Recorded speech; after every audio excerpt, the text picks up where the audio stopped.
Good evening, you godless sodomites. Hear these words and fear for your sin, for this is Rusty Cage Live. Rusty Cage Live. Not the Rusty Cage Show, but Rusty Cage Live. Can everyone hear me this time? Can we all be heard? Is my voice audible? No more mistakes. Well, okay, good. Because I'm also joined here with my dear co-host, Mr. Emperor Lemon. It's all gone. The money's all gone. Ah! Ah! Ah! It's over. Let's just admit it. It's over? Yes. It's all over. Listen, I have this. I have this useless f***ing paper. Do you want some? Do you want some of my devalued dollars? I mean, I guess if you're not using it, I'll take some. Here. I just noticed that we only have one super chat starting out the show. I mean, that's a sign of a fucking recession. $2 from Carter Does Gaming. I love the Rusty Cage Show. Well, thank you, Carter. You should save your money and maybe, if we're being honest here, make the best trades that you possibly could in your entire life. Ladies and gentlemen, this is the time to get into the market. This is the time to buy. When things are high, they cost too much. When things are low, they're just so fucking cheap. They're so cheap. This is a buyer's opportunity. I mean, Em, how are you feeling about the markets right now? How are your stocks doing? It's happening again. They said it wouldn't happen again. It's happening again. The Great Depression returns? It's bringing me back. It's bringing me back. The flashbacks, Rusty Cage. The flashbacks they're all back in my head. I see it all. I see it all. Yeah, I mean, all right, listen. So it turns out that the markets are on a downward a spiral, as some people might say. But, of course, this is something that happens ever so often. You see a 20% downturn in your portfolio over the course of a week or a few days. It's been a rough couple of weeks, but for some people. But this is all worthless. The devaluation is fucking pathetic. I hate it. I don't like it. But what I'm thinking is that tomorrow is a new day. And yes, we've been seeing red. We've been seeing a lot of red in the market. But what I think that's going to happen tomorrow, and what I think every single person should do right now, is go onto your brokerage, take all your savings out, do it right now before it's too late, and then buy up some of these hot, cheap stocks. These stocks that are just, they're gonna blow up. This is the cheapest they'll ever be. Get that NVIDIA, get that TEM, get those Taiwanese semiconductors. Invest now. It cannot go lower. I guarantee it. Ladies and gentledoms, this is the Rusty Cage Show. We are live on this sinking Sunday evening. I'm your co-host, Emp Lemon, the E in Rusty Cage, joined as always by the star of the show, Rusty Cage. It's looking bad. It's looking bad for the stock market. It's not looking good at all. It's not looking good. You know, I just checked on my phone recently. A bit of breaking news. Trump is apparently standing firm on not making a deal with China until the trade deficit is resolved. S&P futures down 4.5%. Oh, they're not doing NASDAQ good? futures down 6%. It's looking like it's not going to be a very good Monday morning tomorrow for all you folks who have to wake up and go to work knowing that you're witnessing the crumbling decline of this once proud American empire before our very eyes. iShowSpeed is in China right now, sitting in a flying car, and we're here in America with pretty much everyone between the ages of 20 and 55 slowly realizing that they're going to be bagging groceries until they're in the grave at age 80. I've been seeing a lot of those sentiments from people, the younger generations, the Gen Z, and then the younger Gen Z. And even the millennials. The millennials are realizing that we have nothing unless you got kind of lucky or you started adulting a little bit quicker in time. There's nothing you can do. I mean, what they've always told you was to invest all of your money in the stock market. You know, because it'll always go back up. It's a sure thing. It's 8% returns a year. There's no way it could possibly ever stop doing that. Right, and year over year, and then time always has shown that eventually it will recover, but sometimes that takes 10 to 15 years. I forget how much it was after the 2008 drop. I think it was about 10 years before it caught back up. It dropped, and then it's a slow burn back up. At that point, it's fucking... I mean, that's 10 years of your life that you've invested in something just to get right back to where you were at the beginning, not including inflation. So you've probably lost fucking 5% of your money every single year since, so you're not even close to where you were. Not including the opportunity cost of using that equity to start a business or at least have some type of profitable cash flow enterprise, like buying an ice machine near a local lake or beach. Right. That's like cash flow. You can buy like a series of vending machines with that money. That's cash flow. You can buy like some land to open an RV park or storage units. Can we do that? Should we throw some cash together and get an ice machine? Well, Rusty, that ship has sailed. It's all gone. Oh. The money, it's gone. It's fucking in the fucking dirt, burning up inside of the hell that we have created in the U.S. economy. No one has any money anymore. It's probably a really stupid idea. But... People spent all their money on worthless, shitty stocks Don't worry, everyone. Fucking Silicon Valley liars. I took off the smoke detector, so there's really nothing bad that can happen. All right, well, great. That was the last of our water anyway. It's time to start getting frugal, everyone. Shit. Rusty, how does this keep happening? I mean, this is like the fourth catastrophic market meltdown of my lifetime. It's the third that I can remember. I was very young when the dot-com bubble happened, and then the 2008 housing crisis caused like the middle class of America to lose like 50% of their wealth. And then that wasn't enough. Then we had to have COVID from this fucking fake bioengineered virus from a lab in Wuhan, China. We can say that now, though, right? Officially, or that might still get this stream. Oh no, the New York Times, an op-ed, they finally ready to admit that it came from a fucking lab rather than some guy eating bat soup. I like the pangolin. Some random fucking pangolin. That's where COVID came from, supposedly. Very mysterious. Now there's no housing bubble. There's no COVID. There's no mysterious super virus that's potentially going to kill half the population. No, it's just 19th century economic policy implemented in modern times with a super complex, like multinational supply chain, and so it's just happening. It's completely avoidable, but they're just crashing the market.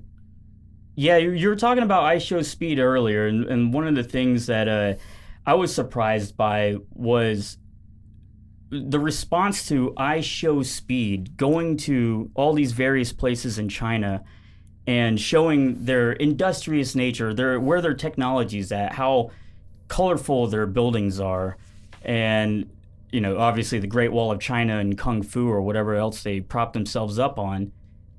And I said, that's all bullshit. That's clearly propaganda. China, Chairman Xi Jinping hired him to come out there. They showed him the best spots in Hong Kong, I imagine, just in various different areas.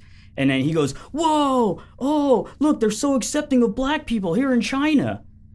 When in real life, most of it has to be just impoverished Uyghur Muslims jumping out of buildings to build our iPhones and pulling oil out of the sewers to fry their food and make pag? what's that food called? It's like I think it's Filipino actually, but it's just like the most disgusting food that you can find out of the trash, and they recook it and they sell it as street food.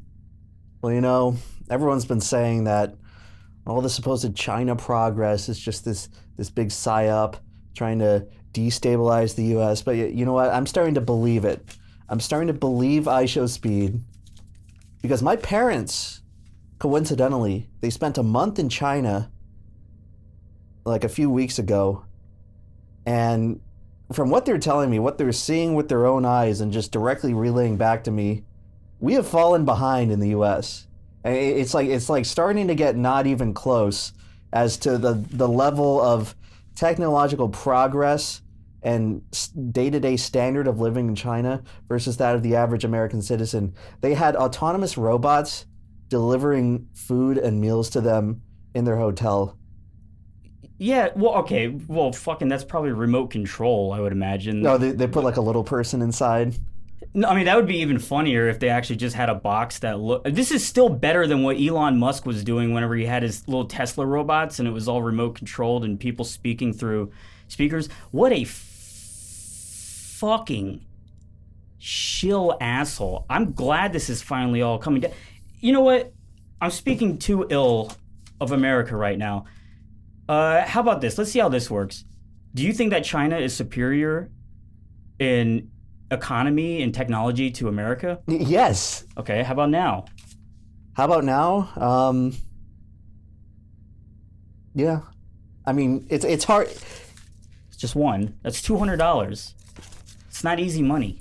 But just the thing is, Rusty, this is going to be worth like $20 next year. It already is worth $20. They just haven't told us yet. You see what's happened. The market's dropped. Everything's dropped. Well, actually, that's not even true. Has everything dropped? Or perhaps there have been some predictions. Let me look this up real quick. Uh-oh. Ooh. All right, hold on a second. Guys, I'm sorry that most of you fell for the fake economy. The economy is fake, by the way. I think we should probably mention that to the people at home. It's all fake. Like, the idea of prices of equities, the idea of having equity in some price, it's like imaginary. You're like trying to have equity in the Tooth Fairy or Santa Claus. Right. There's no such thing as equity. You mean to tell me you spent money, like fucking money? Oh, it's all gone. I was gonna pull it out for a visual example. You spent fucking money, which is also devaluing and fake, but you used it to buy something that is on like a different dimension of fake. You're like, you can use this right now to buy food. You can use this thing to like put a down payment on a new car. You can use this thing to buy a plane ticket out of the United States of America and go to any other country where your standard of living will probably be better. But you decide to like take this money and give it to a corporation that's already rich, that is already in business and perfectly functional without your money. You give it to them and they give you something on some website that says you own a little slice of the company and it's worth this much money. Like, this, you're like getting people to believe in fucking unicorns and leprechauns for thinking that this is actually real. Like, are people fucking stupid? Well, they know it's not, well, they have to know it's not real. I mean, that's the whole thing now is, where do you put your money? Where are you supposed to put your money? The obvious answers are in, the things like, as I would have said before, in gold. But gold has gone down. All these things, they're supposed to be reverse market. These are supposed to go up when the market goes down, but they obviously kind of follow it a little bit. However, if you do look, if we scale out here just a little bit, I mean, we're going up. We're at 6 months. That's up. Year to date, 1 year, we're way up. I mean, do you have any gold that we can like... Well, of course. Oh, yeah, you got your gold right there. No, I mean, but here's the thing about gold now. It was worth $3,100 yesterday. And, hey, look, it went up to $3,000. Listen, gold is on the up and up, everyone. However, I have this piece right here, this little shiny gold piece, and here. Let me compare. All right, so I got this cash right here, which, okay, this is just as fake as the stock market, but the stock market is like an entire degree different of fake. This is a real fucking thing I can hold in my hand. It's got weight to it. It's shiny. It makes me feel good. This is like a piece of paper that I can wipe my ass with. Like, this is worth fucking nothing. This is like look how flimsy this piece of fucking shit is. This gold coin, solid, valuable. I don't understand how people got tricked into giving up these solid gold coins that you can clearly hold in your hand, and they're shiny and cool and they look nice, and people decide to trade this in to a bunch of fucking pieces of paper, and then they decided to trade those pieces of paper to a bunch of fucking imaginary Santa Claus equity in some type of fake fraudulent stock market where the stocks are worth, you're paying 10 times the value of what the money's actually worth going into it. So it's like, oh God, how could this happen? My 8% of your returns, they didn't work. It's like, dude, you got tricked into buying like a timeshare at the North Pole so that you could go hang out with Santa Claus when you could have just been having like real fucking gold coins and gold bars that you could just put down. They make noise when you put them down on a table. It's not this flimsy fucking imaginary thing. Yeah, right. This is stuff that goes cling. Wait a second. You ever heard of stock do that? This isn't gold at all. This is fake. Well, this is silver. And silver right now has to be looking good. Let's see.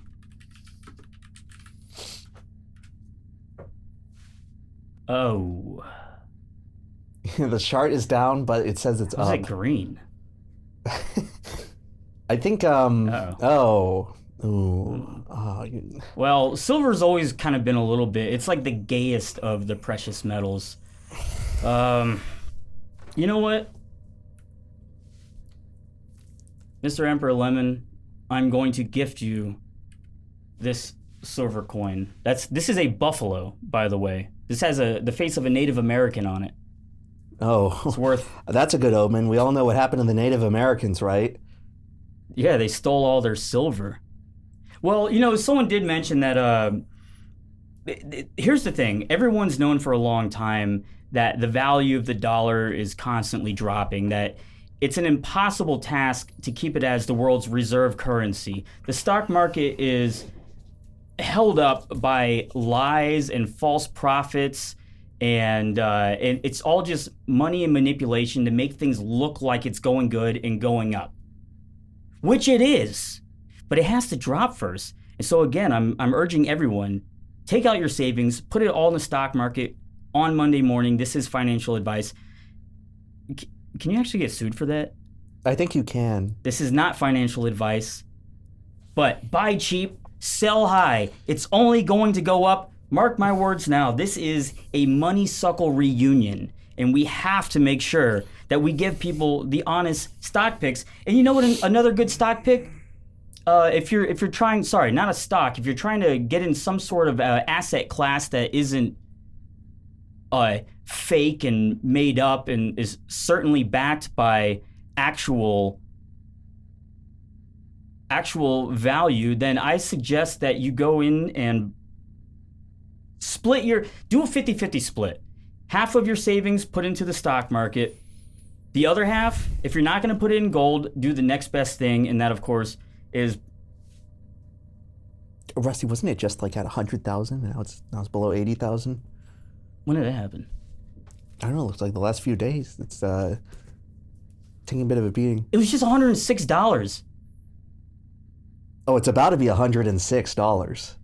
Instead of 106,000. Sorry, $106,000. It used to be. But here's the thing.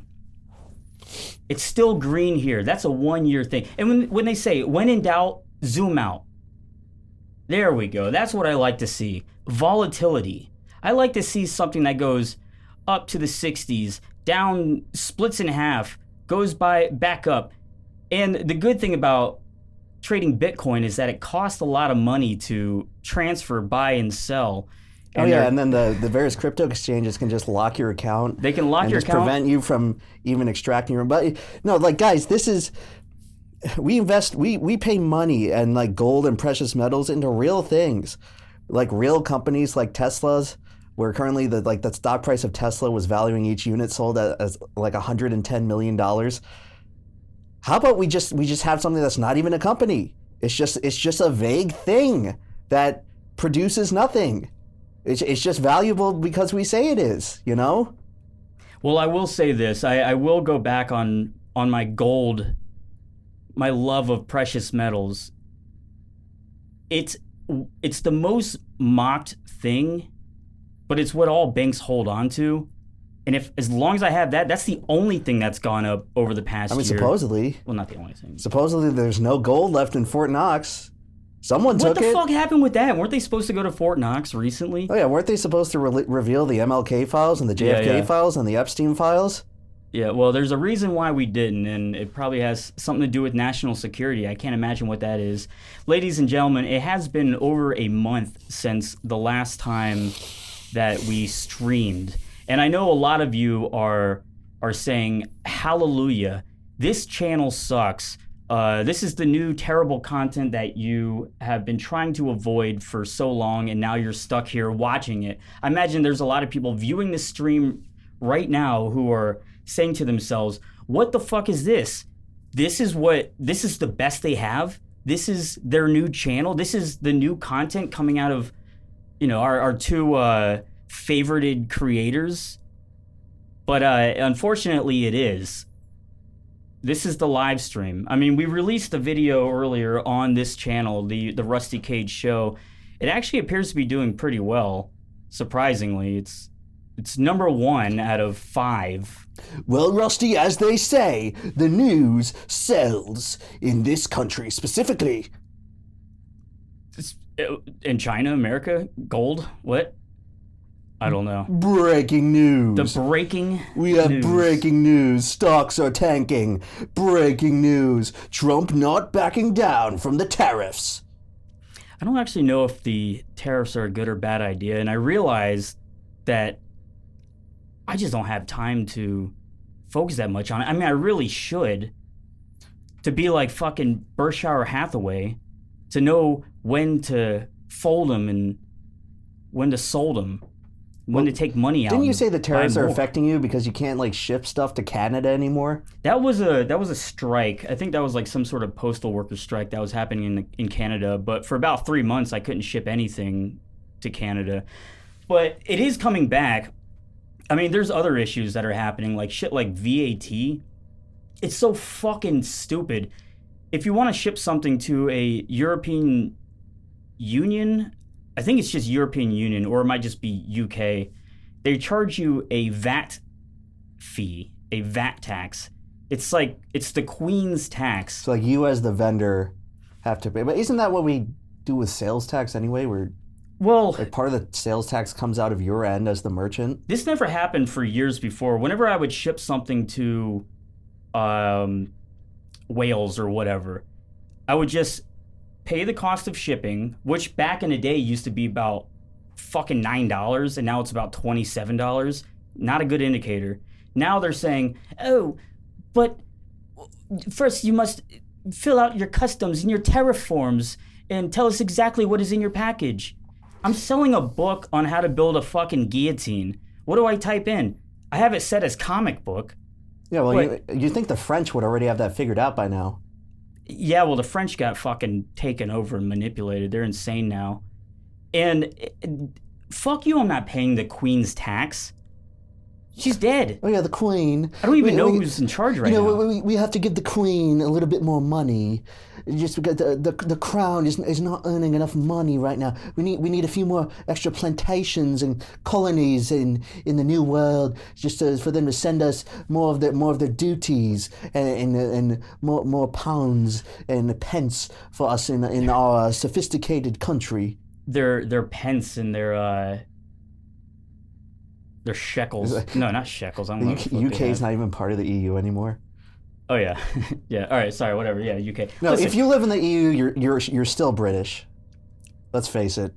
No matter where you are in the EU, you are British. All right, ladies and gentlemen, listen. We got a little bit hyped up here. Another fucking 100 down the drain. So, listen, thank you everyone who has been subscribed to this channel. Obviously, the new video came out today. It seems to be doing very well. This is the first, I feel so jolly getting 4.2 to 4.3 thousand views. What did I tell you, Russ? This is exactly how I felt on Downward Diary a few years ago. Those 4,000 views on the new channel, they hit better than anything else you could put out on the main channel. Well, because it's higher than you set yourself very low, so you can only go up. Yeah, like our little number is going up, unlike the stock market, which is a big number that's going down severely.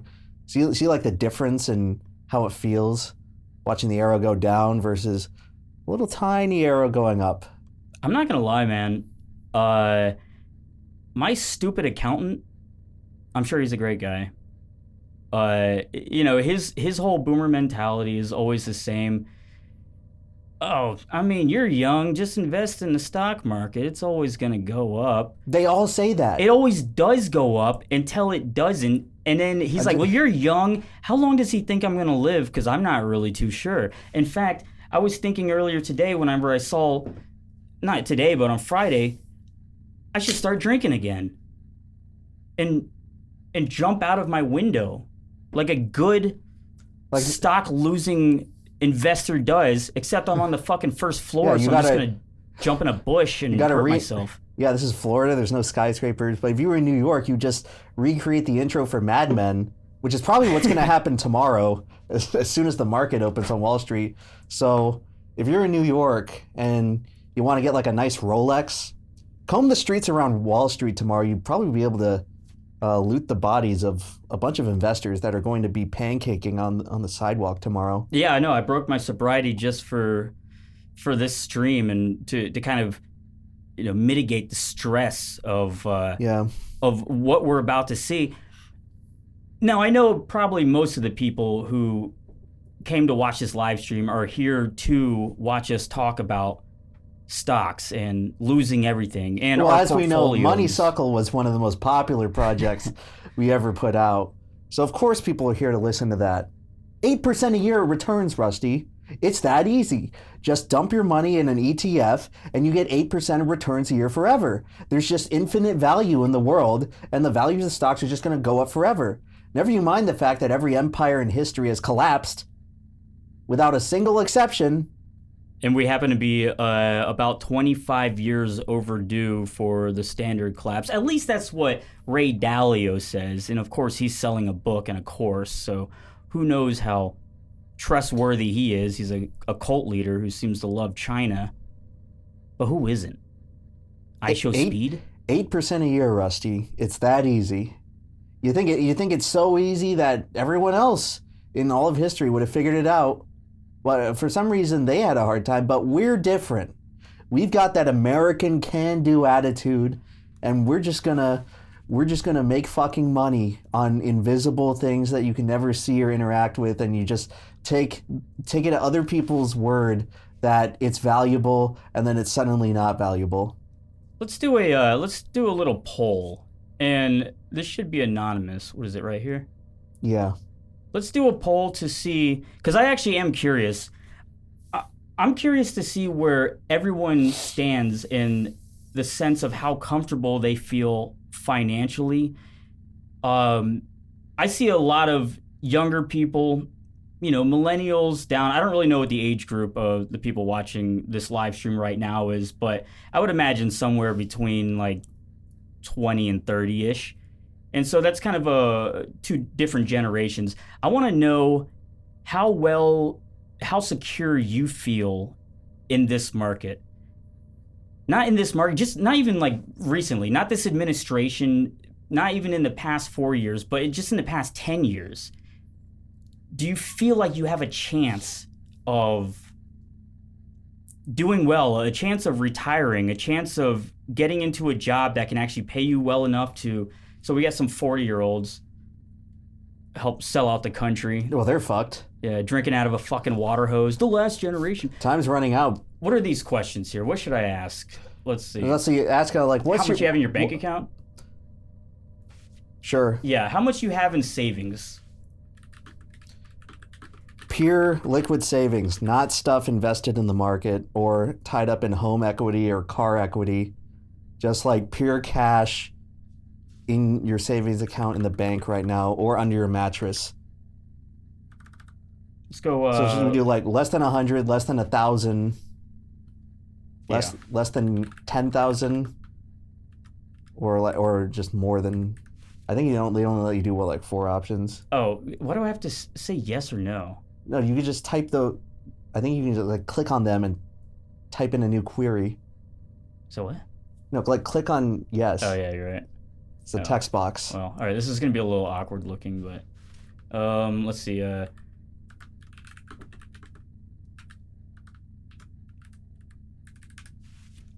This content is so much worse than your other content. I mean, this is kind of undercutting everyone. There should be more options. Let's go more than... Just say more than 10,000. Okay. All right, that's fair. All right. All right, let's do this one. Go ahead and vote, folks. Let's see how we're doing. Because, Rusty, it's supposed to be a great buying opportunity. It's not like this horrific catastrophe whenever the stocks go down. They're just going on sale. Well, yeah, and so I kind of agree with that, and I do think that I'm probably going to buy in because it will go back up, and I need to kind of dollar cost average my way back out of the 25% loss in my portfolio. All right, so far it looks like about a third of people have less than $100 in their savings. Okay. So that's a ton of money to buy back all these stocks with. Yeah, so yeah, this is what we're looking at here. Less than 1,000. Wow, I mean, that's actually pretty good. I was talking to a friend of mine who's homeless, and he was telling me that he's been saving a lot of money because he just lives whatever. He's got like a few $1,000s in his bank account. That makes him wealthier than he was like more 60% wealthy of Americans. Yeah, he was more wealthy than another friend who's just been working like the shitty wagey jobs and renting. It's pretty astounding. I mean, you can even be like a middle class person who lives in a pretty decent house, and you'll have a lower net worth than a homeless person just because in order to sustain the modern standard of living in America compared to previous generations, people have had to take out so much debt and so much margin and just completely rely on cheap interest rates and basically cheap money that you don't even own. So there's something like, I had to pull this statistic for the video I'm working on the main channel, but I believe it's at least 25% of American adults have a negative net worth, meaning that the total value of their debt and liabilities That's rough. is worth more than the value of every single thing they own. So like if they sold off everything they'd own, they'd still be like a slave. I don't like the idea of debt. I know that's how rich people use it. They're constantly in debt, and they just leverage the money that they do have in investment to get more loans. Yeah, take out $1 million in PPP loans that the government just forgives while regular working people still have to pay their student loans from getting suckered into a worthless degree that gave them no actual career prospects. Now, I could be very wrong about this, but I don't think that you have to pay off student loans. I don't think credit matters that much anymore. I think this was like a weird system that was set up. Like, if you want to play a certain type of money game, then absolutely credit matters. You have to get credit if you want to finance certain things, but if you want to play the debt game, then yes. If you have an infinite chain of people that you can always borrow money from, then it doesn't matter if that homeless person you gave a loan for him to buy crack. It doesn't matter if he doesn't pay it back, because you could just take out a loan from someone else. I'll sell that crack debt, and I'll sell it off to a bank. They can bundle it all together into a package. They can sell it off as some sort of risky debt package to some other bank, and then they'll all get bailed out. No, it's risky, but they say it's a sure thing. It's 8% a year guaranteed returns, because who doesn't pay back their crack debt? Right. That money's going to be dripping in. Homeless people, as we know, are very cash rich because they're always out on the street panhandling. That's true. And cash, well, I don't have any more. I think I burned it and ripped it all up. But they say cash is king. I've never believed that just because of the inflationary cash value is queen. Cash is like bishop. Yeah, it's lesser down. It's got to... Fuck it, man. I keep wanting to say it's like land. It's commodities. It's actual resources. It's like ored metal. You have to get copper. Land is like copper. Yeah, land is king. No, but you have to pay fucking queen. Property taxes on it. I was thinking about this the other day. I'm sorry, I don't mean to stop this train of thought, but this has been bothering me. So you can't have land without having to pay constant property taxes on it forever, so you never truly own it. But every time someone goes to the fucking Sentinel Island, everyone's like, no, leave them alone. They shouldn't have to have anything to do with the modern world. And no one's allowed to go there. Either Sentinel Island, that's the island that's off the coast of India where they just allow the uncontacted tribes to live uncontacted essentially forever. Like they refuse to bring them into the modern world. We made contact with them. They tried to kill the last few people who tried, though. What, like one of the Rockefellers, I'm pretty sure. But why can't I get left alone? Where's my island? I want a fucking island and not an Epstein Island, but another type of island that I can go and live on and just be left alone so I don't have to pay taxes. And I can just fucking run around in my underwear and, shoot arrows at boats that come by. That honestly sounds suspicious. Those people are happier than people in America. Who knows? I don't think that it's even real. I think they're like doing testing on them and shit. The Sentinelese. They're happier than us. There was a guy just recently that went there. It was like some influencer, and he brought a coconut and a Diet Coke, and he traveled like 25 miles by boat and dropped it off, and then he got arrested on his return. So now he might be facing like 5 years in prison for contacting the uncontactable tribe. They're gonna have one sip of that corn syrup and then instantly die. Yeah, they're gonna get super fat. They're conditioned to like the actual world that nature provided us, rather than this completely artificial hellhole, chemical infested dystopia. Oh well, thank God we have a great administration who promised the world to shape everything up and fight the corruption and make us healthier again. Yeah, the Red 40's still in all the food. The corn syrup's still in all the food. Sure, and now I guess he's trying to take phones away from schools, so the kids can... I'm down with that. The kids can learn in our failing school systems where teachers are paid 10% of what they should be making for what their responsibilities are. If they taught better. Yeah, we should keep paying teachers $20,000 a year and then expect them to hold a gun and stop a deranged school shooter. Yeah, or at least... This is definitely the sign of a functioning society. Why not just pay one guy? Pay the resource officer $150,000 a year. So he's getting like eightfold of what everyone else is. Oh yeah, so... And he's got a gun. So he's just sitting around with a gun in a chair reading like a nudie magazine while the teachers are like, okay, we got to get through these. Put the phone down. Oh no, guys, we already talked about Skibbity Toilet for the 27th time today. Put the phone. We got to get through. We got to talk about Christopher Columbus. Guys, you're in ninth grade and you don't know how to do fractions yet. Please put the phone up. And they're just in abject poverty, but meanwhile, like this ex-military guy with like CTE and PTSD, he's just sitting drinking a beer in the corner with a gun on his holster. He doesn't even have to be ex-military. He doesn't actually have to have any official training if you just pay him enough. But he has to have the understanding that he has to be ready to die for this shit. But if you were... No Uvalde shit where you just like hesitate going into the rooms. Those guys were like pathetic police officer leeches on society, which is what the entire police institution is.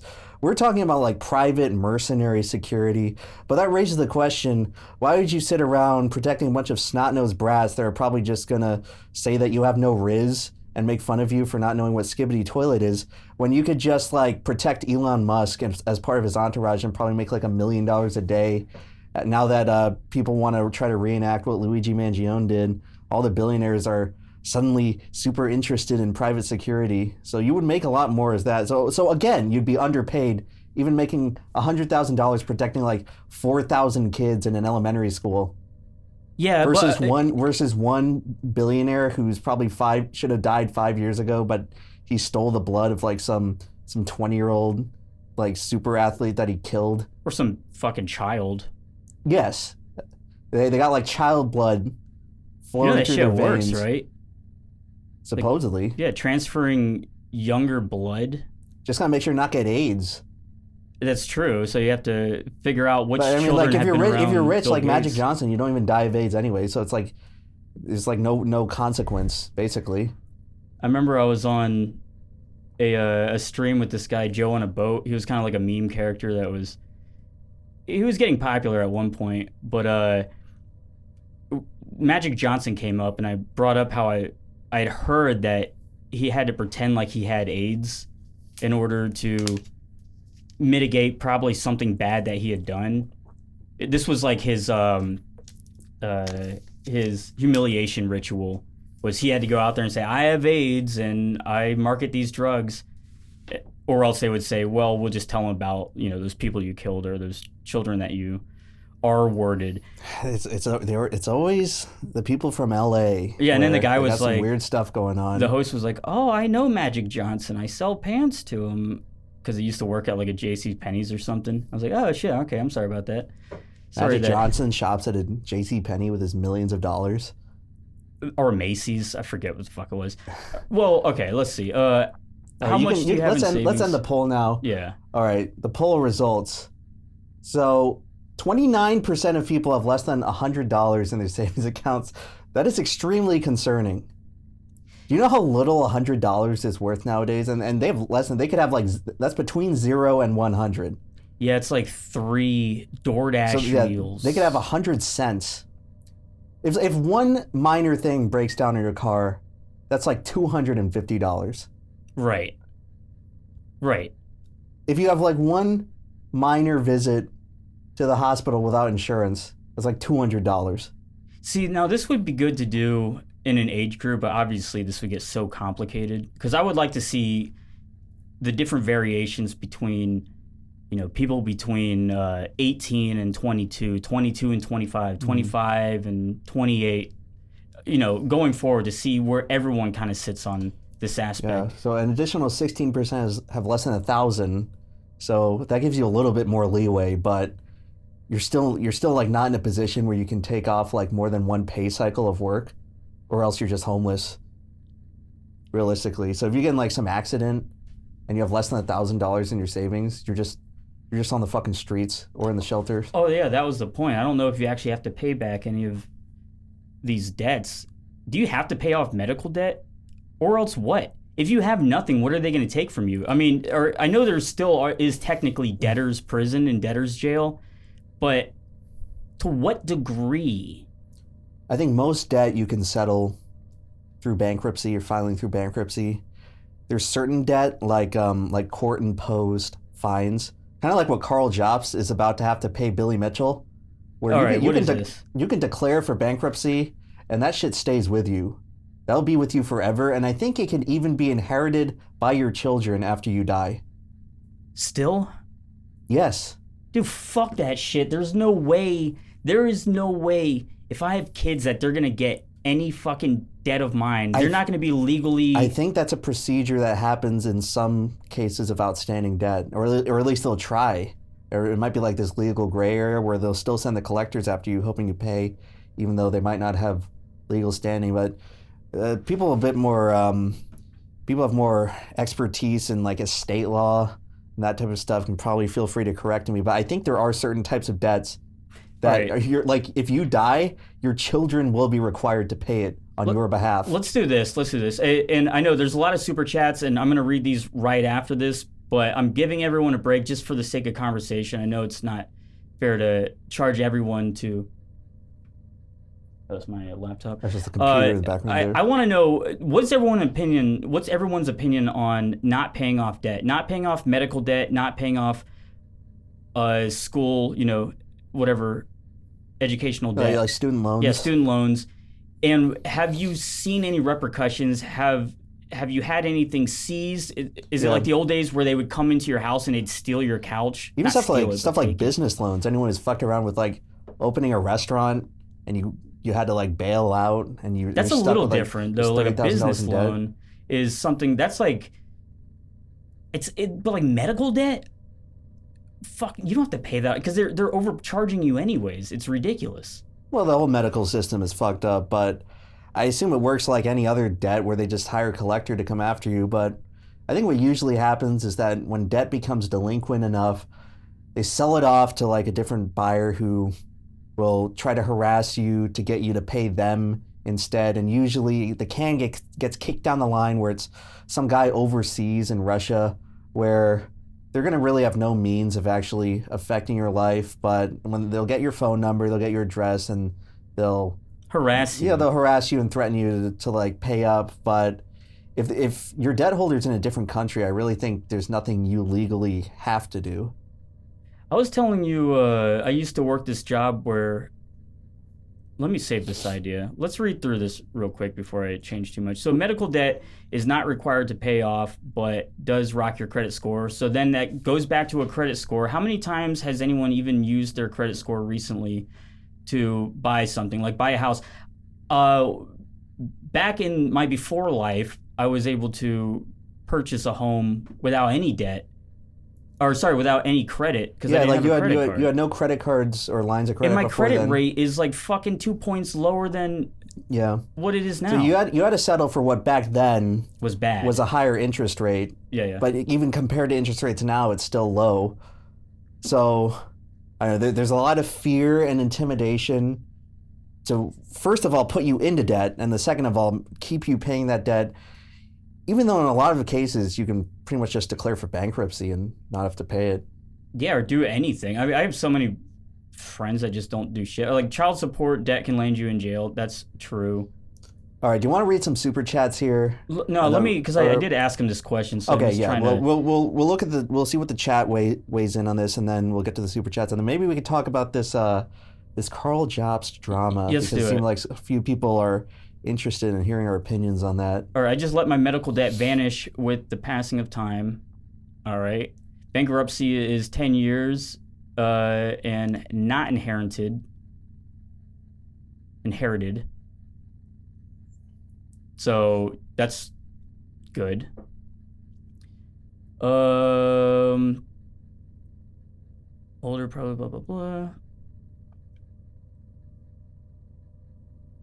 I don't have to pay medical debt. You just have to keep swerving it. All right, so... Damn, I fucking suck at reading really quick. Yeah, I mean, collectors will just bother you, but once your debt is sold off to a different company, you don't owe them shit. Especially if it's overseas. Yeah, you never signed a contract. This happened with my dad. I don't mean to throw him under the bus, but he had a double-wide trailer that he bought back in like 1985 or something. This was like the house that we grew up in. And he didn't pay off the mortgage on it. And so they sold his debt off because he wasn't able to pay it. And he owned the land that the trailer was on. And so he was worried, they would come there and they'd put locks on the doors and they'd somehow be able to check. This is actually the job that I had for a while. I had to go to houses that were delinquent on their payments. So you were hired by like a debt collection agency. That was hired by another one. That was hired by like so it's like subcontracting the subcontractors. Yeah. Because no one wants to be the guy to like show up to knock on the door to some meth head's house who's possibly armed and has like a deranged pit bull that would just chew your throat out. And that happened a lot. That happened so often. I'd go to a house. It was supposed to be vacant, and it's in the middle of fucking meth country.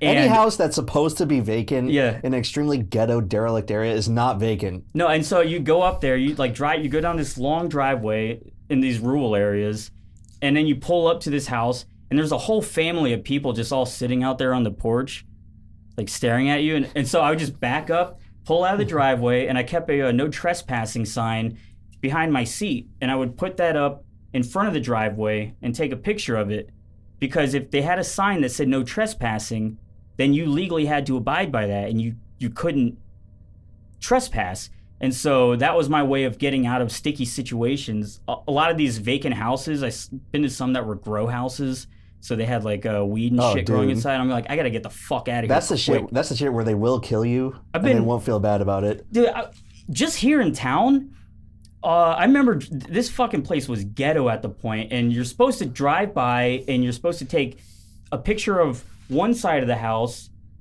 the front of the house, and then the other side of the house. You want 3 sides of the house, enough detail that you can get what kind of siding the building's made out of, what the roof is made out of, the general condition of the house.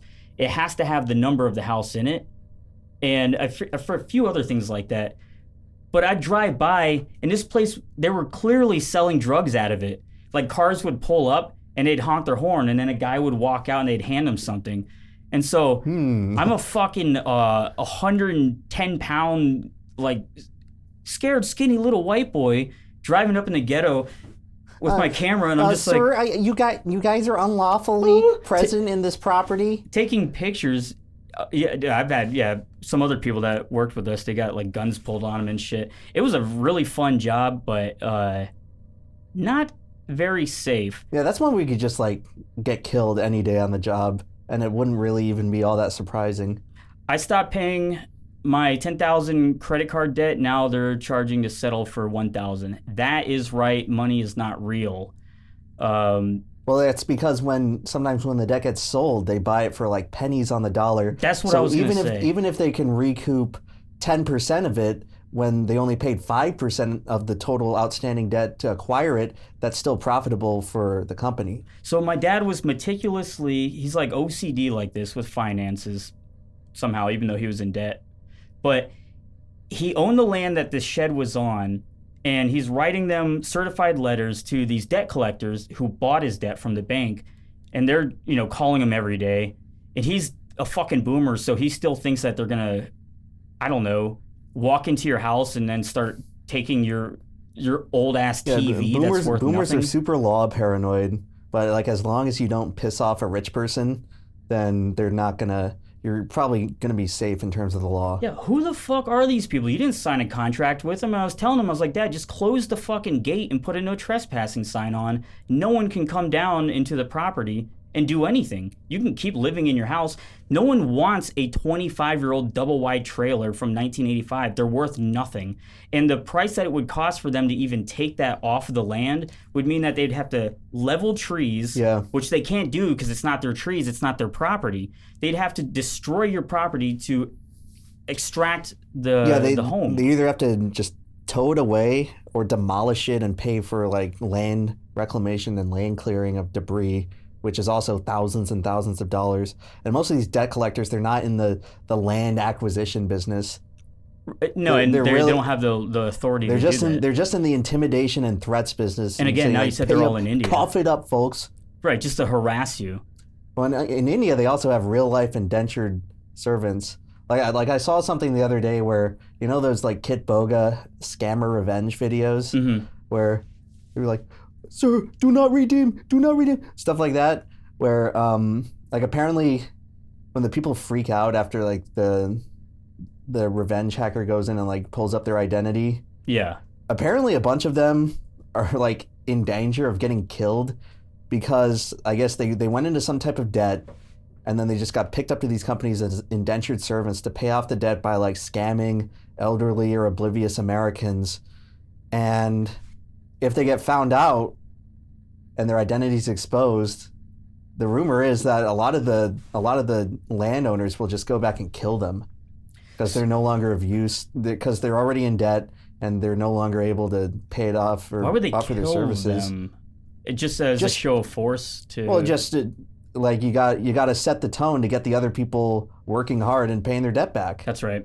Okay, all right. Let's. I'm sorry, everyone. I saw some people say that their wages got garnished whenever they didn't pay certain debts, medical debts. So I have heard that people's wages getting garnished, which is scary. But that's that's another thing. If you're working for the man, then the man can always tighten that leash on you, which sucks. But luckily for us, for the most part, a lot of people even now are starting to become more independent contractors. They're trying to figure out some other side hustle mentality. This is like the side hustle culture where you have to figure out how to shill some sort of fucking affiliate link on TikTok or on Twitter, or try to rage bait people into getting 50,000 likes on a tweet so Elon Musk can pay you $42 for saying the N-word.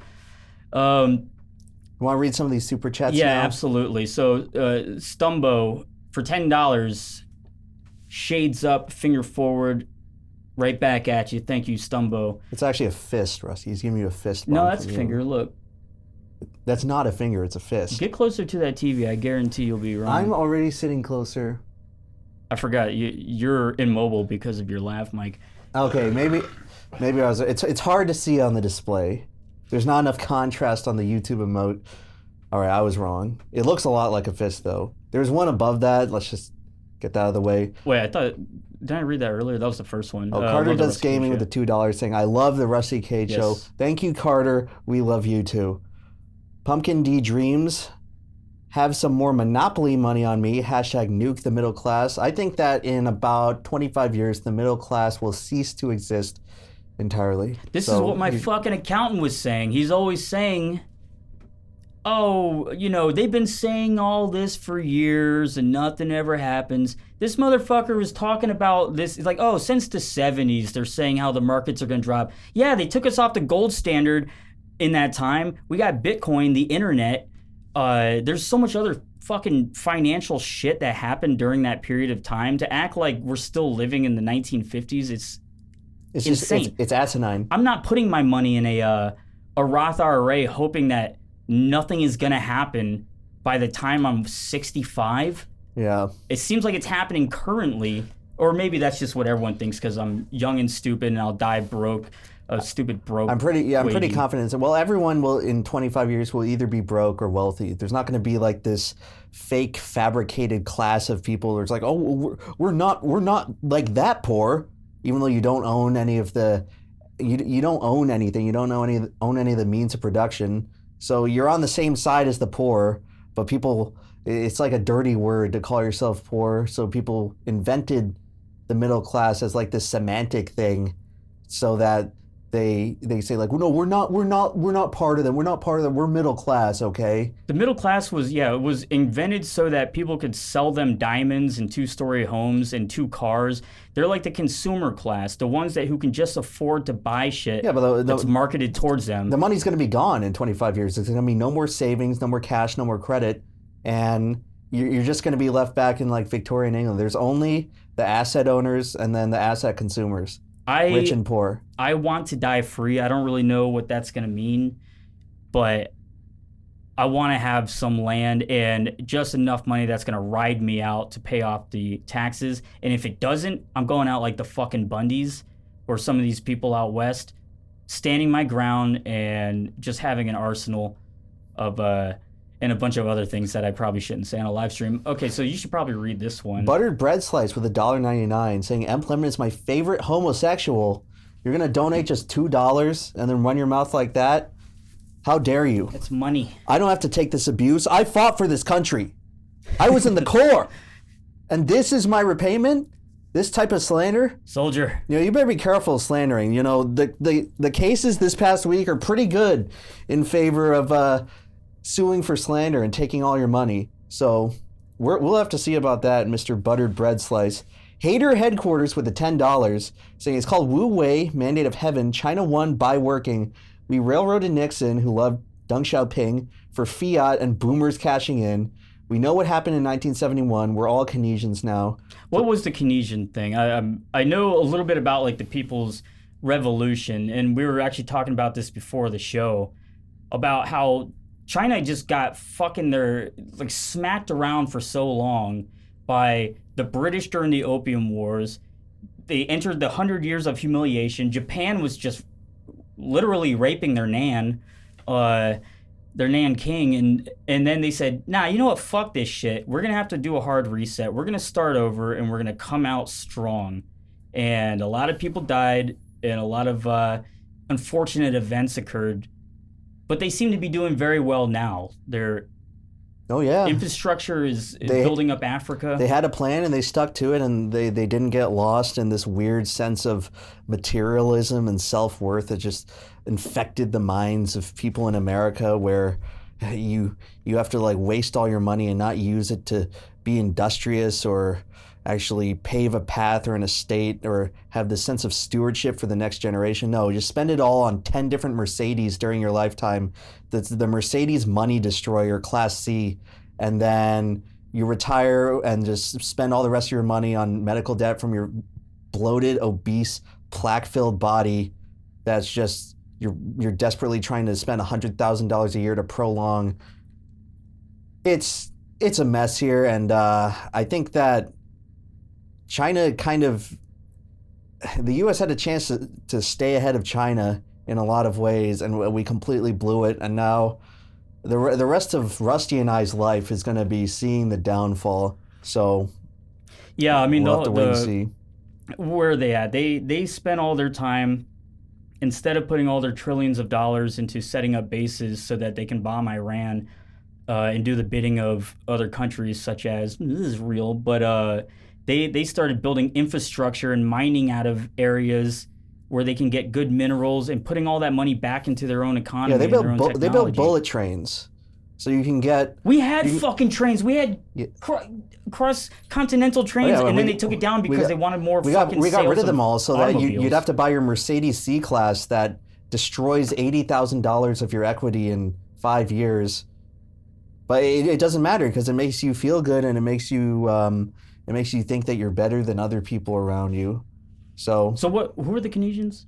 Oh, that's just Kenyan? Keynesian economics. Oh, Keynesian. Oh, sorry. Which I think is based on this whole thing of like printing money and like having 2% inflation a year and gradually draining the savings of people who are actually prudent and save money, punishing them and redistributing that money to asset holders. It's been a while since I've read into my economics. Pancakes day and night with the $10. I just took some mushroom. I'm having a great time. That is great. Well, the last thing you want when you're on mushrooms is to have a bad trip. I don't have the infrastructure to make this an actual bad trip. Sorry, if that's actually like mean. There needs to be there needs to be like a button where all the lights. This is what's going to happen whenever I get the new shed, which is coming soon. I'm working on the slab right now, building the gravel slab, and when this shed gets constructed, and I have to do the electricity for it and the drywall and whatnot, there's going to be a button, a panic button, a mushroom trip button that when I hit it, everything is just going to look fucking insane. You're going to have like smoke machines and pyrotechnics. Hopefully. Well, I hope your trip is going okay, Mr. Pancakes. Yeah, just remember, I don't know if you're near a body of water, but one of the most fun things to do when you're tripping on mushrooms is to really feel close to God and Gaia and Mother Nature, and water feels super good. You can actually hold your breath a lot longer when you're on mushrooms than when you're sober. Pumpkin Dreams with the $5. Question: when does traditional morality become irrelevant in a world of maniacs who only believe in ideology to satiate their lust for murder? Well, there's a lot of questions today about like if most of the world, most of the business world is set up to just be amoral and constantly rip off other people and like not care if other people get killed or if the environment gets completely destroyed in their quest for more money. Like why should I act with any sort of moral compass? The answer is that you have to take satisfaction in knowing that you're not complicit in the destruction of the world. You can't just look and see like, oh, other people are doing this. Other people are dumping hundreds of tons of plastic and chemical in the ocean, so I should just start littering and throwing my water bottles wherever. No, you have to be aware as an individual and take pride in knowing that you're not like that, and that you actually care about others, and you're considerate to the world, and you have this sense of stewardship to leave a world behind for other people. You cannot become like the enemy. You have to have a sense of responsibility. And they ask when it becomes, when does morality become irrelevant? And it does in ebbs and flows. It's like the pendulum swinging. There's times of great prosperity where people will see, oh, there's a height that I can jump on, or something I can join in on that will make me a lot of money or put me ahead of everyone else. But if you don't have some sort of inherent moral framework that's saying, no, don't do that because that's incorrect, you're taking advantage of your surroundings, your fellow man. Yeah, the ability to understand your place in the world and recognize the things and valuable things in nature that need to be protected, this is what separates human beings from the animals. If you just live completely hedonistically, expect the rest of the world to go to hell for your own benefit. You're like not acting like a real human. You're just acting like a slightly intelligent pig. So accept the fact that there's value to be found in your humanity, and don't fall into this trap where just because other people are acting wicked, you must suddenly join them, and that somehow lowers the standard of morality for you as an individual. I agree, actually. And I mean, I don't want to bring up that homeless camp that was taken down just down the road, but... Yeah, you flew a drone with a little Molotov cocktail. No, and I just dropped it on them. No, I let the landowner deal with them. But there was a homeless camp, and you go in there, and one of the big stereotypes... There's like multiple stereotypes of homeless people, and obviously they go across the board of varying degrees of morality and hardship, but they cleared out all the underbrush and these vines that were kind of hiding these people in their tents, and when they did that, what it revealed was the entire place was fucking trashed with Polar Pops. That's right. It was full of Polar Pops. If you come to Florida, you don't go long without seeing a discarded Polar Pop on the side of the road. And now this is a stereotype with homeless camps, is that they're always just trashed. And the argument that people make in defense of them is, well, they don't have the same access to the facilities such as, dumpsters. No one's picking up their trash. Sure, I get it. However, there's a dumpster 20 feet away from where this camp was. Yeah, I mean, like, how come homeless people live like that, and then a hiker going like through some 2,000-mile long trail in like Sequoia County, California, doesn't leave a bunch of trash everywhere? They're far from civilization. They're far from like waste receptacles and just systems of dealing with litter. How come they don't leave like 1 million pounds of trash along that trail? So it's a level of hedonism. I'm not applying this, obviously, I'm not applying this to all homeless people because that'd be ridiculous, but there is this like mindset of fuck everything. I don't have anything. I don't have to do anything. I don't give a fuck about the world because what would the world ever do for me? Therefore, I will just throw some bullshit on the ground and someone will clean it up. And I see who cleans it up, and it's these roadside, custodial workers who are just cleaning up bags of shit, like bags full of diapers that are full of shit that are on the sidewalk. It's fucking disgusting. Anyways, listen, I'm gonna be there soon, so I'm gonna get off my high horse on that point. Danker the Clanker with the £5, saying the royal family should be introduced to term limits and get the watermelon treatment. To hell with all of them. Is the watermelon treatment, is that the getting your head smashed in by a hack comedian from the 80s? You think that's what should have happened to Queen Elizabeth? That'd be awesome. If you get too sometime old. during her 99 years of life.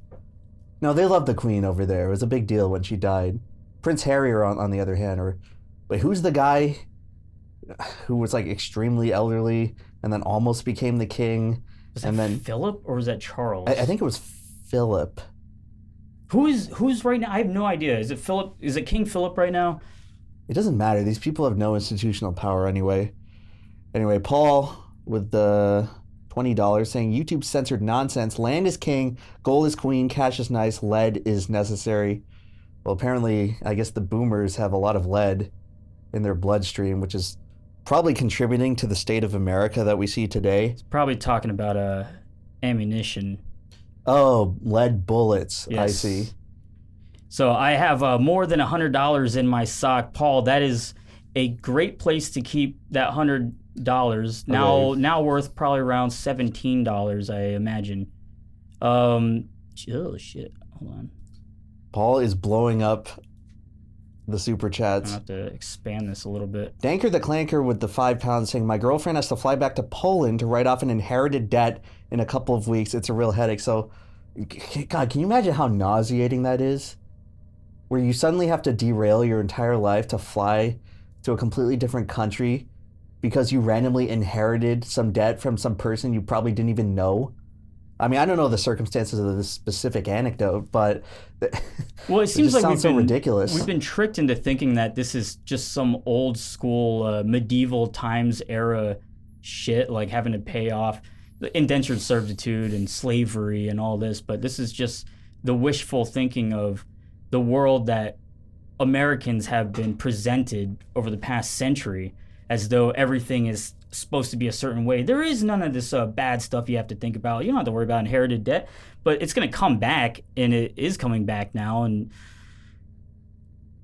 sorry, I petered out on that one. Paul, once again, when you die, assets, debt, what your heirs get. If it's below 0, you owe nothing, but you might lose Papa's house. So he's saying when you die, I guess you pass on your inheritance. It's the total value of your assets minus your debt. Oh, so I guess if you have more debt than assets, it just zeroes out, and your next of kin gets nothing, and the government or the debt owner can repossess your house. That's fucked up. Is this fucked up? Is this fucked up? Like, if I know I'm about to die and I own my house outright, and obviously I still have to pay property tax, I want to burn it down and destroy it before it can get seized by anyone. I want the government to have nothing. I want to give them nothing. Paul again asking, do you still have $10,000 of credit card debt? Me? He's asking one of us. I don't know. I've never had extended credit card debt. It's kind of crazy though, how many people are in credit card debt. Because they tricked our Gen X parents. It seems so simple, like such a simple proposition, and people just fall for it. I know. I remember growing up, either people never had a credit card in their entire life, or they were horrifically in credit card debt. And then even younger people my age, as a middle millennial. I mean, it's like when you wind up in like the slippery slope, how did you not know this was going to happen? Almost. I guess some people are just very short-sighted, but it's mind-boggling to me how common of a problem it was. I think it was worse at like the early 2000s.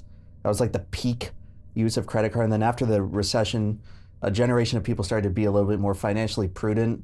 So they weren't just like maxing out 7 credit cards to like go on a shopping spree at the mall with like no hope of possibly paying it back. And because they had no understanding of interest rates, and so they're paying 25%. It's ridiculous. Man, this is gonna be kind of a dry stream because we've just been talking about finances, but I guess that's what's going on. I mean, it seems like the people are interested so far. Yeah. All right, we'll get through these, and then we're gonna take a quick break. Paul with the $2 saying, "I put the arse in arsenal." I don't. Oh, I guess that's the his arsenal of weapons and dried non-perishable food. Where do you keep the ammunition? The arsenal ammunition. Paul again with the $5 saying, "End-of-life medical expenses can bite you even if you're healthy. Dementia sucks. It really sucks to be the person that wants to live." That's like a different conversation, but there's something to be said about the amount of medical expense in this country that is like wasted. And that's a strong word to say. A lot of people would disagree with that, but it's really like a lot of people who should be put into hospice so they can actually have a painless passage into the afterlife, rather than just like the insistence of either a family member or maybe just they themselves are very stubborn. You just put yourself through like this complete suffering at the end of your life, just like painful chemotherapy and surgery, when at the end of it all, like if the doctor was being honest with you, most of the people, they wouldn't have a chance, or they'd only be adding like 6 months. Yeah, they want to keep them alive just long enough so they can keep paying an extreme expense. Not even hospice, but just elderly homes they're such a new thing. They only popped up in the 70s, and that never happened before.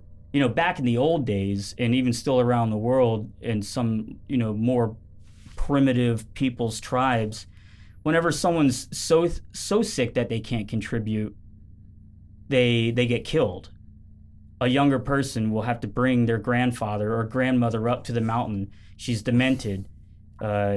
She can't do anything anymore. She slows down the migration of the tribe, and then someone hits their head in with a rock, or they drown them. Or if you're still sane enough and you're weak enough, and this is something that I still hear, this is actually how my granddad died. You just go out into the snow and then you freeze to death, but you do it intentionally.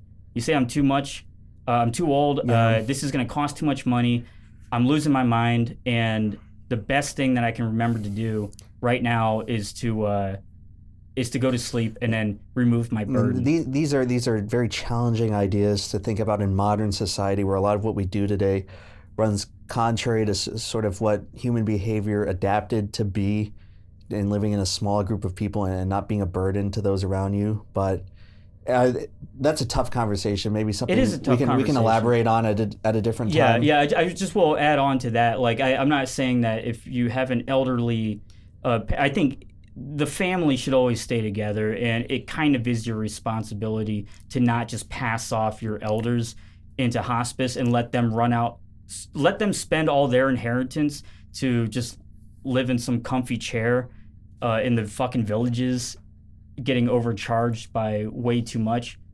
Just kill them yourself. Paul with the $10 saying, my 90-year-old grandpa has the mentality of a 7-year-old due to dementia. His body is fine, he's just confused, but he loves his ice cream and chopped fruit. Well, that's like one of the worst things that could happen to an elderly family member. I think I've heard in some cases they start to go like in their 50s and 60s, and then it's not like immediately threatening to their health. So a lot of them just stick around for 10, 15, 20 years, just not even recognizing you when they've known you for like your whole life. It's bad. I mean, I don't want to get too personal, but it's not really personal. It's my dad's his wife's mother is 104, and she's the same way. She has the mindset of like a 4-year-old. She just lost it over the past few years, and she refuses to die, and she seems like she might live to be 112. My dad's fucking 76 or something like that years old. He might die before this old lady fucking dies with dementia. He'll never be able to experience his retirement. Not that he has any money for it anyways, because he paid into Social Security, which pays out very little, but I don't know. Listen, if you have a pillow, put the smell of some of their favorite old treats on it, like some butterscotch or the ginger snap cookies. Poor man's hospice. The poor man's hospice is one lake away from the house. Ladies and gentlemen, thank you for watching the Rusty Cage Show. We're not going away. We're just going to take a quick break. I want to take a piss. I think everyone probably deserves a little break. Smoke a cigarette, do whatever. And when we come back, we have a few less stressful things to talk about, stuff that's not related to killing your grandparents or losing all your money. So we will be right back. Stay tuned. You're listening to the Emp and Rusty Show. The Emp and Rusty Show. Emp and Rusty in the morning. We're two guys who think if you buy Starbucks every day but complain about not being able to afford a home, you deserve to be homeless. We're two guys that think if you're being held up at the checkout line by a mobility scooter, you're obligated to tip them over. Wait, stop. We're two guys who think that if you're gonna be a whore, you should at least sleep with incels to stop these school shootings. We're two guys that think if men should be allowed in women's bathrooms, then you can't complain about a little bit of piss on the toilet seat. Wait, don't say that. We're two guys who think if you let your kid use TikTok, then you support communism. We're two guys who 区的尊中伟打开中国帝国开力量. We're two guys who think the U.S. should take in more Mexicans and deport the homeless. We're two guys who think if you outsource American jobs to India, then you should have to wipe your ass with your left hand. We're two guys who think that the Native Americans should just admit they lost and get over it. We're two guys who think recycling is code for I'm a hippie faggot. Wait, that's me.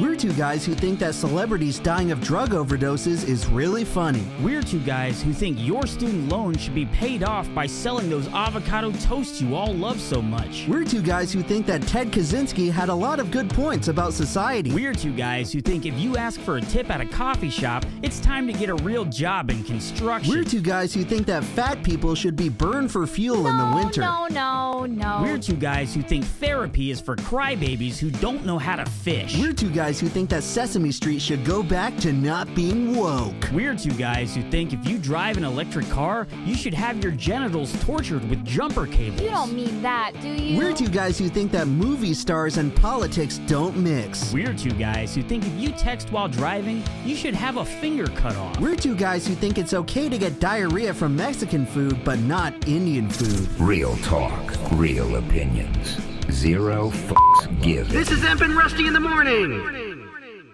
I don't know if this makes sense. I think that we might be...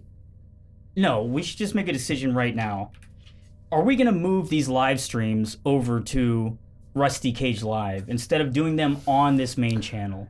That's right, Rusty. For those not aware, we have a second channel here, the Rusty Cage Live channel, where we put the VODs of this stream and the clips. We're trying to come up with more clips, but I'm lazy on it. It's been a lengthy process. We might have to delegate that work a bit more.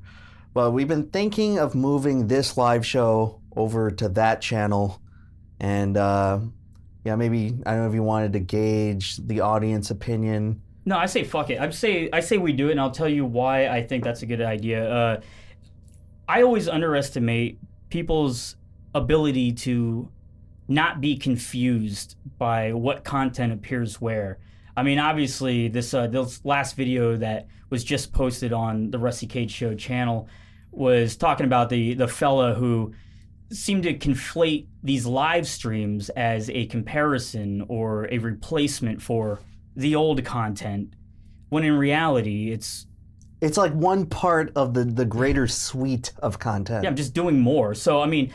So we could leave it on this channel, but initially the idea for the live show was to be a lot more focused on trying to get video reaction that could later be utilized and clipped down into stuff that would be in the edited episodes. But at the moment, that doesn't seem to be the case. So I think this might be the last live stream that will be on this channel. This channel, the Rusty Cage Show, this will be the last live stream. We're moving the live streams over to Rusty Cage Live. If you look in the description of this live stream, you will find the link to the new Rusty Cage Live channel. I mean, it's already been up, but that's where we're going to do it. So if you like watching these, go and subscribe to that. That's the best way to do it. Everyone should do it. And if you don't like these, then don't do anything. And hopefully the recommendations and stuff like that will stay the same. We'll let you know. It's just the streams are going to be on that channel. Hopefully you can find us. Corporal, make sure to subscribe to Rusty Cage Live. That's an order. That is in order, sir. Stand down. At ease. I don't know what the fuck I'm saying. All right, well, let's get into, I guess, some of the other news. So I'm sure many of you, if you're invested in the stock market, you've lost a lot of money this week, but that can't possibly be as much money that little-known YouTuber Carl Jobst has just been ordered to pay to Billy Mitchell. No, all right. I don't know any of these people. All right, so Billy Mitchell is the king of Kong. They made a documentary about him. He's like an old-school video gamer who played Donkey Kong and Pac-Man and all these old arcade games, and apparently it's quite exceptional. He was gunning for the high scores. There was an old HBO documentary called The King of Kong. I do remember that. That was a big documentary, 10, 15 years ago? Probably longer. It was something like that. It was at the very beginning of when video games started to be talked about as an aspect of culture. Right, in America. Yeah. Okay. So Billy Mitchell he's this old school gamer. Apparently he's, as others would say, a little bit cantankerous. He doesn't take it kindly when people start going online and talking negatively about him, and he tends to be very trigger happy with suing people for defamation. Okay. Allegedly. And so basically there's this YouTuber in the speedrunning community called Carl Jobst.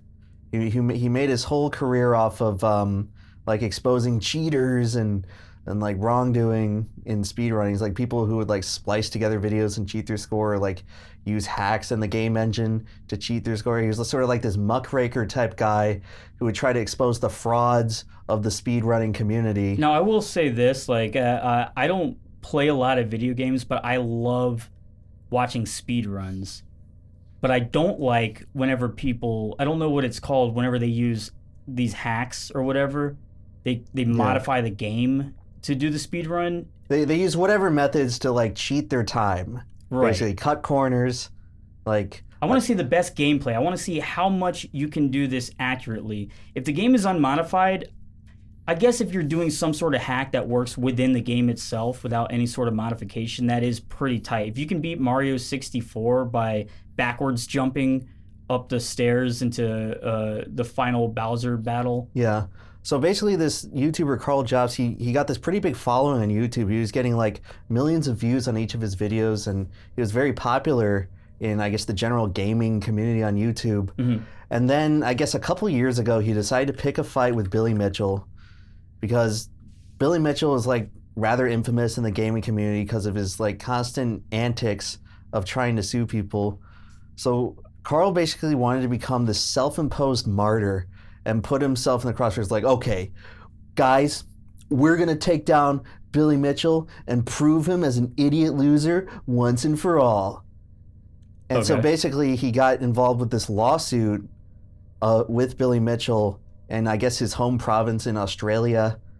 It's in the Australian court system where it was just this kind of nebulous lawsuit. He would keep talking about it. He would like make multiple videos on it, each of them like getting 1 million views, saying like, Billy Mitchell is going down. We have the tightest case in the world. Billy Mitchell is going to be stopped and he's going to have to pay us damages.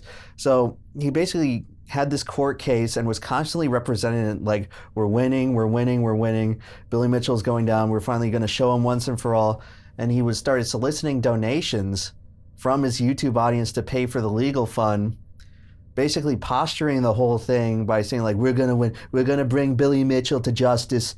And then the verdict came down for the case this week, and Billy Mitchell won. Okay. How did they prove his side of the case? So basically, the entire audience from Carl Jobs' side was misled about what the actual nature of the case was. They were thinking this entire time that this court case was about trying to prove if Billy Mitchell cheated at some Donkey Kong game in 2010 or something. To prove that he was the best. Yeah, it's like digging up this old controversy between Billy Mitchell and this old publication, this gaming publication called Twin Galaxies, where I guess they were accusing him and trying to like show evidence that he cheated at this game. Mm-hmm. But it turns out the entire nature of the lawsuit was a defamation lawsuit because Carl had made a claim in one of his videos that Billy Mitchell had caused another speedrunner named Apollo Legend to kill himself. Okay. How did he do that? Well, so... Wait, that Billy Mitchell caused another... So, yeah, Carl was making the claim that like Billy Mitchell was responsible for the wrongful death of Apollo Legend. Okay. Because I think in the past, Billy Mitchell also threatened Apollo with legal action, and then later Apollo ended up taking his own life, and supposedly Carl made the claim that Billy Mitchell caused the wrongful death. All right, so that's a really stupid fucking lawsuit to try to do. What was Carl Jobs thinking? It's one of the biggest reversals of fortune on YouTube that I think I've ever seen, where someone had like so much goodwill. He like galvanized all these people, like, we're gonna get him, guys. We're gonna take down Billy Mitchell. And then not only did they fail, but now all that money they donated to him in the legal defense is going directly to Billy Mitchell's pocket. So Billy Mitchell wins again. Not only is he's not just the king of con, he's also the king of court. The king of court. So it's apparently $300,000 in damages plus damn, that's it? Plus legal expenses. Seems like you can get a lot more for someone trying to getting millions of views saying that you're responsible for the death of someone, like another internet influencer or YouTuber or fucking whatever. For $300,000, I would try to go for a lot more. But I guess you can only get what the money allows. It's $300,000 plus the legal expenses, which people are estimating is going to drive the total possibly up to $800,000 or $900,000. All right. Well, shit. I mean, is that even real though? Like, do you have to pay that out? Because most of these cases, they don't even get paid out. If it's a court order, then that money is going to Billy Mitchell's pocket one way or another. Well, good for fucking Billy Mitchell. Let's see what his net worth is. I guess he, supposedly he's a semi-wealthy man and he owns several chains. He actually lives here in Florida. He's a Florida man. Wait, this is him? Yes. Why does that look like the other it looks like the Australian musician. God damn, why am I forgetting his name? I don't... damn, it's been a long time since I've seen the King of Kong. This looks like Trevor. Trevor fucking... Trevor from GTA? No, from Whitest Kids You Know. Oh, Trevor Moore. Yeah, Trevor Moore. Yeah, that looks like that would be the fastest Donkey Kong player.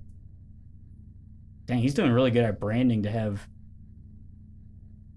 this much takeover SEO. Well, it's a remarkable turnaround, and it's just the total ruination of promising YouTuber's career.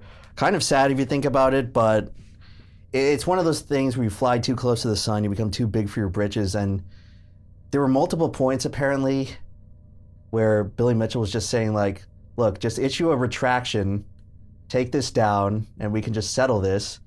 And Carl was like, no, we're going to show Billy Mitchell who's boss. We're going to teach him a lesson. I got to see. And then he went all the way through to the entire court decision, and now he's going to be just an indentured servant the rest of his life to Billy Mitchell. And his entire online career and all the goodwill he built up in the YouTube community is completely tarnished. His entire audience feels like they got used up. They feel like they put money towards this lawsuit that Carl wasn't even representing fairly. He was totally like almost misleading them about the nature of the lawsuit and basically just leading them to donate money directly into Billy Mitchell's pocket. Which one of these should I click on? I want to hear his voice because this sounds so insane that it seems like he might be geeked up or something. How would you possibly get into... Well, gaming is a huge space on YouTube. There's lots of views to be had from just talking about general gaming oddities and little niche things. Is this Billy Mitchell? Let me just hear his voice.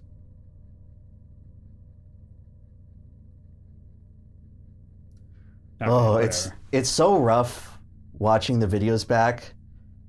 Carl must have uploaded like 10 videos. Wait, so how long ago did this happen? I think this lawsuit has been brewing for like 2 years. Okay, so it just broke. This whole time, Carl has basically been confidently and self-assuredly saying, we've got an open and shut case. Billy Mitchell is finished. It's completely over. He's going to be forced to pay us. And it just ends in a complete disaster for him. It's a shame, but I mean, you can't get too big for your britches on YouTube. These things happen, and he's in a rough spot. He's having a rough week, perhaps even rougher than most of the investors on Wall Street. Oh, can you are all those dollars done? I think there's one left. Okay. Did I ever tell you this story? What? So, I mean, this is a real $100 bill. It Yes. really is. I felt it in my hand. It is. Yeah, it feels like it. So, back in the day, I think I almost got one of my friends arrested by printing out fake dollars when I was in high school.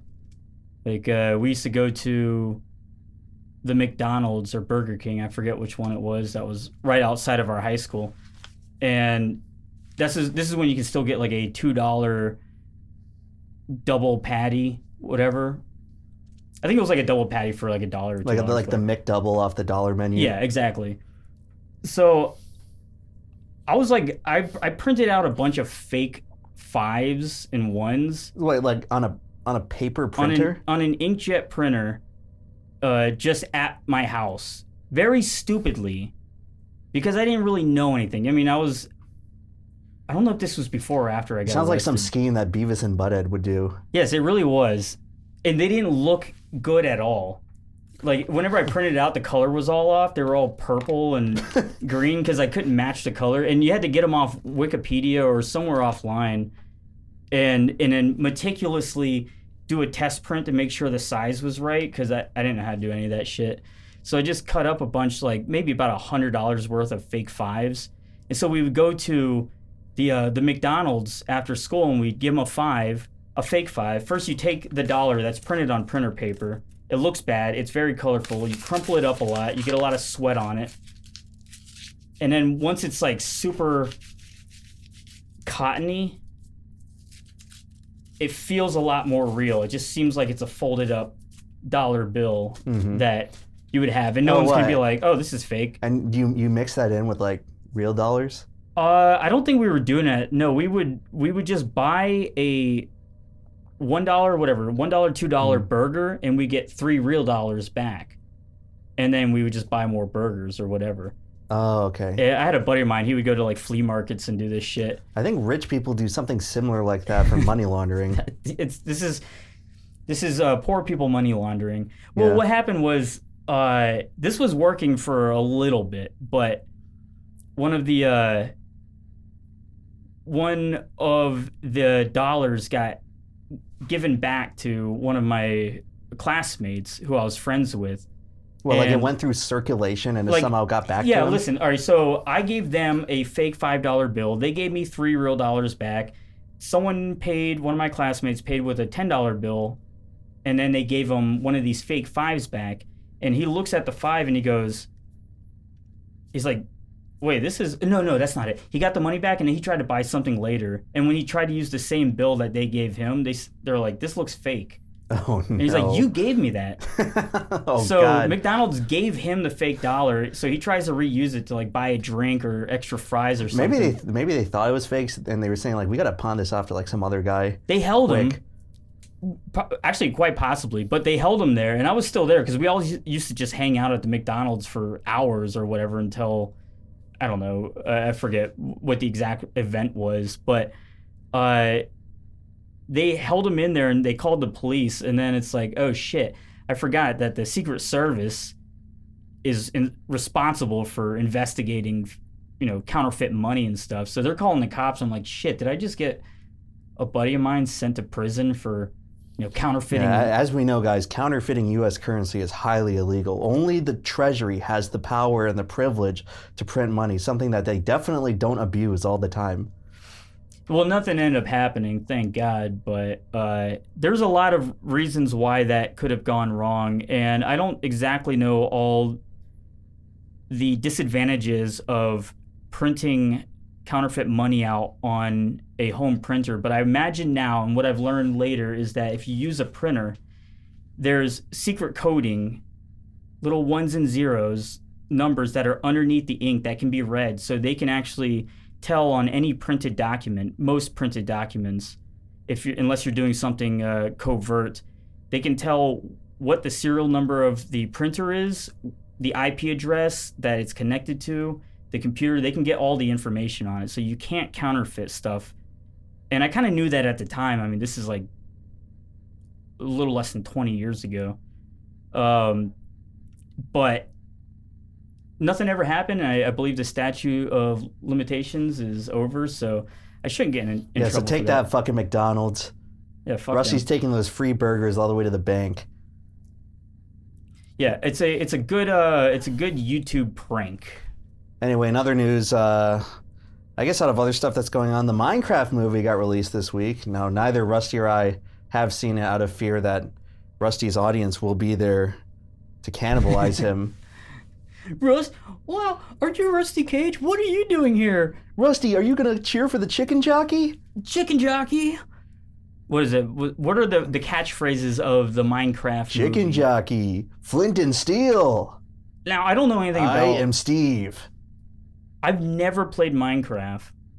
Do you just have a totally joyless existence? I think I was just too old for it. Oh, should I do the Minecraft knife game song? Is it about time to... The Chicken Jockey song. Revert my energy back to just capitalizing off memes? I mean, might as well. I mean, the main channel is where all the brain-rotted, clueless viewers are anyway, so you might as well give them what they desire so much. No, they'll hate it. They'll just love the old stuff better. So should we go and... Is this a bad idea to revert to just doing...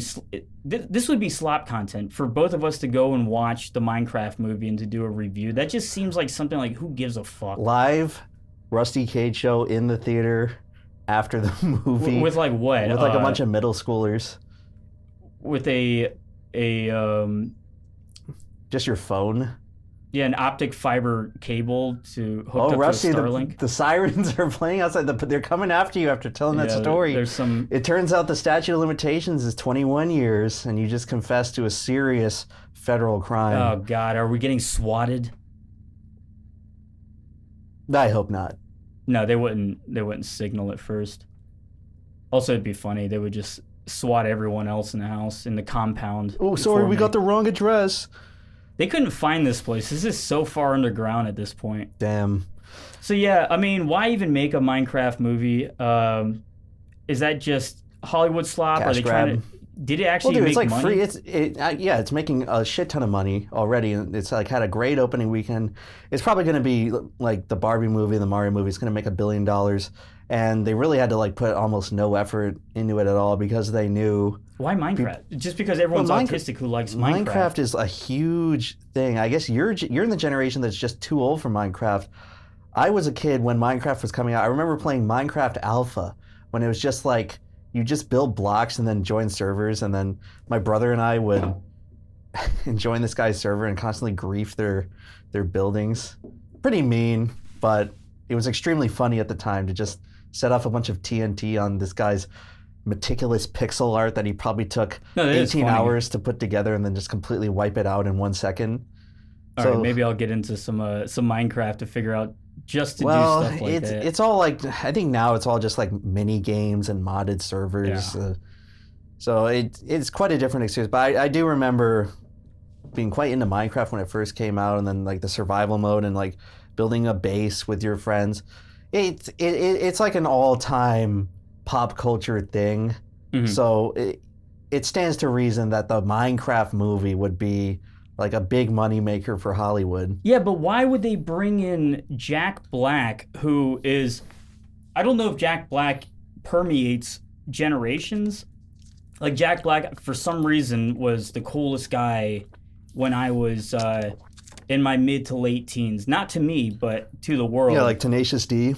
Yeah, Tenacious D, I think it's... To me, that's like one of those aspects of millennial core cringe that I just never got into.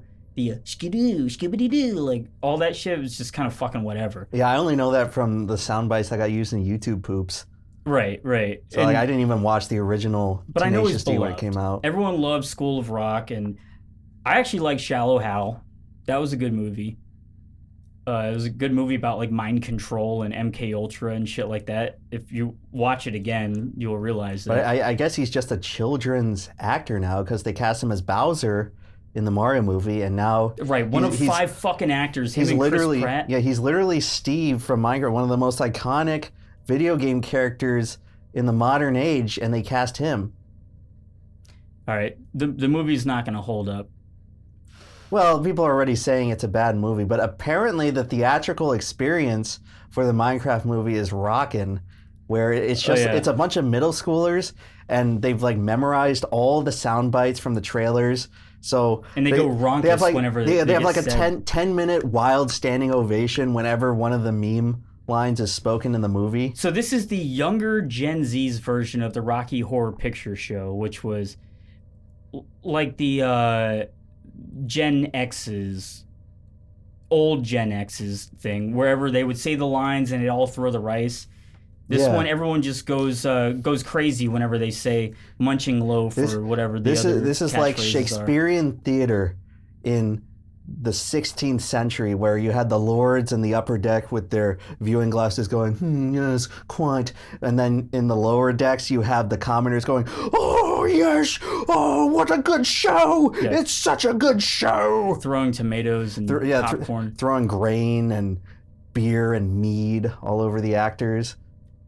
God, just imagine like if they really wanted to, if China really wanted to, they could. Sorry, I don't know where that's going, but Aurora, Colorado, that was a long time ago at this point. Yes. What happened in the theater there. I watched a movie in that theater. I watched The Northman. Now, fortunately, during that movie, there wasn't some white nationalist mass killing uprising. That would be one of the movies to do it. They did have metal detectors at the front, and before the movie, they had this big disclaimer screen saying, "Please be aware of the exits in case of any unforeseen circumstances," which I've never seen in any other theater. They specifically added it to like play in front of all the movies at that theater specifically. That was like when we went to go see Joker. There was a fucking weird dude sitting in the very back, like the highest row. And he was just like, he was there before anyone got in. I was like, God damn it, someone's going to do some Joker ass shit. That was like the first huge scare after that shooting happened, where people legitimately thought there was going to be some huge domestic terror event at the screenings for Joker.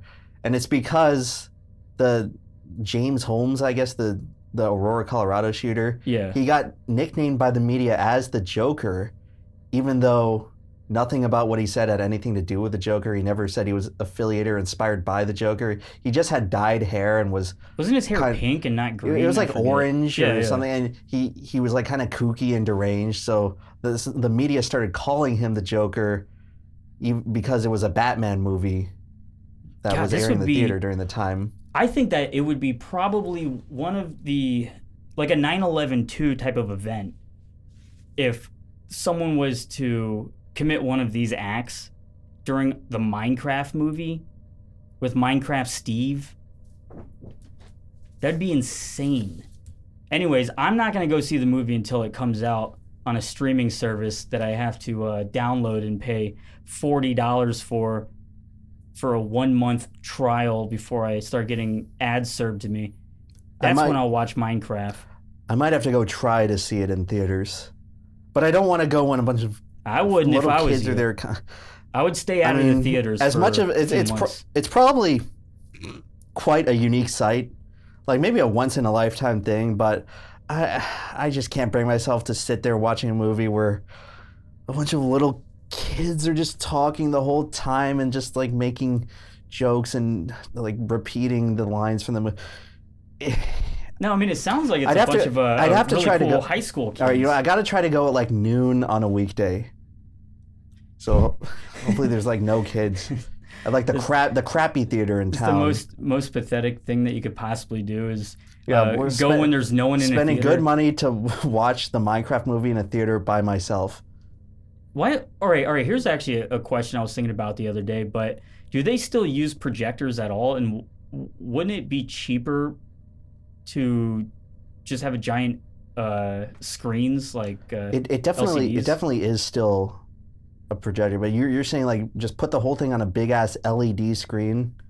Yeah. I think eventually once the LED screen just gets too expensive, where I don't know, logistically I don't know, but that's why like the biggest TVs are like 100 inches, and it seems like it takes them a while before they can scale up the TV like a couple inches. No, I mean, bigger. Now it's all like compartmentalized. Not to get dry here, but I mean, you can have just little panels that you put in. They all connect together, so you can daisy chain. Would it actually be seamless though? Because every time I see a restaurant or bar that has that set up, you can always just see that it's 4 TVs put together. And if you're trying to watch a movie, that would be massively distracting to have like this whole grid overlay on what you're trying to watch. So I'm guessing there's It's getting better. Movie theaters have a lot more problems nowadays than just worrying about making sure the picture quality is slightly more immersive. Minecraft Steve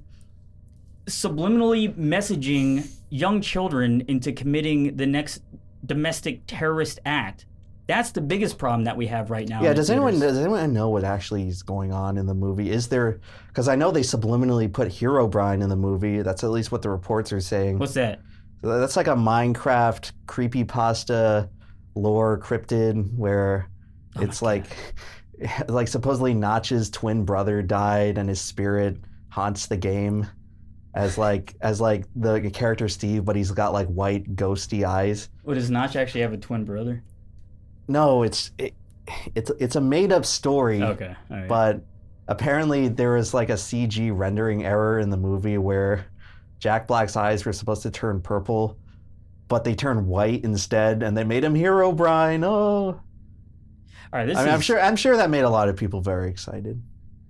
I don't know anything about Minecraft, and I'm trying to be like an interested host, but I'm so fucking confused about all this shit. Like, I don't even understand who Minecraft Steve is. He's just the character you play as in Minecraft. So it's just the main character of the game? Yeah, he's just Can you play anyone in Minecraft? He's like Link in Legend of Zelda, where But is there a story in Minecraft, or is it just an open world, like fucking Legos 3D Legos builder from the 90s? They've been trying to like make it into somewhat of a story, but the general game is that you spawn into the world and slowly build up your resources and armor and strength and collect stuff, and eventually you open the end portal and go to the end and fight the dragon, and then you win. That's an actual that's like campaign. the end of the game. But really, you can just build on infinitely, and there's no real end. It becomes just a sandbox game at that point. I saw one guy who built a computer inside the game somehow.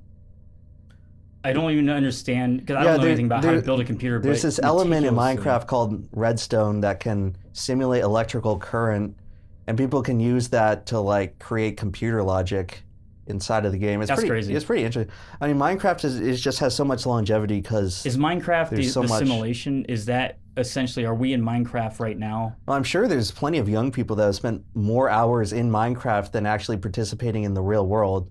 So for them, our real world might as well be the simulation, and Minecraft is real life. And on this note, can I just say this?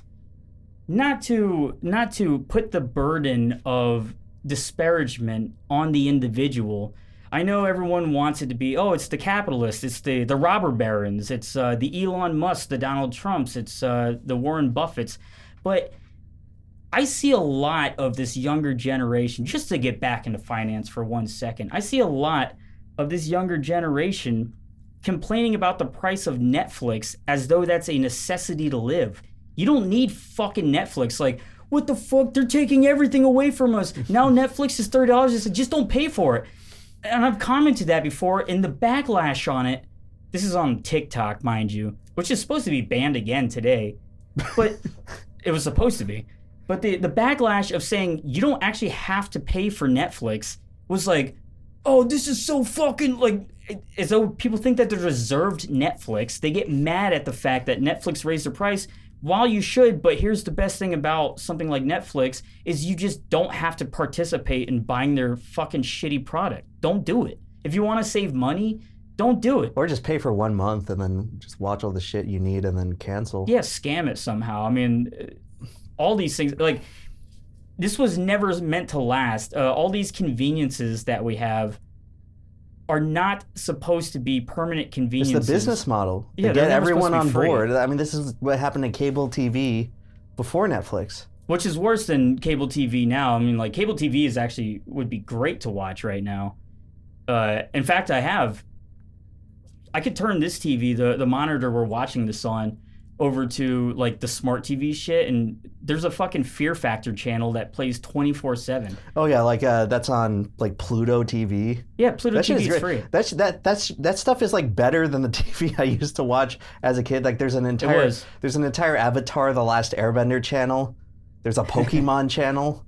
Right, and there's a Yu-Gi-Oh channel. It's all free, and it's like the same. It actually seems like it's less commercials than I remember there being when I was a kid on cable. There's some wonky ass shit on this digital cable shit, like there's some wonky stuff where it'll kind of just periodically cut to a different point in the episode without it being linear. It just switches it up. It like fucks up. Like I try listening to like the music stations sometimes, and it just randomly freezes. It's like they're streaming the thing onto the channel from some other source of the stream, and the source it's coming from is like, it's pretty weird. It's a weird time in entertainment. But Rusty, speaking of people complaining about the prices of something being too high, so Nintendo recently revealed the price for the new Mario Kart game, and they're going to be launching it as an $80 digital download. And that was the initial announcement.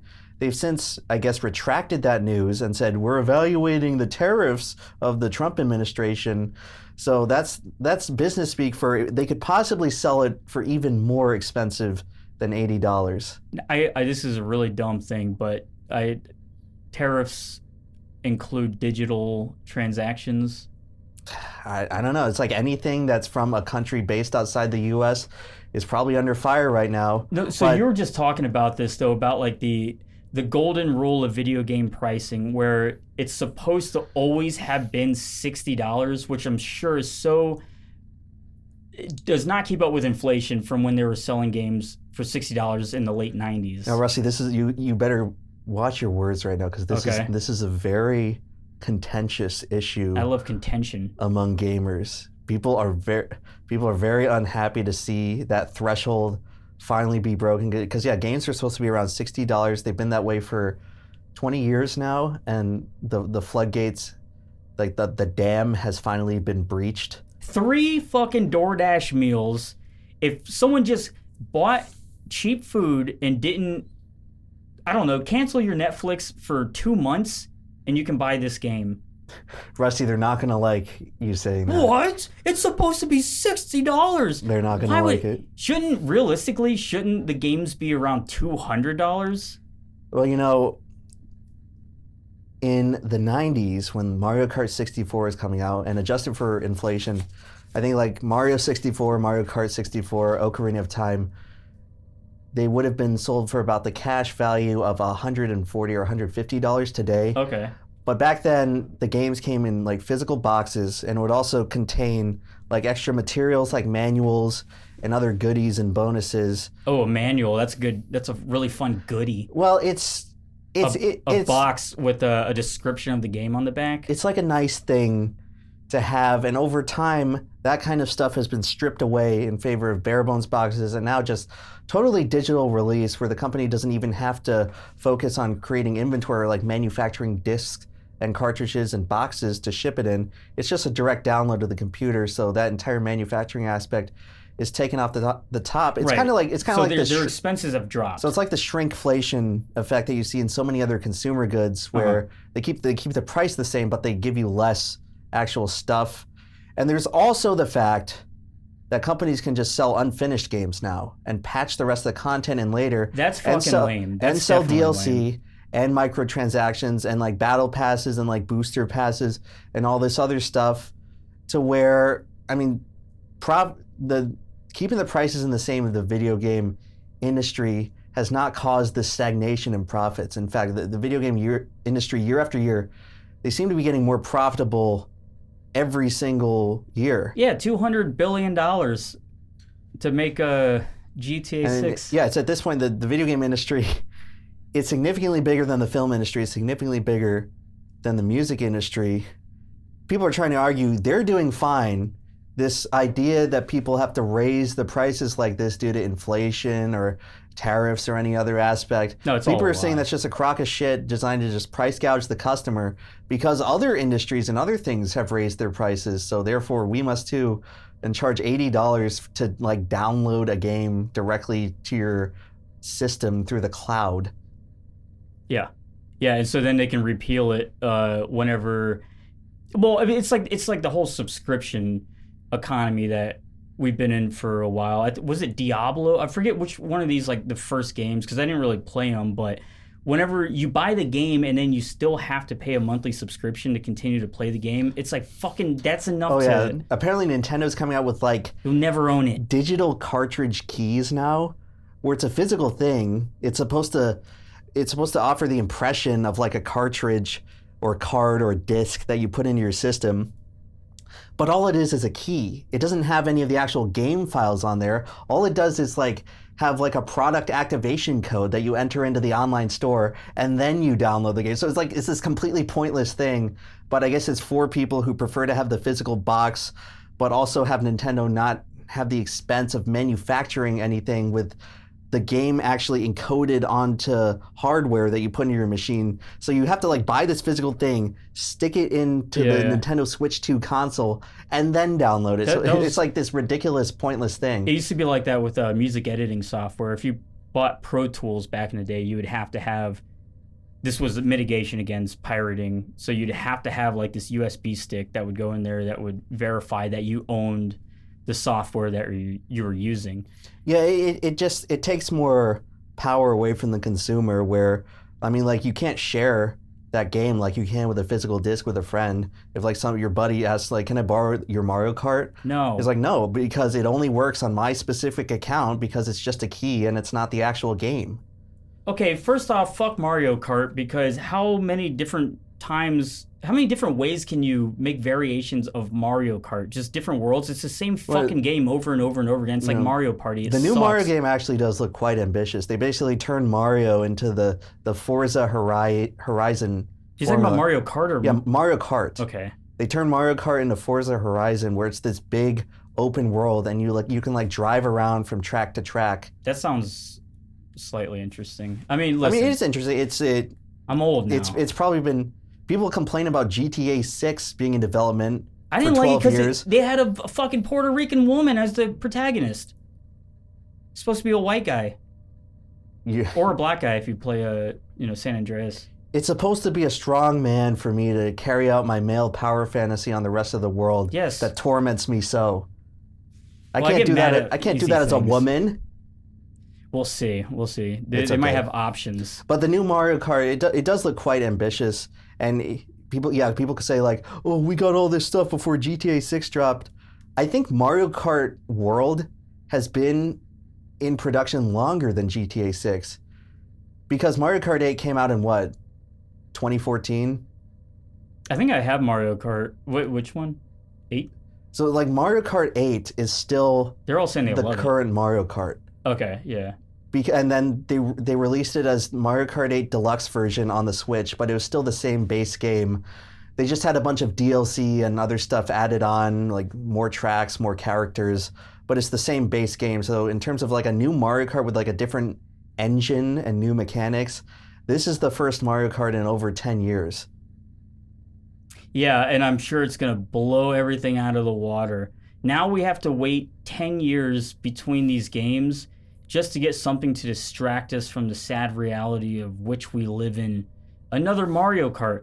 That'll keep the masses happy. But no, even that's pissing people off because they're charging $80 for a digital download. I think that's honestly, that's perfectly fair. $80 is cheap. If $80 is too much for a video game, I mean, how much should a video game cost? It's like, it's like the foot in the door thing where surely anyone willing to pay $65 for a game will pay $80. I think there's definitely market factors. Look at this on the TV up there. This lady's like watching TikToks. It just changed. What the hell? I didn't even realize that was on the whole time, but that's a weird distraction. But anyway, sorry. The video game market now is very different than what it was 10 years ago because like the console gaming is on the verge of death. Everyone has switched to PC gaming. There's no originality or anything coming out of Microsoft or Sony. PlayStation doesn't even have any fucking games. I know, I haven't bought a PlayStation 5 because why bother? The PlayStation 5's been for sale for 5 years now. So you can get a fucked up version of Cyberpunk? You've had no reason to buy one. They spent $400 million trying to come up with Concord just to cancel it and write it off for taxes after 2 weeks. Yeah, all the games that they made for PlayStation 5 you can get for PlayStation 4 and they still run just as well. I don't know what the fuck Xbox is doing. I haven't even heard of any news coming out of Xbox. They might have like given up on like trying to appeal to gamers in general. So really all that's left to look forward to if you like old-fashioned AAA console games is GTA, which they're saying they're going to be put on sale for $100, and Nintendo shit like Mario Kart, new Super Mario, like Super Smash Bros, whatever, a new Zelda, a new Kirby. Dude, Like this shit fucking sucks because it's all made for babies now. Like, all the new Mario games, they're made for infants. What, you don't like Mario having like a super plump mushroom and turning into an elephant? Was it the Mario Odyssey? There's like Mario. Those games, no, there's the game Mario is boring. Wonder now, and that's Oh, a 2D game. Yeah, the 2D games are very old school. They keep going back to like Paper Mario because they know how cheap and easy it is. I remember Mario Odyssey being pretty well received. I don't know if the chat here would disagree with that, but It wasn't good. Mario 64 was good. It was difficult, and Mario Odyssey was like, you get a little tokens that give you the gambling. It gives you the dopamine rush. Oh, you just got a blue banana. Oh, they're all over the place. Like, it's literally made for fucking babies who just see big eyes and colorful things and go, ooh. there is a new There's no way to lose. There is a new Donkey Kong game coming out where you are going to collect bananas. George Floyd Donkey Kong. I can't make George Floyd jokes. You know, anymore. that's Everyone hates Rusty. him. That did not need to be included. Yeah, you're right. We're talking about Nintendo, a wholesome company that has definitely not been ruthlessly putting innocent people in jail over the past 25 years for trying to emulate games. What is this new Donkey Kong game? It looks like Mario Odyssey, but for Donkey Kong. Fuck. You saw how they made Donkey Kong look like a stupid child now? Yeah, I think we actually talked about that on another show. A lot of the Mario characters have more flexible designs now. I guess I've been seeing mixed responses for that. Like, Donkey Kong used to look scary. I mean, well, all of this is in service of the original source material. What did the original Donkey Kong The original look Donkey like? Kong stole Daisy and then made Mario jump over barrels to Actually, Rusty, save her. he stole Pauline. It's a was different Pauline? character. You're really showing yourself as just a gamer fraud who doesn't know what they're talking Okay, about. look. That's Donkey Kong. Scary. Evil brow. Dark eye background. Conniving grin. Bulking status. Now, they turned him into this. Rusty, that's the same character. That was the new Donkey Kong you showed before. Well, whatever. But they're doing... What is this fucking shit? He's going bananas. He shouldn't be. Oh, come on. It's a big monkey who likes bananas. What more do you need? Yeah, well, the Donkey Kong I've known for my maybe I'm entire wrong, life whatever. is just the guy on that picture on the No, left. this is the and fun with the one. red Look, pipe. that's the old one. Look at that. Yeah. Look at those fucking eye lines, whatever the hell that is. Insane. Well, I guess beauty is in the eye of the beholder, as they say. So maybe the new design will eventually grow on us after the next few years. But No, people are they're- not happy. Rusty, there's a big boycott going on. People are saying they're not going to buy the new Switch. They're not going to buy any of these games. We'll see if that actually happens when push comes to shove. But right now, the Nintendo faithful are not happy. Okay, speaking of the Nintendo issues, especially with the Switch, when the fuck did they start offering free repairs on the joysticks? The Joy-Con, I don't think that ever happened. I thought that's what they were doing because they sucked. That was clearly a design flaw. I think- you look up the Switch 2, it looks exactly like the Switch 1. I mean, I could be mistaken. Maybe they offered some kind of recall process. But as far as I'm aware, they basically just said, sucks to be you. Just buy this new one. We fixed it. Yeah, right. I mean, I think Xbox did something similar to that with the Red Ring of Death on the Xbox 360. The Red Ring of Death, yeah, that was actually worked when I was working in cell phone repair. We had to try to fix those. I think supposedly they had a return program, but they made it very difficult and tedious, much like what insurance companies do to try to dissuade you from making a claim. Xbox probably made you jump through a bunch of hoops to repair this obviously defective thing that you wasted your money on. And they basically just told you, just buy the new Xbox 360 where we fixed it. They're laughing. They laugh at us. They get our money and they laugh at us and they sell us the same fucking crap over and over again. The same game with different skins. And now it's all going to be AI generated new levels or whatever. The NPCs will be different. The DLCs will all just be fucking unhuman shit. don't you have a story to tell? I think we should start closing this out, but not quite yet. I do have a story for the folks. We can read some of these super chats for now, and then I can get into it. All right. Paul? Let's see, where were we? I think we're way up here. Holy shit. It's hard to find our place because half the messages are Paul. Okay, so Paul, thank you. Paul, once again, the catheter or diaper, whatever sounds more fun to you. No piss breaks. Also, nice commercial break. Yeah, well, Paul, don't give Samir any ideas. I mean, we had to negotiate pretty hard to have one break. So God damn, a catheter. Dank the Clanker. All I want is a time slot the UK can watch, to be honest. I forgot the context. Oh, I guess he's talking about the show when we were switching the show over. Yeah, well, I mean, that would be nice. We were supposed to do this. It's gotta be 5 in the morning in the UK right now. 2 hours earlier, and fucking Emp comes over. He's like, yeah, 8 o'clock, good. Paul says YouTube limits you to 5,000 subscriptions. I did not actually know that. I have hit this limit. Also, the cartoon Regular Show did a good job making fun of Billy. So, yeah, in the cartoon show Regular Show, they had an episode with a character called Gary Bobby Ferguson, who was like this deranged video game guy where the heroes have to challenge him and beat him at the video game. And it's loosely based on Billy Mitchell's likeness, where he's just like a floating head with tiny arms and legs. Okay. And I think he tried to sue Cartoon Network for that, and it got dismissed. What does that mean? YouTube limits you to 5,000? I guess you can only subscribe to 5,000 different channels. Interesting. And the sub box must be going boop, boop, boop, boop, boop. God damn. All right. Baron Von Brunk with the $5 saying, I met Billy Mitchell at a video game convention in 2015, and I showed him my giant Lego Nintendo controller. I shared the photo on Discord. Oh, that's tight. Let's see it. Let me see if I can pull this up. So I guess it's on your Discord channel right now? Yeah. I'm not sure how easy this will be to do. I don't want to... It might be on the Rusty Cage Show chat. Oh, sweet. Shit. There it is. Okay. Let's try this. God, that controller must weigh 200 pounds. It's enormous. Yeah, I don't know how to set the window up here, but that's definitely a giant Lego controller. Oh shit! This is gonna be. How the fuck did I do this?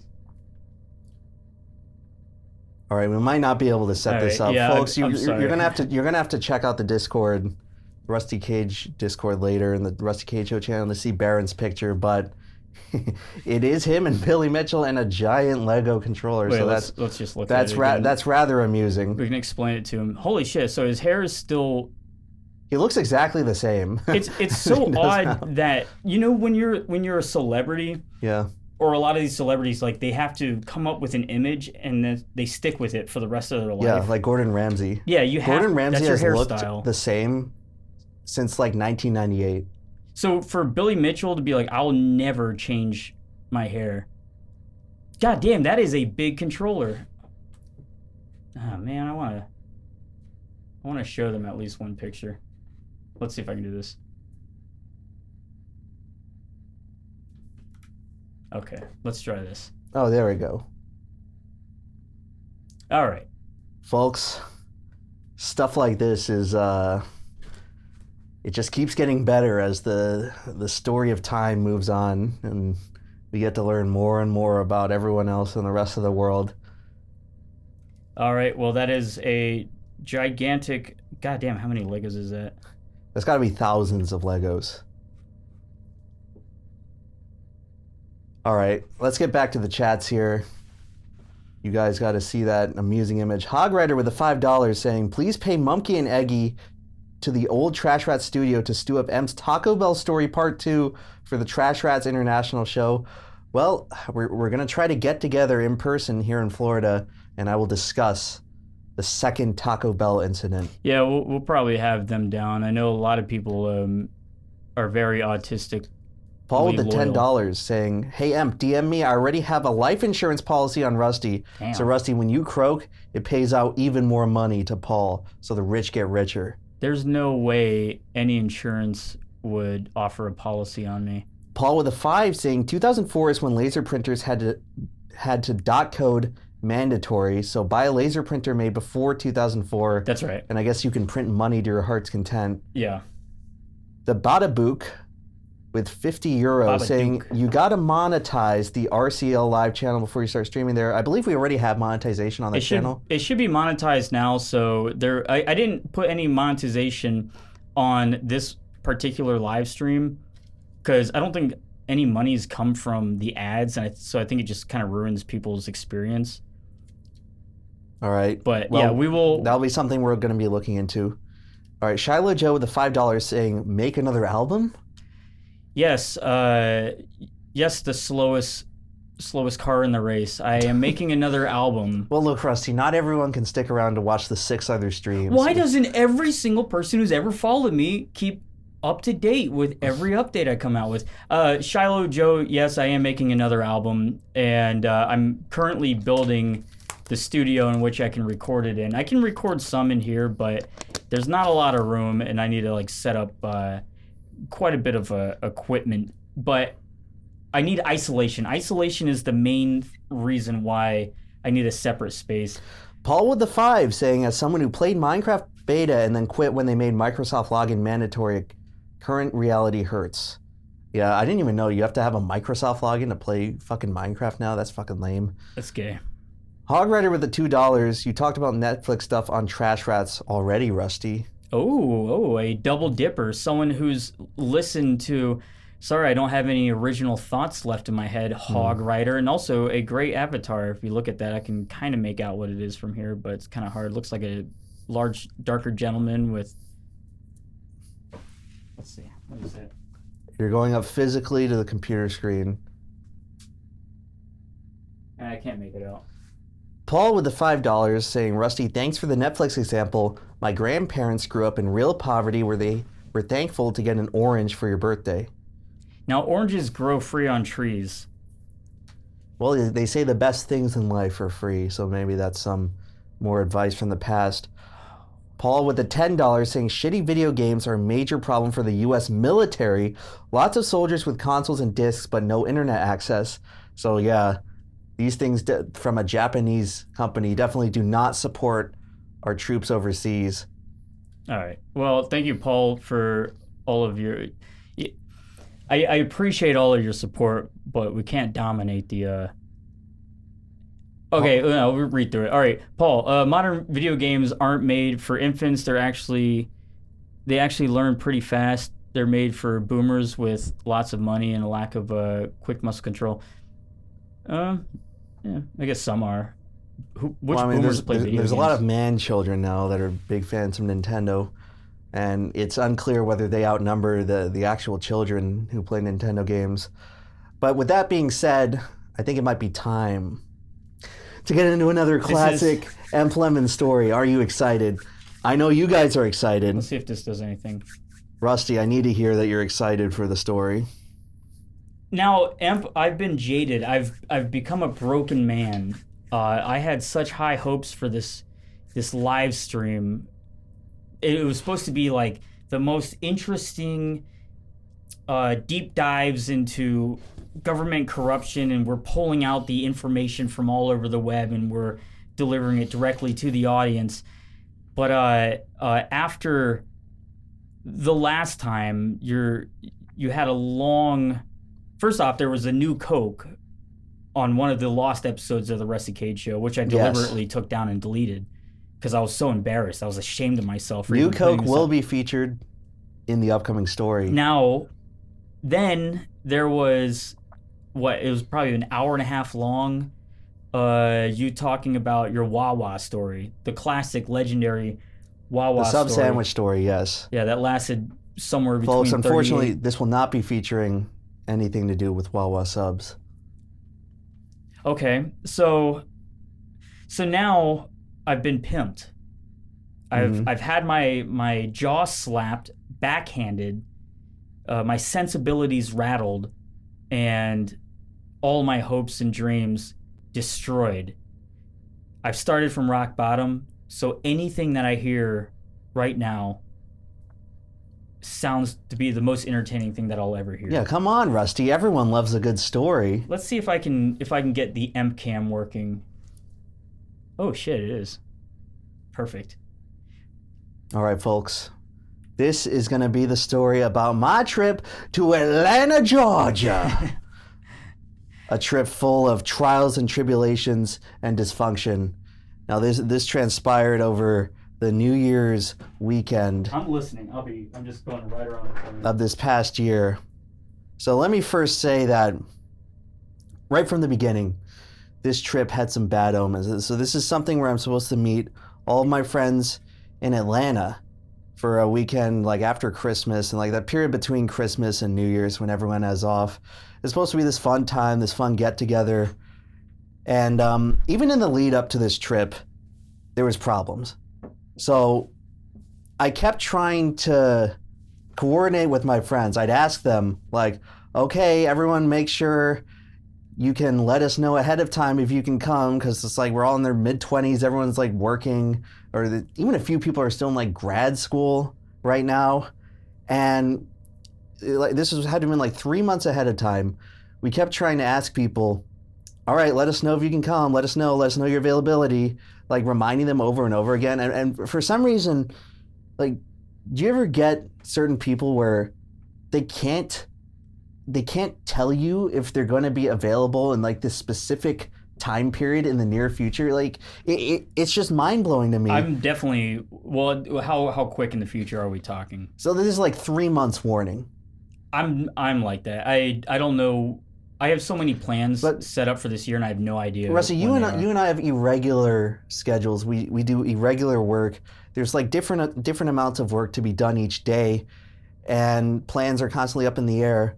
Most of my friends have just like direct, simple salary jobs or like directly scheduled like college curriculum. They have to schedule off PTO. So for me, it's like, you mean to tell me you can't tell me for sure if you're going to be free on this day with 3 months warning? It's like, what is this? Are we still in like elementary school where you have to like ask permission to take a few days off from your job or like to take a few days off from your college? You don't know if you're going to be able to do it?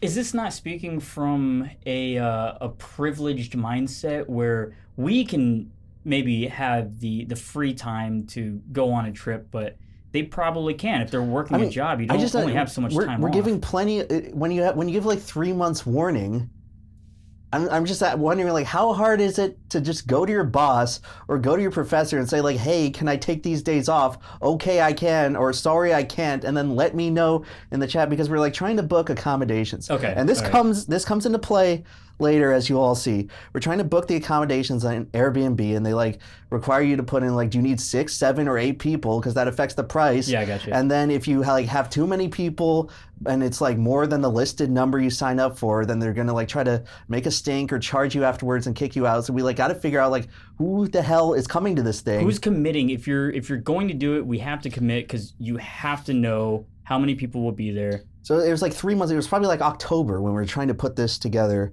for something that's at the end of December. And like certain people, they just can't tell us. They can't tell us until like 3 weeks before in December. So like we've been waiting. We haven't been able to book anything. And then gradually I just keep thinking to myself, oh, isn't this thing we're trying to plan coming up? And oh God, they did something so annoying. Like, I love my friends, but sometimes everyone probably has these moments with their friends where it's like, dude, what are you thinking? All of a sudden, like 3 weeks before, like 2 of the friends in the group say like, you know what, we should just go to Charlotte for the weekend instead. How do fuck do you think this shit works? We have to book the stuff. We have to schedule it. And they want to just change plans 3 weeks. Like, we've been talking about going to Atlanta and like making plans of things to do for 2 months now. And you're like, you know, we should just meet up in Charlotte. I'm like, no. Can I say this? I think at this point we already booked, because I said, okay, well, I'll book it for 6 people. And then, wait, actually, no. Why did you want to go to Atlanta? Atlanta's supposed to be one of these big cities, these big cultural cities, and I'd never been there before, despite it being pretty close to me. It's like close enough for me to drive. So I figure, you know what, might as well go see it when I have the chance. And like other people wanted to go, so I'm saying like, yeah, let's go to Atlanta. I want to see what's special about the city. Sure. And then like 3 weeks before, it's like, what if we went to Charlotte instead? First of all, like we just had a trip to Charlotte with my friends like 2 years ago. I'd already been there. I'm Same like, friends? Yeah, same group of friends. Okay. I'm like, I haven't been to Atlanta. I kind of want to see what's in Atlanta. And that's what we've been talking about going to this whole time. So what the fuck is the problem? So they're like, okay, we can go to Atlanta. And then I guess I let one of those friends book the accommodations for the Airbnb, because by this point, with all the procrastination and people inexplicably being unable to tell if they're going to be available at a date with 3 months notice, it's like 3 weeks beforehand that we're booking the Airbnb. So that it's the stragglers left. Now, why basically. why do you think that they were so uncommitted? Do you think it was because they're all busy? Like everyone's got a stupid job or like stupid college curriculum now. But they're busy. But again, they can take the time off. They can schedule ahead. Do you think that they were just kind of half-assed entertained? Did they not even maybe want to go? And this was just, if it's convenient, yeah, I'll tag along. But if not, I could pass. Or like, do they care? I don't know, maybe. I mean, usually when it comes to making plans, they're the type of people that follow through. It was a frustrating experience beforehand. So we ended up, or like my friend, one of the friends ended up booking something. Mm-hmm. And I figure, we got kind of close to the date. It probably would have been good to know ahead of time to get something nice, but we got something. The pictures looked pretty nice. Let's just see what happens. So the day comes when I end up going to Atlanta, Georgia. So I take I-75 straight up, stop at Buc-ee's on the way. Probably the most crowded Buc-ee's I've ever seen in my life. No, I went to that Buc-ee's actually in the past few months. Yeah, it's near. It fucking sucked. It's near Macon. If you hate Buc-ee's, yeah, it was. Yeah, if you hate Buc-ee's, just stay out of it when it comes to Georgia. I happen to like Buc-ee's, so it was still a worthwhile experience to stop in, but it's the most crowded I've ever seen. There must have been over 1,000 people in the Buc-ee's. The line for the women's bathroom, and this is Buc-ee's where, if you're not aware, they have like 50 stalls in the bathrooms, so you get in and get out quick. There's usually not a line, but there was a line for the women's bathroom sticking out all the way to like the candy area. It was just ridiculous. But you pass by Buc-ee's, and then we start to head into the Atlanta city limits. And by now the weather's kind of crappy. It's like cold, rain, it's misty. I can't really see much, but we get into Atlanta city limits. And before we go to the Airbnb, I'm pretty hungry. I've been driving for 4 hours. So they have a vegan burger chain. Of course. In Atlanta. There's a lot of vegan food in Atlanta, actually.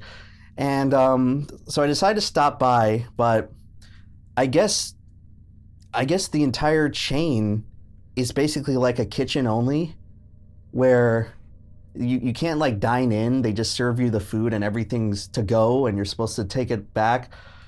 So, and I guess space is at a premium in Atlanta because there's like there's no dedicated parking lots. So the second I get into Atlanta after driving for 4 hours, I have to parallel park on the road. 5 seconds after stopping my car beside the parking spot to back in, some woman crashes into me with her car.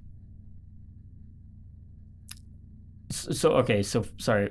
5 seconds after you I literally pull up to the restaurant. There's a spot open on the parallel park on the side of the road. I stop and start to back in, and within 5 seconds, an Atlanta driver runs into my car. Now, when you say an Atlanta driver, is that a euphemism? Now, Rusty, for your specific information, yes, it was a black woman. I didn't even ask if it was a black woman. Yeah, I mean, I'm not trying to and this issue is going to come up later in the story, and I'm not trying to come off as like racially prejudiced or anything. Sure. You're just half Chinese. I mean, what would the Chinese have against the African Americans? I've been driving my same car for 9 years now. Never hit anyone. Never had anyone hit me. The second I enter into Atlanta city limits, someone crashes into my car. Okay, all right. Now, sir, here's a question I always ask. when someone crashes into your car, who is the worst person it could possibly be that would make you the most mad? Like, whenever you see the person in the car and you go, oh, fucking of course. For me, it would be one of those, like, stupid blonde women in a Jeep with all the ducks along the dash. That would make me the most enraged. Okay, so... and damage my car. Yeah, right. So dumb, blonde, white girl, Jeep with all the little trinkets. Yeah, the stupid ducks. I think for me, it has to be... I hate to be a race trader here, but it has to be like a fat... white trash white lady, like meth head missing a few teeth. Yeah, like the Cookie Monster pants. Yeah, types that just has no, like, what the fuck she did to my car? That type of shit. That could go anywhere. Have you ever had anyone crash into you while driving? No. Really? No, I've not. So you've been scot-free so far. I was scot-free, and then I entered Atlanta city limits for 20 minutes. Instantly. Boom. Now, it wasn't that bad. It was like, I got like the left quarter panel of my car scuffed up, but it's really just cosmetic damage. I guess I got to take it. It's still like, it's got like the kiss mark, the streak mark from her car on my car still. So I got to look into a body shop soon, or like a detailing shop, to try to get that buffed out. Who cares about fucking cosmetic damage to a car? It's a car. I have sentimental attachment to my car. Okay. It's very special to me. And it's like wounded. It's been wounded this whole time ever since I entered the city of Atlanta. So I should mention, to complicate matters further, like right next to where I'm trying to parallel park, there's like some cop with his lights on responding to some other random issue on the opposite side of the street. So now I'm sitting here thinking, oh God, there's a cop right here, and now I might have to like go through some stupid insurance bullshit in some other state and like deal with some court in another state. But ultimately, when I got out to look at the damage, it wasn't that bad. I decided, like, the woman came up to me and I said, it's not that bad, you just go on your way. So we did not exchange insurance. We did not, like, I'm not trying to, like, I guess gouge. I decided to be the nice person, not gouge this person who looked like they were not doing that well financially on their own. You're one of these white savior complex types that are like, oh, she probably needs her money more than I do. It's not a white savior thing. It's I don't want to deal with fucking insurance disputes and possible any court or police. Especially with someone who doesn't actually have car insurance. Yeah, in a totally different, and I don't even know if this person has anything, so I just let him off the hook. Someone crashed my car, and I let him off the hook, because, you know, it's the holiday season, the spirit of giving. I figure I might as well be generous, say, like, let's just forget it happened, whatever, I'll take the mulligan. So I got my burger, and then I drive back to the Airbnb, and my friend's already there. It's like freezing rain. It's like very miserable outside, but I finally get there with my friends, and the Airbnb is decently spacious on the inside. It's kind of dirty, like the floor is kind of gritty. You could tell that classic $200 Airbnb cleaning fee didn't really go to anything. And basically, I'm finally start to settle down. I put all my shit in the room. Like, I eat my burger, which was pretty good. And this is a vegan burger. The vegan burger, yeah. Of course. I picked it up and ate it at the Airbnb. And then I went in my room. Like, I put my backpack and like my bag and computer and keys and phone and everything in my room. Go back out, talk with some friends. And then the next time I try to go back to my room, it's locked from the outside. All my shit and my car keys and my phone and everything I put in this bedroom, and the door is has inexplicably locked itself. Now, did I miss, how did you open the door? Or what was, it was a key card? It's just a regular doorknob with no lock, but I guess it was defective. Okay. And it locked itself from the outside after I left the room with all my stuff in there. That's insane. Now, it's very Atlanta. You have to expect that there's probably someone who... Oh, no, we looked up the Airbnb owner. They live in Miami. So of course, that gives you an idea of their character. One of these... no, say it. You can just say it. They live in Miami, and they're renting out properties in Atlanta. They probably are... Hispanic? I don't know. Yeah, one of these Cuban Hispanic scammer landowners that just buys up $50,000 houses in Atlanta, puts $10,000 in repairs, Airbnbs it out for 2 years, and then sells it for 200% markup. These real estate developers that are just raping our entire society every day. I guess I finally found myself at odds. So we try to call the host. It's like the holidays. It's like late at night. I think it's a weekend too. And they say like, oh no, you got to go to a property management company. Dude, so fuck these people don't even go in and actually care for their own properties. They're like, this is a huge investment opportunity, so I'm just gonna have a property management company take care of everything. There's a very good Hispanic accent, by the way. It's no accent in particular. I don't know what you're talking about, but we try to get a hold of the property management company, and they say, "Oh, it's too late. We don't have any staff. You can try to call a locksmith, but there's no guarantees that we'll reimburse you." It's just the most fucking asinine. Like I've heard horror stories about Airbnb, and I've been in pretty bad ones. Most of the ones I've been in have been good and a good value, but that's primarily in like rural places and small towns. I'm starting to realize that in big cities, so many of the Airbnbs are just abject scams. It's like, you mean like we're paying this much fucking money to stay in this Airbnb, 7 people, and you can't fucking reimburse a locksmith when one of us gets locked out of the rooms in your fucking defective, shitty, illegal labor contractor house? Who cares? Sue us. We'll take it out of the whatever. No, I mean, this is like whenever companies just take over renting out houses or Airbnbs for this reason, it's fucking hilarious. Like, whenever I was renting out a house a few years back here in town, and, normally you'd expect that someone would show you through the property. And the lady was like, oh, yeah, the key's in the key fob pad or whatever. Just type in this code. So I just, I opened up the key. I went to the house, and I, checked out the house myself. I took a fucking shit in the toilet. Like, you can do whatever you wanted. I could have smashed all the walls in if I wanted. There was no one there because this person worked for a company who worked for a company who worked for a company who clienteled out this property owner, so they don't give a fuck. It's just a fucking mess. Yeah. Fortunately, what ended up happening is that one of my buddies, I guess, had power tools in their car. So you basically had to take a mallet and a wedge and just slam on it on the fucking front of the door until it finally busted open with brute force. So now I can finally get in my room, but my door is completely unusable, so I have to just sleep with an open door at night with no privacy. Wait, sorry, and maybe I was talking too much. This is just to get into your room? This is to get back into my room that inexplicably locked from the outside because the doorknob was broken. All right, so did you really fuck up this this doorknob? We unscrewed the doorknob and just left it on the side of the side table next to the door, and I guess we put it back on before we left eventually.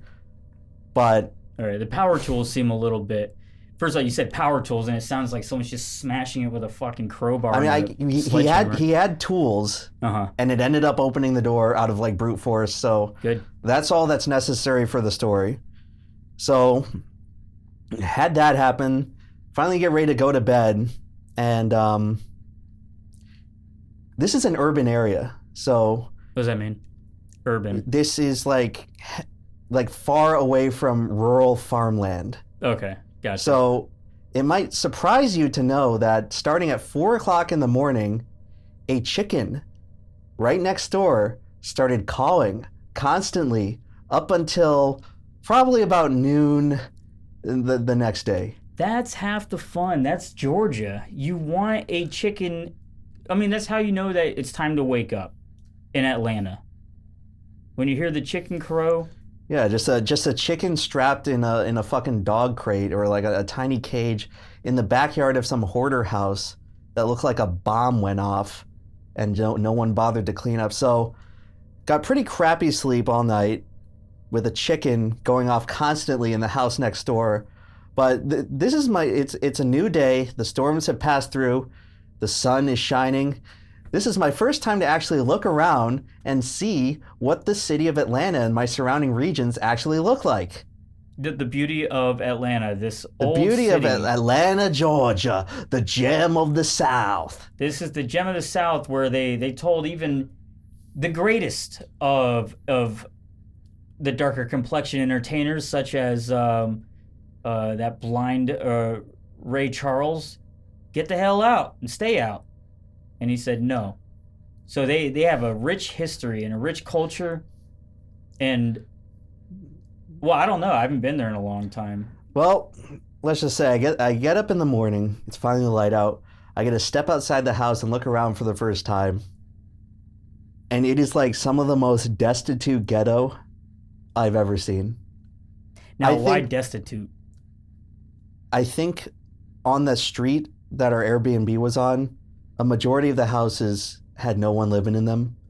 They were boarded up. There was trash and debris in all the lawns. And the houses that did have people living in them had dogs and chickens in crates.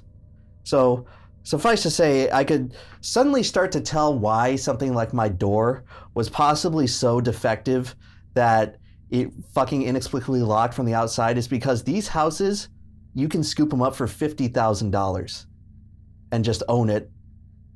And Dude, that's definitely, let's go. That's definitely, I mean, let's get into it. There's a cost, Rusty. There's a big cost, and that it's basically a borderline unlivable structure unless you put the entire value of a new house and contractor labor and materials into renovating. A lot of these houses are so derelict, it seems like most of them would probably have been better off being demolished and left with an empty lot. So this is a house. Is it separated on the sides? Are these like row homes, like in Baltimore? These are like single family homes. Okay. Like each with their own lawn. The property lines were actually pretty spacious.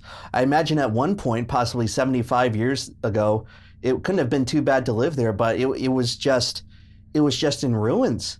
Yeah. I mean, there was more abandoned houses than actual inhabited homes. Because it has to be money to be made for someone by doing that.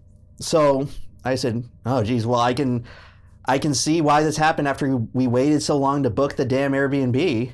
Right. We're in the rough part of town.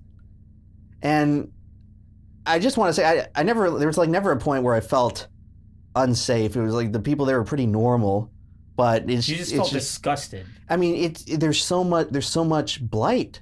Blight. I've never seen anything like it. Like, we have poor areas in our place, like in our hometown. Sure. But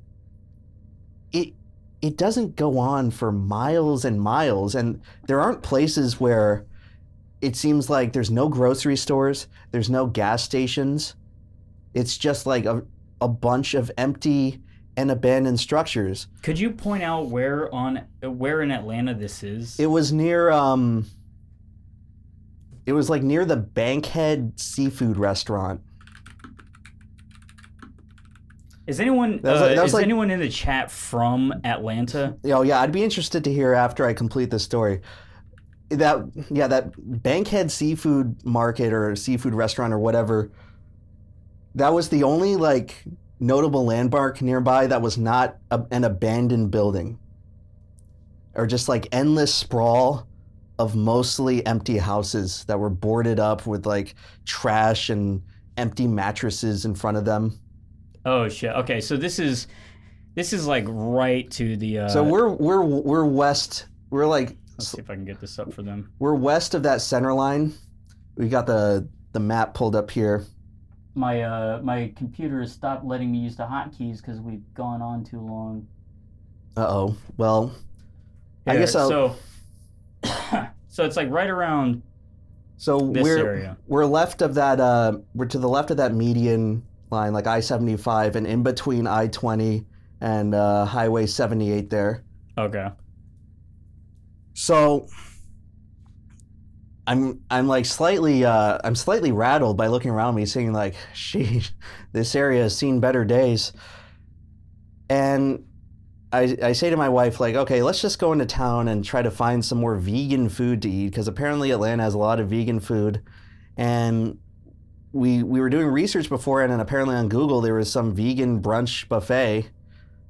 So we double check and look into that and tried calling the restaurant, and apparently it's just been inexplicably closed for years, like 2 years. And no one bothered to update the website. No one bothered to update the Google listing.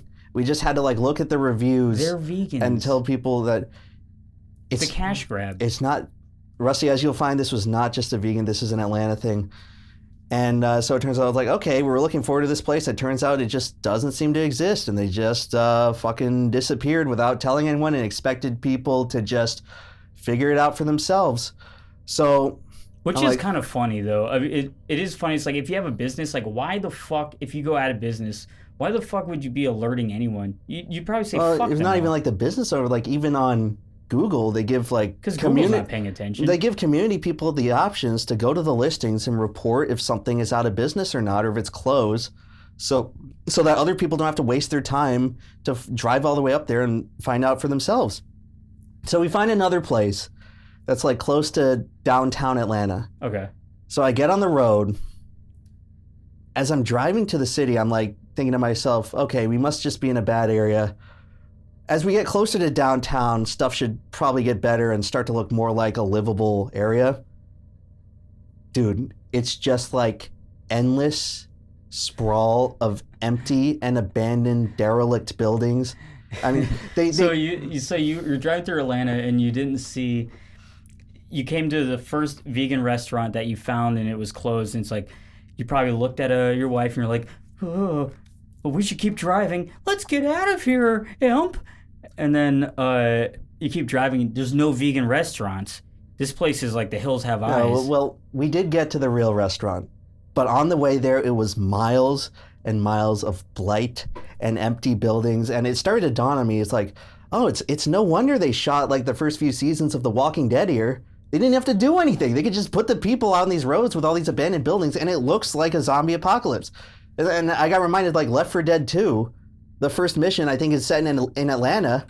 And I kept thinking to myself, like, this looks exactly like Left 4 Dead 2, where it's like this abandoned apocalyptic scenario. It felt like an abandoned city in so many places. True. Just destroyed, crumbling buildings, empty buildings.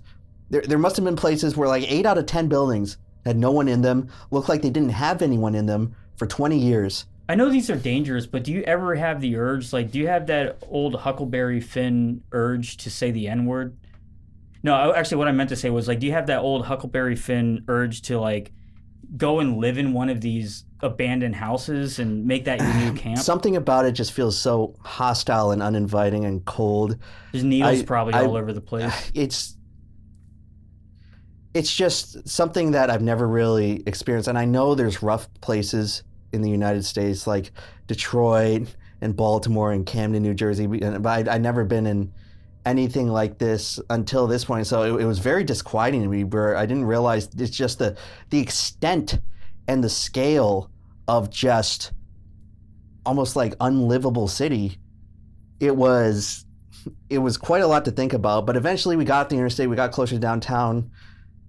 We find the restaurant, and it's still in a place where like 70% of the buildings are empty and abandoned and falling apart. But the restaurant's open. It's like a normal restaurant and kitchen. Like on the short walk there on the road, we already get solicited by some homeless person.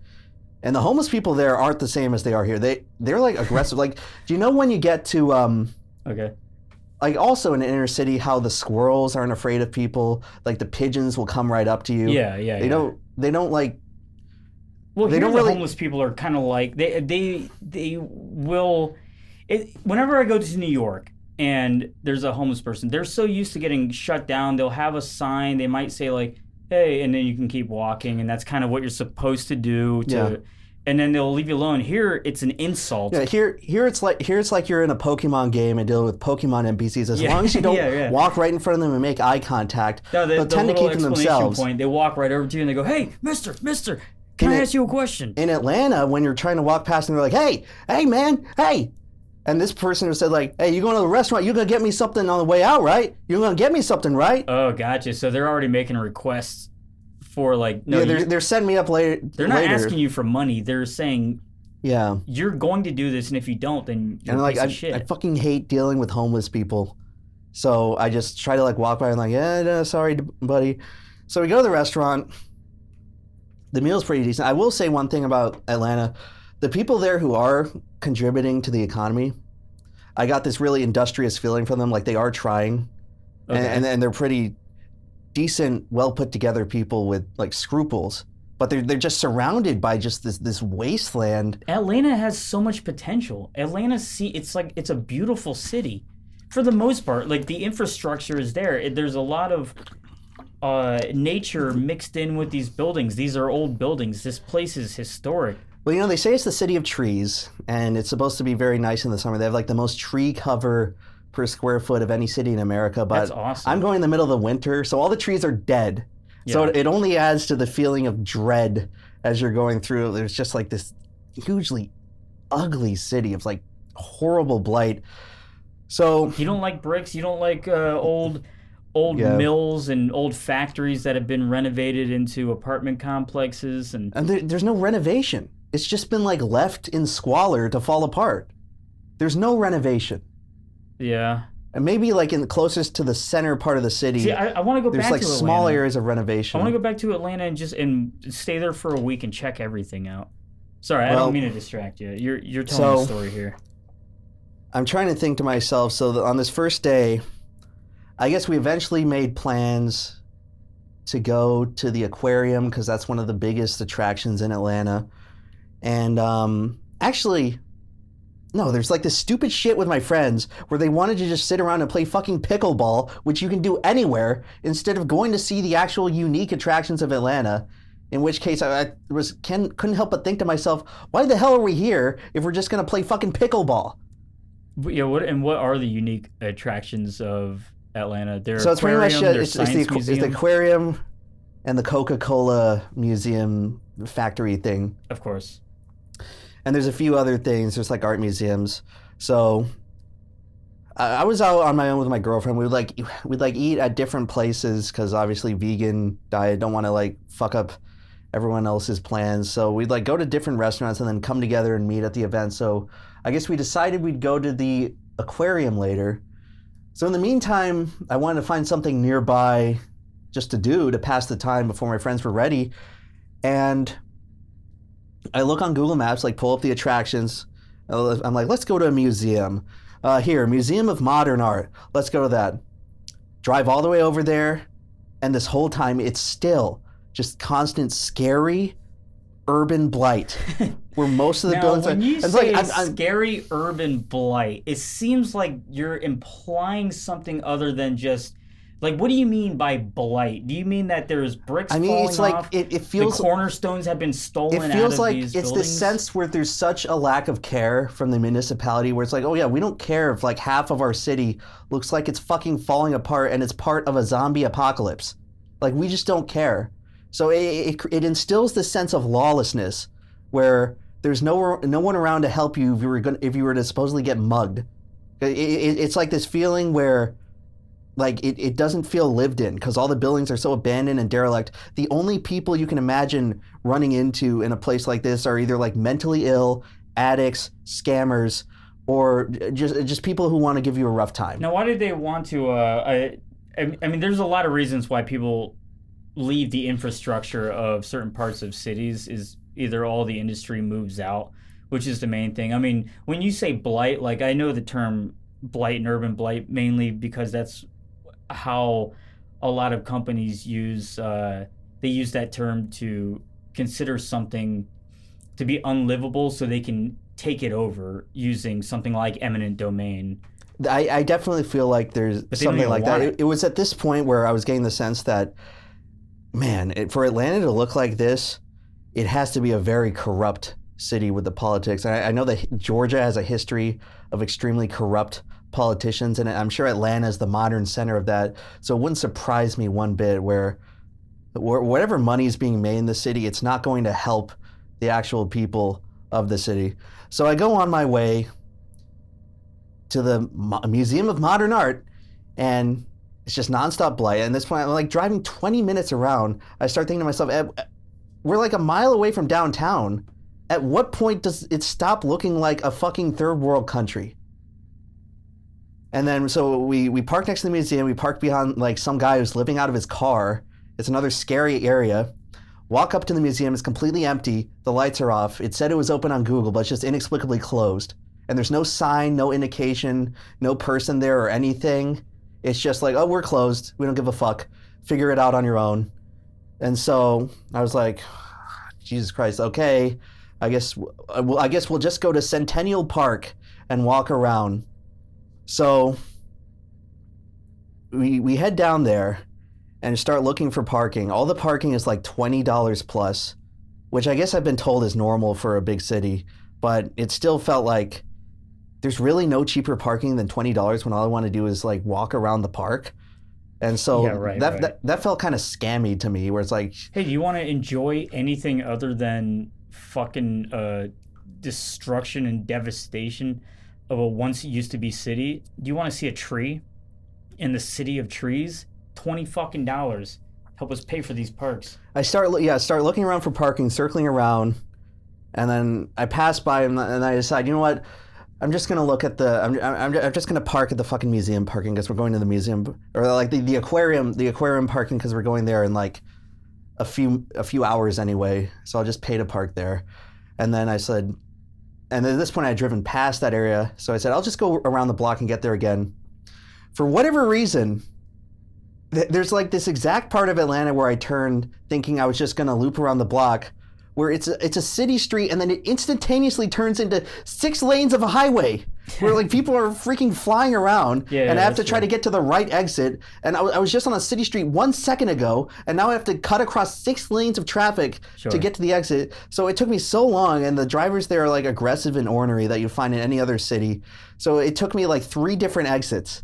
So something where I was just trying to go around a block, it took me like 15 minutes to get back to where I was before, because I guess the road design is so shitty.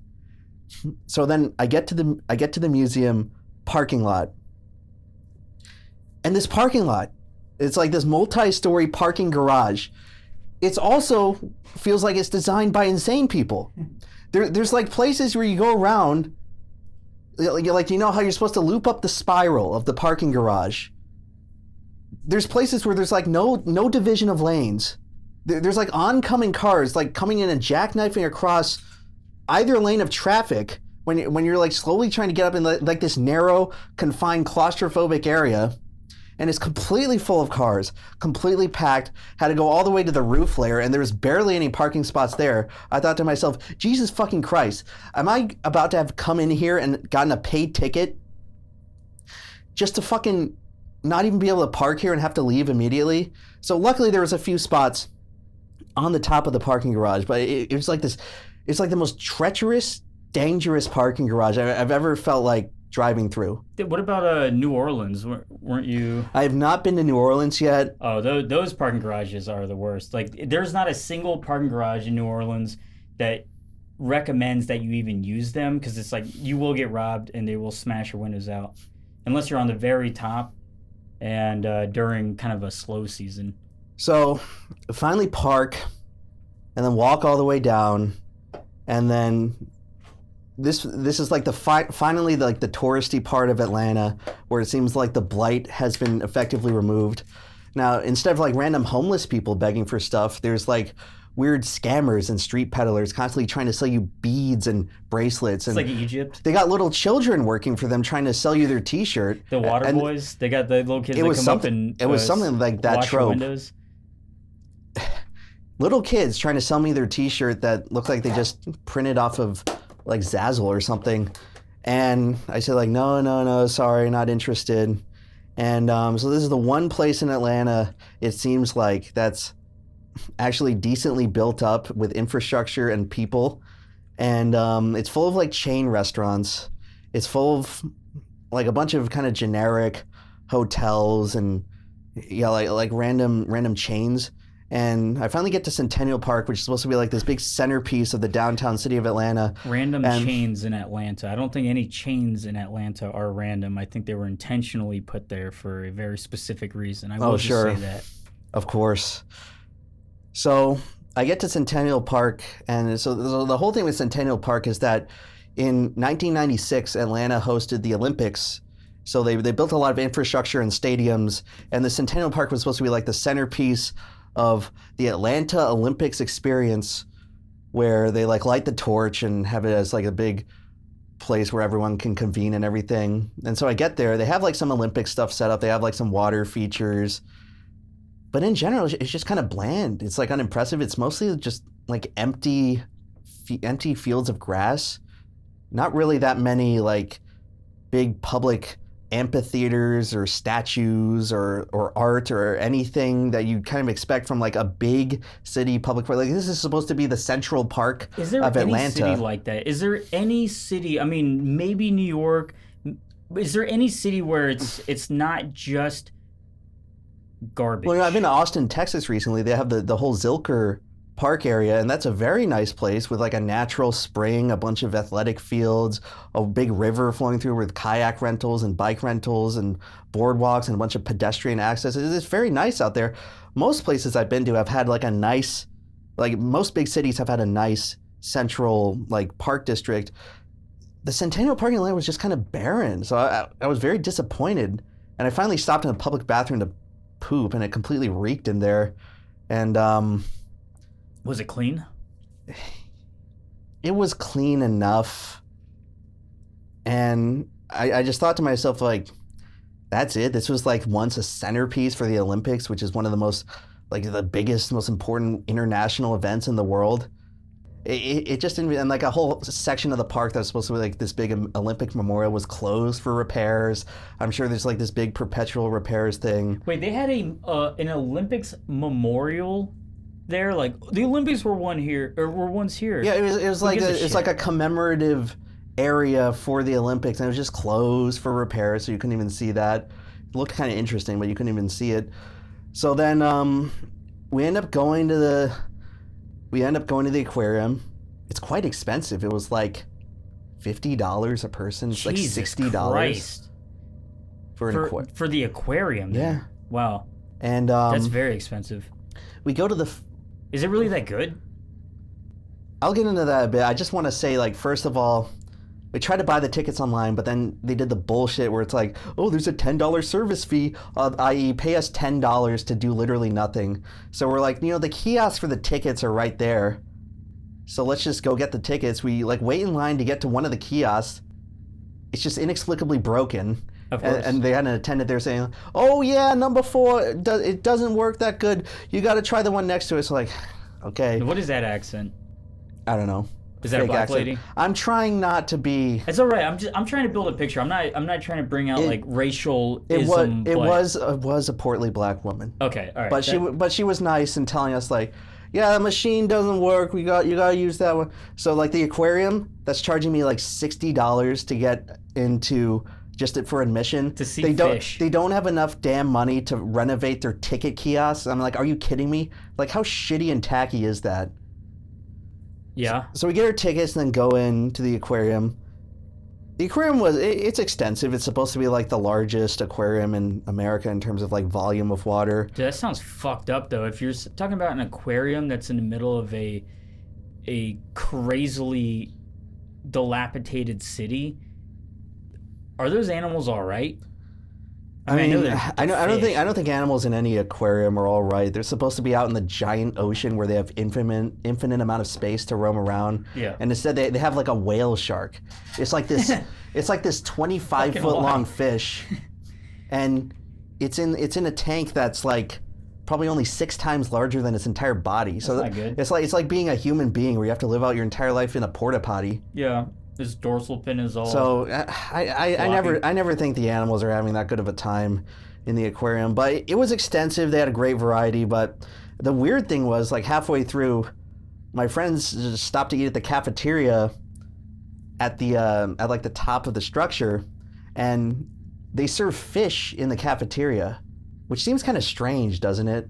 Like, you think an aquarium is supposed to evoke this sense of wonder for the environment, like... No, Imp. Aquariums aren't supposed to diverge from serving meat-based dishes just because they might have someone of the same or related cousin species. I can understand selling the burgers and the chicken nuggets, but they specifically have, like, fish sandwiches, and it's just very odd to me. Like, you're supposed to go through this wondrous place, which is... seemingly, in theory, supposed to instill this sense of reverence for the aquatic world, and then you're just gonna. But I guess they're appealing to like the Homer Simpson type people who look at the fish swimming around and we're like, fish. I want to eat some fish, and so that was kind of strange for me. Another strange aspect: this area had like a feature from Coca-Cola. And as we know, Coca-Cola prints out, like billions of plastic bottles a year, many of which end up in the ocean that directly damage marine life.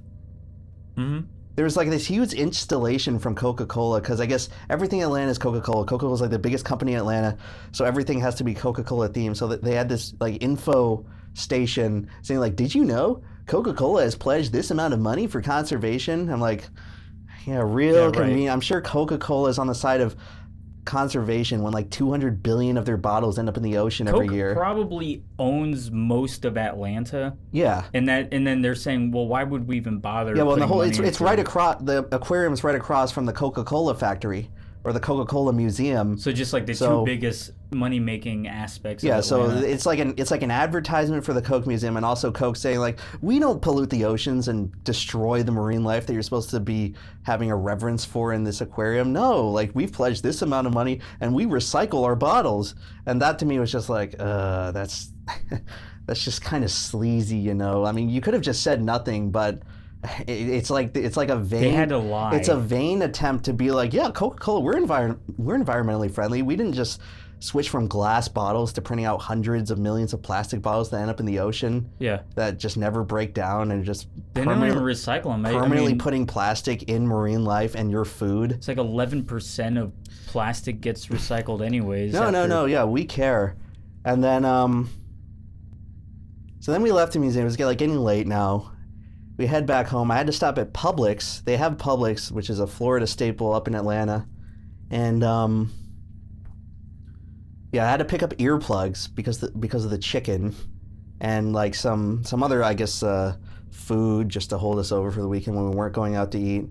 Oh, I went to another vegan restaurant, which was expensive, but the food was quite good. If there's one thing I had to say about Atlanta, they have like world-class cuisine. I've heard that. It was like a black-owned Caribbean vegan restaurant, and the food was delicious. But again, it's just like in this completely horrifying area to walk around, where to like get from your car to the front entrance of the restaurant, you feel like you're gonna get mugged at any second. But when you enter the restaurant, it's like a normal business.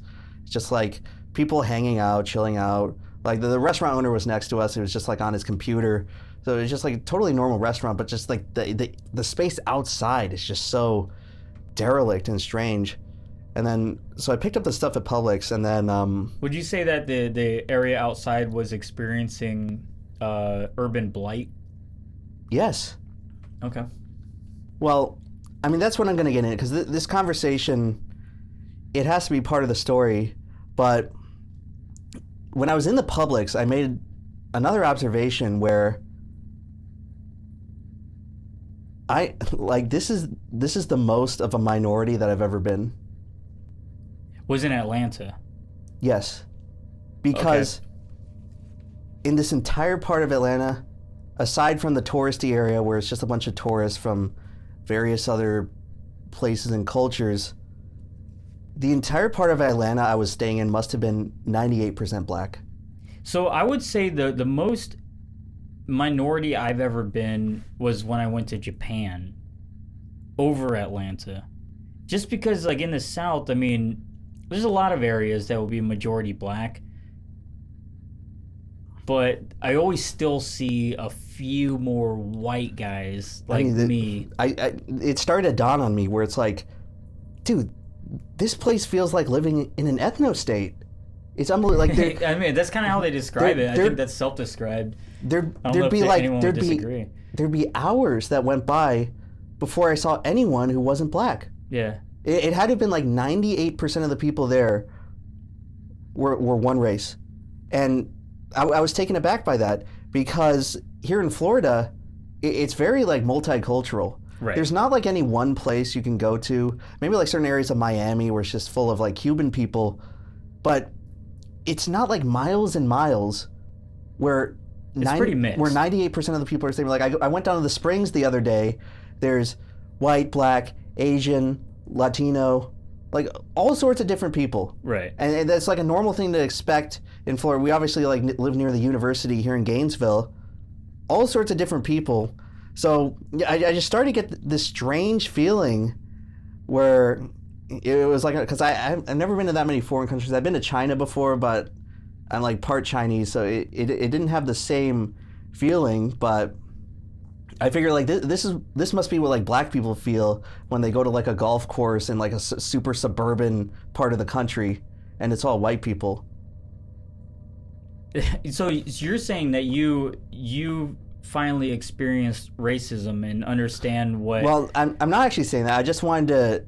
I just had this awareness where saying like wow, like I'm in a place where like I am the severe minority, but never once did I feel unsafe. Never once did I feel like I was unwanted or like everyone around me had like some kind of grudge. Like that's the thing where people say like, oh, if you go there, they just hate you. Yeah. They want you out. I never felt like that. The people I interacted with were mostly classy, like normal, diligent business owners, and there weren't aristocrats. There was like a lot of small business owners just trying to get by. No, and they're completely normal, and I never felt like I had any pressure on me or that I was unwanted because I was a different color. No, I'm just asking this because like in a lot of areas where it's a majority of a specific race, you have people, specifically if they're black, they could be African American, Southern black. They could be Caribbean, Haitian, or something. Were these just I think Americans? I think Atlanta's like a decent mix of like Caribbean, Haitian, like African descended people and people who have been living in America for generations.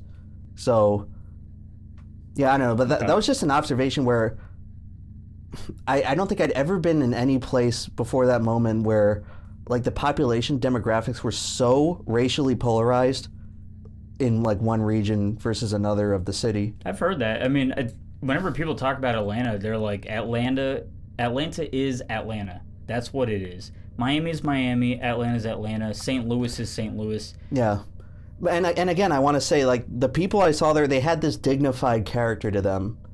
It wasn't like this thing that would, like, instill prejudice and, like, make you feel hateful. They were, like, just normal people going about their day, and I never felt like I was being stared at, or I never felt like people were grimacing me or, like, wanting me to leave. Because I you're never got that. Well, I am a green person, but, I don't know, people go through stuff, and I'm sure a lot of those people there, they're not very high income, so that they understand. When you say those like. people, what exactly do you mean? I mean like the people in this predominantly black version of Atlanta. So you mean black people? For the specific context of the story, yes. Okay. Just want to make that clear. Yeah, but I hope it's clear now that I don't have like any racial prejudice towards anyone. It was just like, it's an odd feeling where you are definitely like the biggest outlier individual out of like anyone in an entire store, anyone in an entire restaurant. Do you... I mean, realistically, like, I know this is not the case, but sometimes I kind of fear if I'm an outlier, say I'm like the odd-raced person there, I'm clearly the outsider. If I go to a restaurant, I get a little bit suspicious. I'm like, damn, are they going to, like, fucking spit in my food? Not that they would do it to food, but maybe just me for some reason. I mean, I guess there's always that paranoia to be had, but I just want to say for the record, I never felt that. I always felt like I was at least welcomed into the businesses as a customer, and I don't think anyone ever treated me differently. Okay, so rate your trip then. So what's the end? How did it end? Was there an overarching... There's a bit more. So we go back, and then... We're just getting started. There's like a few more days. I'm trying to go through what was notable. I think the second day I was there, the fire hydrant inexplicably just broke in front of our Airbnb. And yeah. they had to like call in the city to come and fix it, and they're like, we'll get to it eventually. That's classic. That's just like city behavior. Oh yeah. The next day I finally got to go out of the city actually. So we went up to Stone Mountain. And nice. We drove up Stone through Mountain. the That's Decatur region. Actually where that's where Ed Gritz and the Stonewall Boys died in a plane crash in 1965. Huge tragedy. You know, Bull is still very torn up about that. Yeah. So they have this mountain that they desecrated with I forget who's all on there. It's like a bunch of Stonewall Jackson. Confederate generals, I think. Who were winning, by the way. I don't think there was a point where the Confederacy was ever winning, but I went down there and was the biggest coincidence is that like the moment I got to Atlanta, Jimmy Carter died. Nice. So like my presence just toiled the spirit of Jimmy Carter and wrestled him away from the living world. So I was like listening on the NPR station in Atlanta on the way out to Stone Mountain. They were talking about like Jimmy Carter's funeral will be held at the Jimmy Carter home the next day. So I guess that's a pretty big deal for the state of Atlanta. He's a pretty popular figure there. I heard that Jimmy Carter was a black man and that peanut butter was also invented by a black man. Is that true? I mean, they tell these tall tales. I think Jimmy Carter was pretty unliked during his administration based on what my dad says, where he said Ronald Reagan came in and kicked ass and just... It was the biggest fucking fakery that they held all the hostages at the embassy in Iran. Was it Iran? Yeah, the Iranian hostage They held situation. him there, and on day one of Reagan getting in office, they released him. And they're like, Jimmy Carter, so ineffective. Ronald Reagan, very effective. That's taken away from the story. So yeah, that was going on the radio as we were driving out. And finally, once we start to get out of the Atlanta city limits and enter Decatur, stuff starts to look nice again. Where it's actually... You went to Decatur? We drove through Decatur on the way to Stone Mountain. That's a nice place. From Atlanta. Yeah, Decatur, it looked nice. It looked very like regal, like old-fashioned Southern old money type, like big brick mansions with like giant white columns. Yeah, there's an air of prestige and honesty about it. It's hard to explain, but there's something that just screams safety. It's hard to say. I've been there though. I don't think it made me feel that much better about Atlanta, because it was like flipping a switch. You'd go from this impoverished, destitute area directly into like a super wealthy area. So it made me ask myself, is there no middle class in Atlanta? Maybe this is my future prediction for all of America. It's all going to look like this. But it's like, it felt like driving through these places, it's only rich people and only poor people. Where the hell are like the regular suburban people that are... Florida's full of like regular people with suburban houses. Right. I get this feeling with Atlanta. It's either like giant mansions and like pristine regal estates, or just totally destroyed buildings that are falling apart. It's old money and new money. The city is dead. The old money still lives there. The old money still has all the plantation land and the farmland. Listen, I know what I wrote down on this piece of paper. We are at 3 hours and 30 minutes. And we still have dude, look how much much revenue we've made since I started telling the story. It seems like they love the story so far. They're all saying good night and shut up. But I don't know how long I think we're about an hour into the story. Maybe. I need more time, Rusty. Okay, but I still have to show the artwork. No, the payoff is coming. Don't worry. Okay, all right. So we get to Stone Mountain. We climb Stone Mountain. I was actually very impressed by the Stone Mountain Trail. It was a very nice hike up to the mountain. Not too long, not too easy and simple, but it feels good to get to the top. And the views were incredible. Isn't it just ladders? Like, isn't it just a humped? It's like it's a slightly shallow trail, and most of it is just like a solid granite surface. Yeah. So you could just like basically walk straight up there without any equipment. Let me show you this. There's an observatory and like a gift shop, and actually there's a cable car at the top that you have the option to get up and down, but we didn't take it. We just hiked back down. So yeah, that's Stone Mountain. It's kind of like this shallow dome, big ass dome of granite. It's like geologically interesting, and had a fun time getting to the top. So So, and then we tried to go see the Stone Mountain mural, where I'm thinking like, isn't this like the most famous thing? Oh yeah, huge history with the KKK and the Confederacy, by the way. Yeah, it was 1910. The KKK used to use this as like a rallying point, and they'd have like giant burning crosses and huge rallies at the top of the thing. Dude, stupid fucking website doesn't even just show a picture that is on their... So yeah, they have this huge mural on the side of them. Holy shit. All right, now that's scary. This is tribal. This is like some tribal thing. If you want to call it that, that's fine.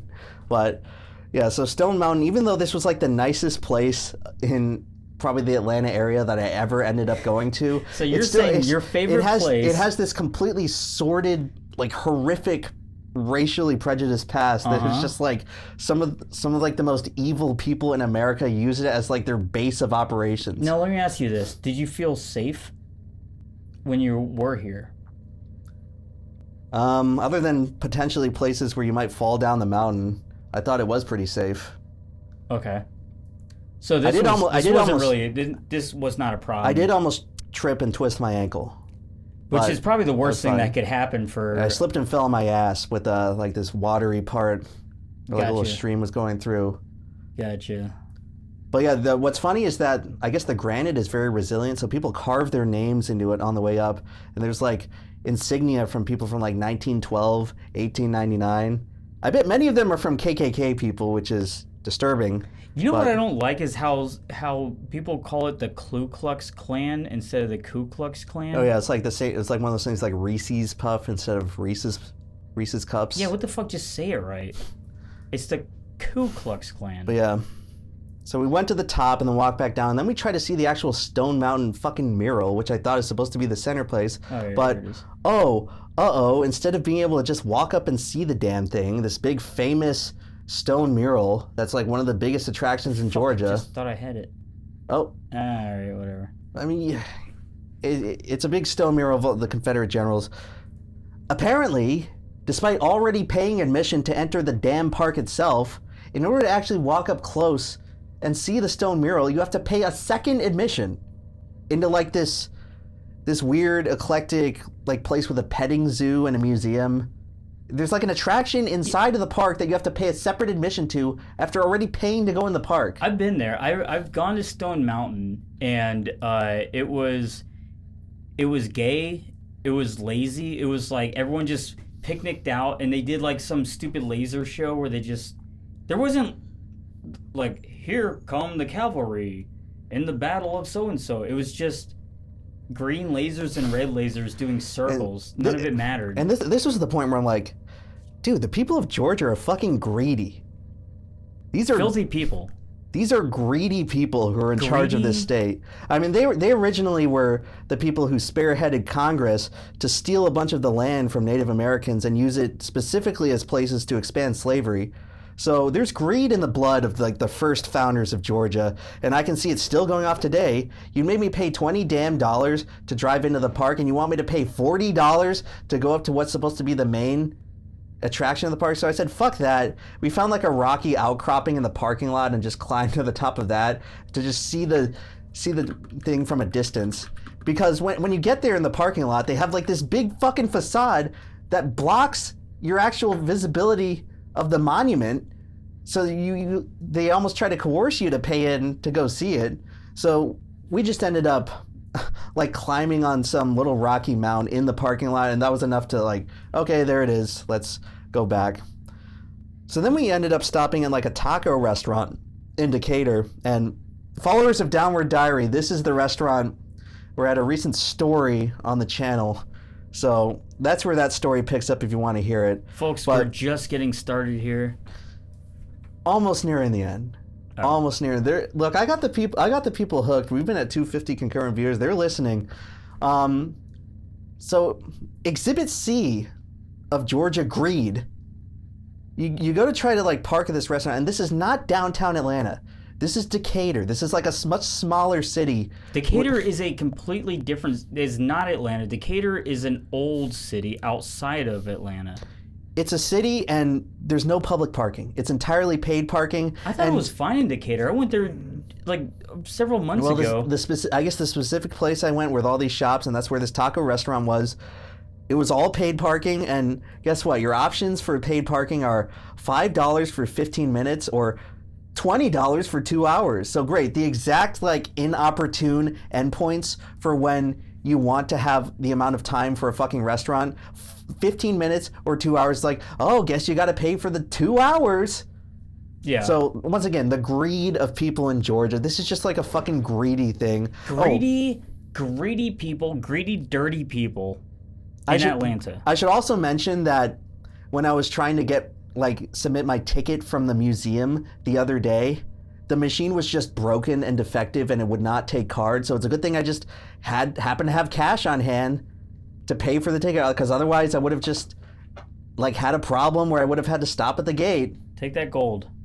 Yeah, maybe the machines can accept gold. But again, Georgia Aquarium charging $60 admission. No, that's insane. Thousands of people's in there, and you can't update your fucking kiosk to get the parking tickets correct. You can't update the kiosk to get the fucking just regular tickets for letting people into the establishment. You can't upkeep them and maintain them. You're just soaking in the money and doing nothing with it. I get a very greedy feeling from the people in charge in Atlanta, Georgia. Can you get to a stopping point so I can just tell another grievance that I just recently had? I've been robbed by Wingstop. This is related to Atlanta, Georgia somehow. All right, yeah, you tell this story and then I'll just get back into it. All right. This is the second time of the last 2 times that I ordered wings from Wingstop. The first time I ordered about 20 wings. I only got 10 wings. The guy dropped them off, and by the time I opened up the bag and looked in, 10 were gone. The second time, it took an hour and a half for the person to claim that they came up to my house and delivered them. They said, "Oh, I handed it off to the person." They fucking did not. And I kept calling Wingstop. I emailed Wingstop. I went on their fucking website. They stole $33 worth of wings from me. That was about 30 wings from me and my boys. They stole them from me. I got robbed. This is a fucking hustle. Isn't it weird that, you know what you're getting into when you order from some some restaurants, but you wouldn't think that you're ordering food from a Wingstop and there's a 50-50 chance that they got you. You got your money stolen. Fuck you, white boy. They fucking stole my wings, and then there's nothing you can do about it. All right, sorry. Let's get back to the story. All right, so anyway, after that Stone Mountain thing, we chilled out at the Airbnb for a little bit, and then I guess we did this activity called Beat the Bomb. I don't know if you've heard of this. It's like this interactive 3D video game. It's like a Dave and Buster's, but you. Speaking of bad chicken wings. You verse your friends in a 3D motion control room. It's a little bit hard to describe, but I mean that was kind of fun. But it's another one of these businesses that's opened up in a place that must have had the cheapest rent imaginable.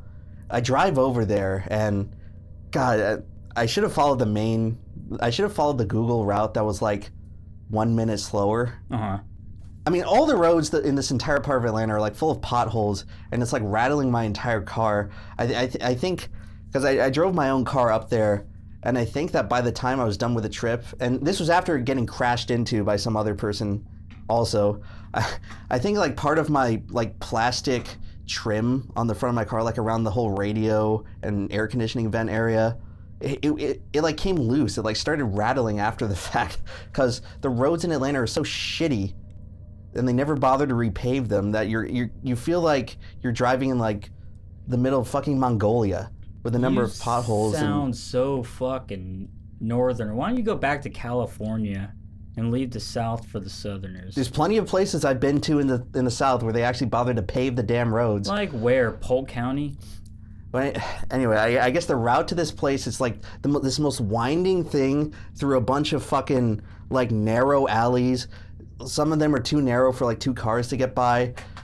Constantly feeling like I'm gonna get in a head-on collision. The roads are just so bad and so shitty, but we get there and the entire parking lot has they have signs in front of every single parking space saying, "Please do not leave valuable possessions in your car." Yeah, I'm oh great, that's a great sign. Have you seen what people do? Now they will either roll their window down and leave broken glass outside of their car, so it looks like someone already broke into their car, so no one smashes their windows. Because they obviously aren't keeping any possessions in there. But they just don't want anyone to smash it. Or they leave signs on their windows. They're like, "Hey, I voted for Obama. Please don't smash my window." I guess the Tesla drivers have to do that now. Yeah, right. But I guess I have a pretty old Corolla at this point, so hopefully it's not too appealing for would-be thieves. And I didn't have any theft or anything during my whole trip, so maybe that's a little overblown, but it's still awfully concerning when you get into a parking lot and there's 24 signs saying, please don't leave your valuables in the car. These are paid for signs. And then I guess the next day, a couple of my friends left and went home. Like half my friends left. This was New Year's Eve. I guess they wanted to get home like before New Year's, and the rest of us stayed, I guess, for New Year's Day. So half them left, and this time I booked the Airbnb, which was a few miles away from the other one. Oh, I want to say this time we tried going to breakfast again to some place that had good reviews, and we're inexplicably closed, and we moved to this complete other side of town. No notification or warning though. So we drive all the way through like even more ghetto parts of Atlanta, and then we get to the place and we're like, great, have to drive 25 more minutes to where it is. And this was actually by the I guess the Atlanta Braves baseball team. They built a new complex with like a new stadium and a bunch of shops around that. They didn't change the name? I guess not. They haven't been forced to change the name yet. But this was in like the Atlanta Braves stadium complex area. And the restaurant was good. The food was good again. And now this is the point where I'm noticing, all right, now 98% of the people are white. It was like this. Okay. I'd been in like nothing but a 98% black area for probably like 3 days. And having the fucking most hellish time of your life. Not caused by the people specifically, but incidentally. Incidentally, yes. And now I'm in a place where everyone is 98% of the people are white, except for all the service people working at the restaurants. Because 100% of the service people were black. I went to Japan once. I went to the McDonald's out there. Do you know who was working behind the counter? It was ghetto women from Atlanta. They weren't like cute Japanese women. They were from Atlanta. They were like, huh, what you want? That's probably an interesting life story. Or something I just made up. It's hard to tell. All right. Well, anyway.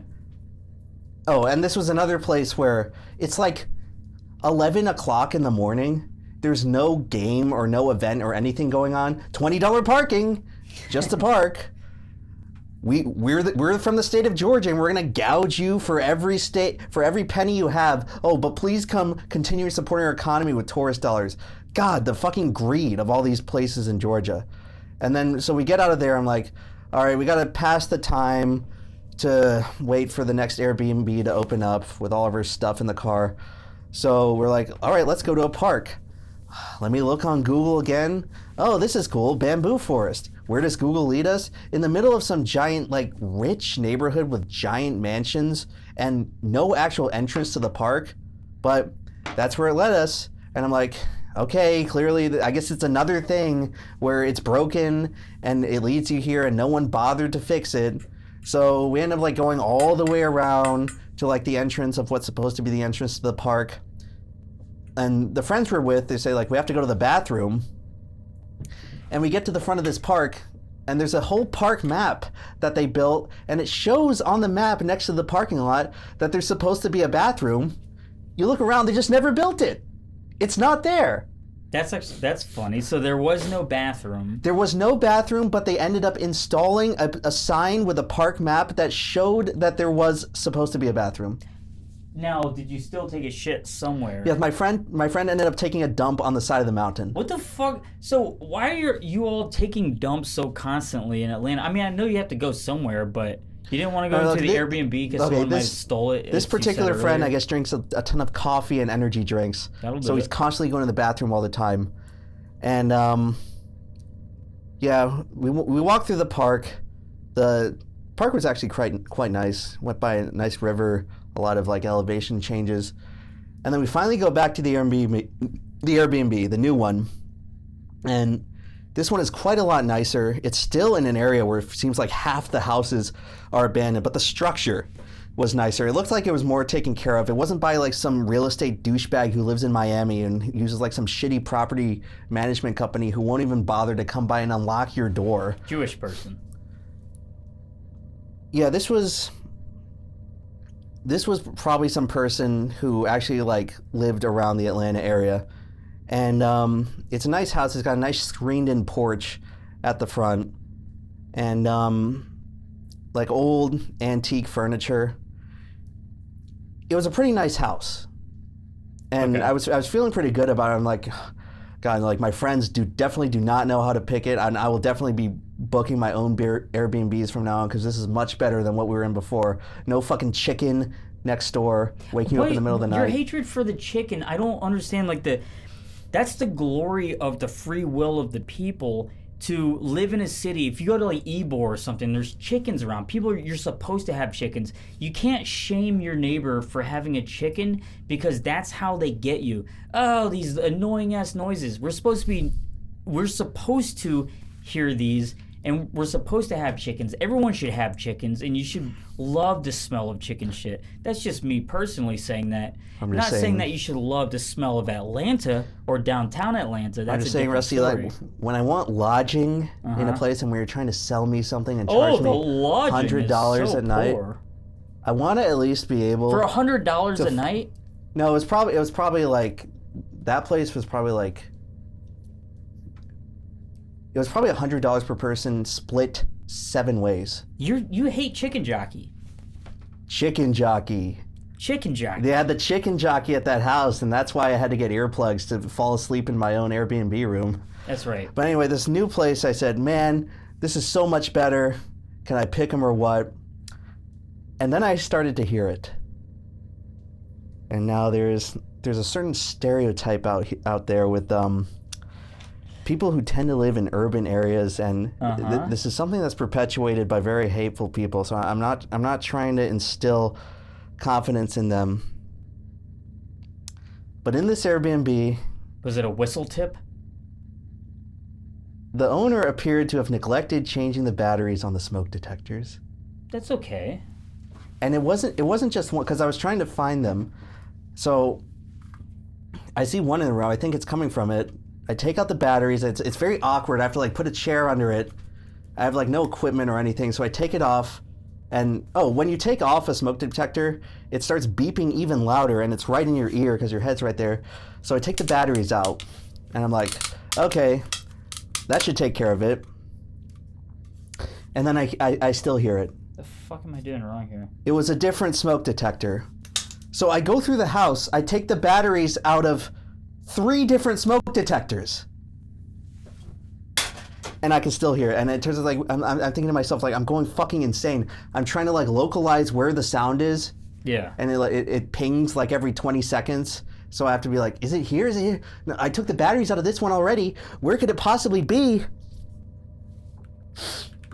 It turns out that the beeping smoke detector is in the basement of the house, which is locked. And I guess that's where the Airbnb owner is storing all of their cleaning equipment. So the beeping smoke detector is inaccessible. I just have to sit there and listen to it constantly. And luckily, thank you by the grace of God, we found the breaker of the house, which for some reason was not in that basement. It was like the breaker control panel. It was like in the kitchen, and it turns out there was a single breaker for all the smoke detectors. Very conveniently. How the fuck are there breakers for smoke detectors? They're battery charged. I've never seen anything like that, but for some reason in this specific house there was, so we just shut off all the smoke detectors, and it finally stopped. There's no, so, right, all right. So if these are smoke detectors that are plugged into the grid, they shouldn't be chirping at all. That doesn't make any sense. You're either lying out of racism, or there's something I don't understand simply about. They were battery powered and hardwired to the house. And the hardwire was failing. So we unplugged the wires on most of them and took the batteries out, and there was still that one in the basement, very audible. But for some reason, they had a breaker connected to all the smoke detectors, so we were able to turn that off. And again, we like contacted the woman in charge, and we said, hey, you got to change the batteries of your smoke detector. It's in the locked room. Can you come by and fix it? And like, No, sorry, I'll do it in the morning. Like, great. The morning after a possible entire night's sleep of a beeping smoke detector. The morning. A lot of good that's going to do me. The morning, that's the time when people who don't change the batteries on smoke detectors like to wake up to do work. Oh, my God. And it's when like, the, as you call them, the Atlanta people, that's when they are normally waking up to do hard work. The Airbnb owner was a black woman. Yes. Oh, it was? Okay. For me, it was like, say it ain't so. I don't like perpetuating stereotypes, but sometimes it's just like, what the fuck, man? Like, come on. Like, you got to try to be a little better than that, but still, regardless, it happened. And ended up sleeping that night, and the next morning, we're finally ready to drive out of town. So I decided to stop by one last vegan restaurant. And they say it's good luck. I guess it's an old Southern legend that it's good luck to have black-eyed peas on New Year's. So this was New Year's Day. Oh, before I get into this, I guess there was this tradition in Atlanta called watching the peach drop. So in New York City, you watch the ball drop and the countdown for the new year, obviously. In Atlanta, they have this tradition of watching the peach drop, where there's a giant peach that drops for the new year. And I guess this was the first time they had it in 5 years, because I guess Atlanta is one of those COVID cities where they were still they still had everything shut down for COVID all the way in 2024. So this was the first peach drop in 5 years, like since 2019. And basically, it was supposed to be like this huge packed thing, and I was originally thinking of going there. It's like, oh, Atlanta, the peach drop, but by the point I had the Odyssey with the smoke detectors, I was so sick of and burnt out on Atlanta and just ready to leave. I'm saying, like, fuck it, I'll just stay home. Like, my friends, you guys, you can go to the peach drop. I'm just staying here and watching television and just trying to relax after 3 days of constant dysfunction and stress. So they ended up going to the peach drop, and my wife also stayed behind with me, and she was paranoid, saying oh my God, there's just this truck attack in Germany and we're gonna go down to this crowded place. So I decided, you know what, it's fucking cold outside, and I'd just gotten over having a cold, a flu illness, just days before that. So I'm I'm not going out. I'm just not gonna go out and sit in the cold with this potentially dangerous situation. And my friends, you can go. Hopefully you come back in one piece. And they ended up being fine, but apparently there was hundreds of police monitoring this thing, and they said they witnessed at least 3 people getting a fist fight. They witnessed an incident where some grown man was beating the shit out of a woman before getting arrested and taken away in cuffs. So that sounded like a little piece of the Atlanta culture that I was probably better off not experiencing, but I still got to hear about it regardless. So there was that. My friends got to watch the peach drop, and it was the new year. Happy New Year, everyone. And what's totally insane about this is that my wife, who specifically brought up, I don't want to be downtown where a truck can drive through me.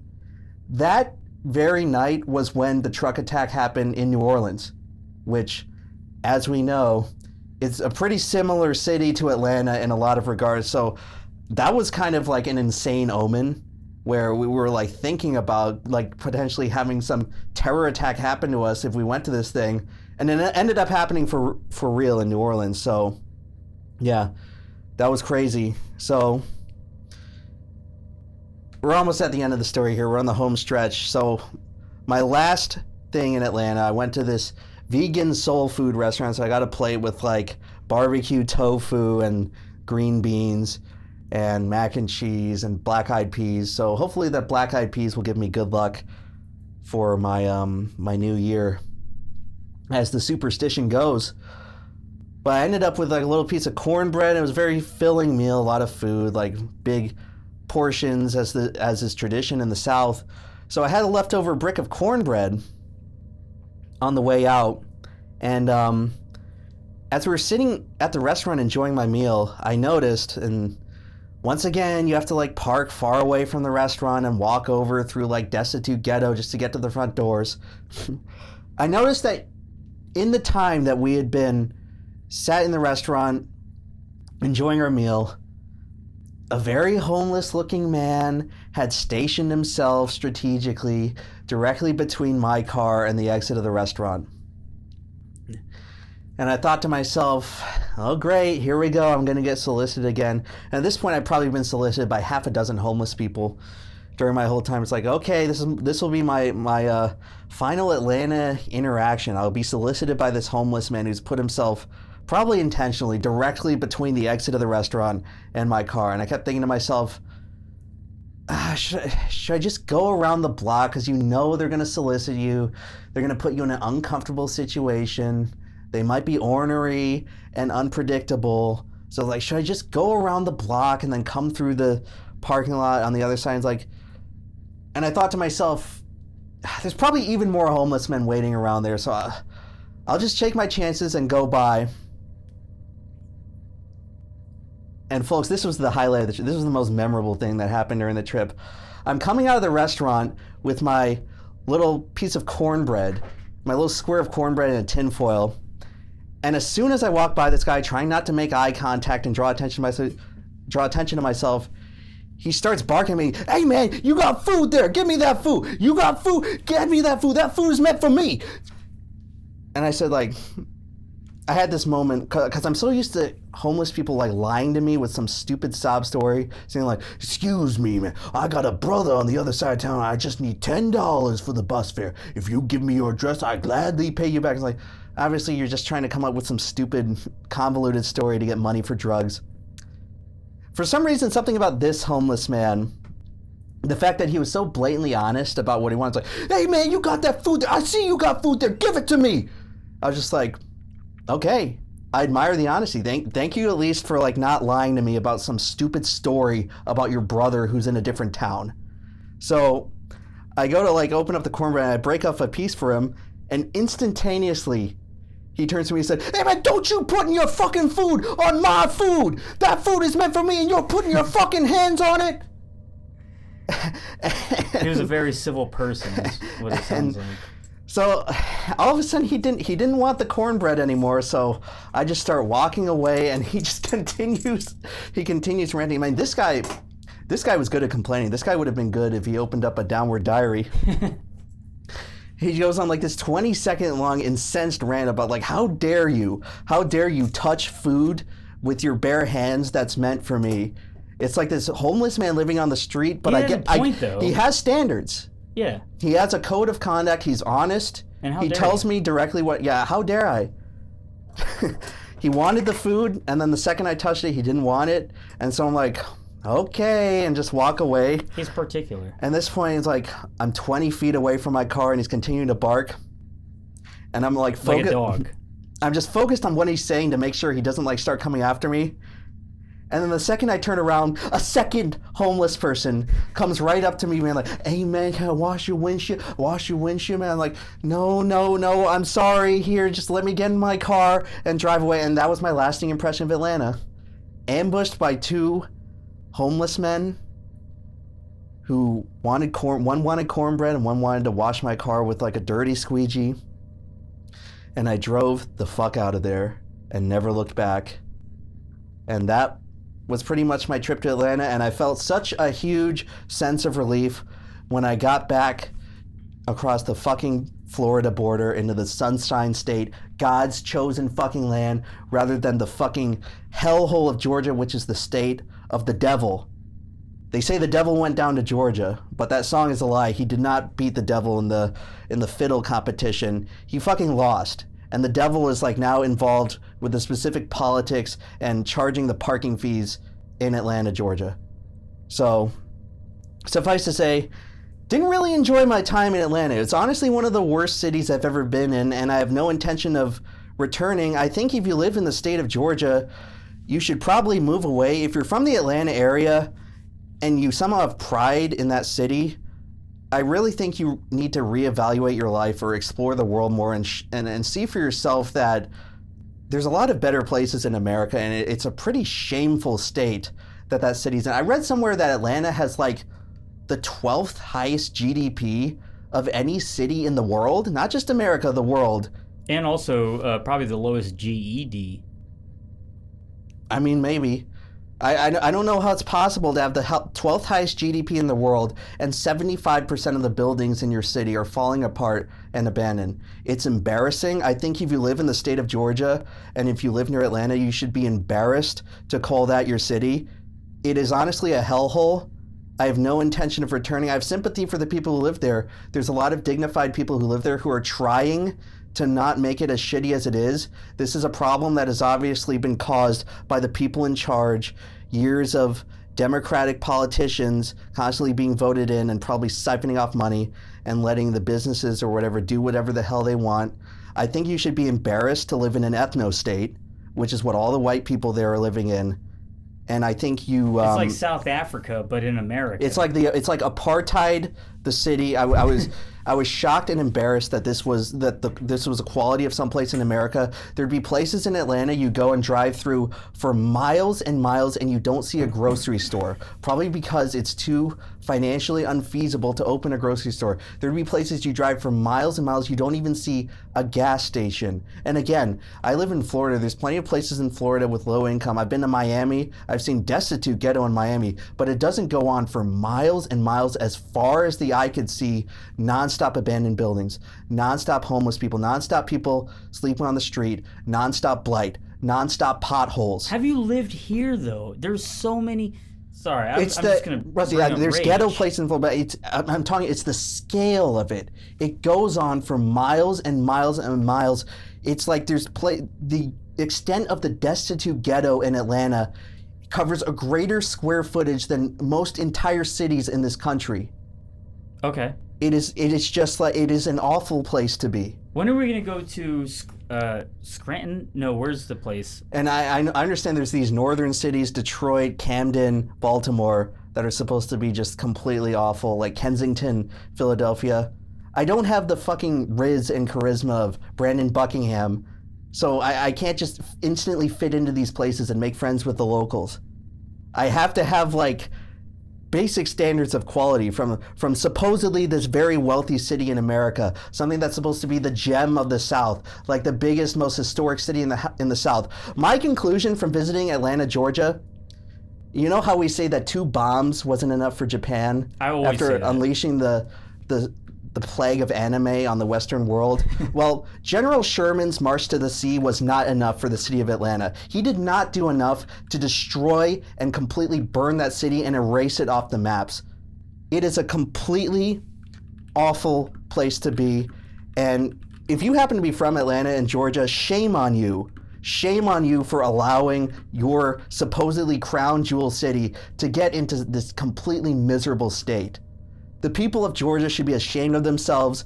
And honestly, I don't know what else to say if you're living in like an awful low IQ place like Georgia. You should either move away or join the correct side by living in Florida. All right, so I don't want to cut the story short. Well, that's the end. That's basically all I have to say. Emp, I think you've kind of carried this entire live stream for about 2 hours longer, and in the Superchats, they show that people are entertained. We've only lost roughly 50 people over 2 hours, which is very good. Is that the only bottle of water that you've drank? Yes. How the fuck are you doing that? You must. I don't know. I guess when I have something I have to get off my chest, I've been saving this story for 3 months now, and I'm glad to have shared it with you all. Hopefully, if you went to Atlanta, your experience differed, but I'm telling you, it was not a good sight. I guess let's get through these last bits of Super Chats. Let's do it, because I have something here that I want to gift you, and I think, weren't you supposed to gift me something? Oh, right. Before we get out of this... Yeah, how dare you? I forgot to mention, I stopped by the Coca-Cola factory. Okay. And I walked up to the CEO of Coke, who happened to be there, and I said, "No way. How the hell can you guys get by with your millions and billions?" They had a new Coke dispenser. Okay. And it was delicious. I should have brought in a gallon jug and saved it for later, but I walked up to the CEO of Coke. I said, you guys are living, you guys with all your billions of dollars, how come you've let the city that you call home turn into like this awful, destitute hellhole? Yes. So I guess he felt kind of bad about it. So we cut a bit of a deal, and now I'm proud to announce that we're bringing on Coca-Cola as an official sponsor of the Rusty Cage Show. Coca-Cola. Let's turn on this light for a second, because I actually put this on here for a very specific reason. People need to see what's going on here. Actually, this is quite interesting.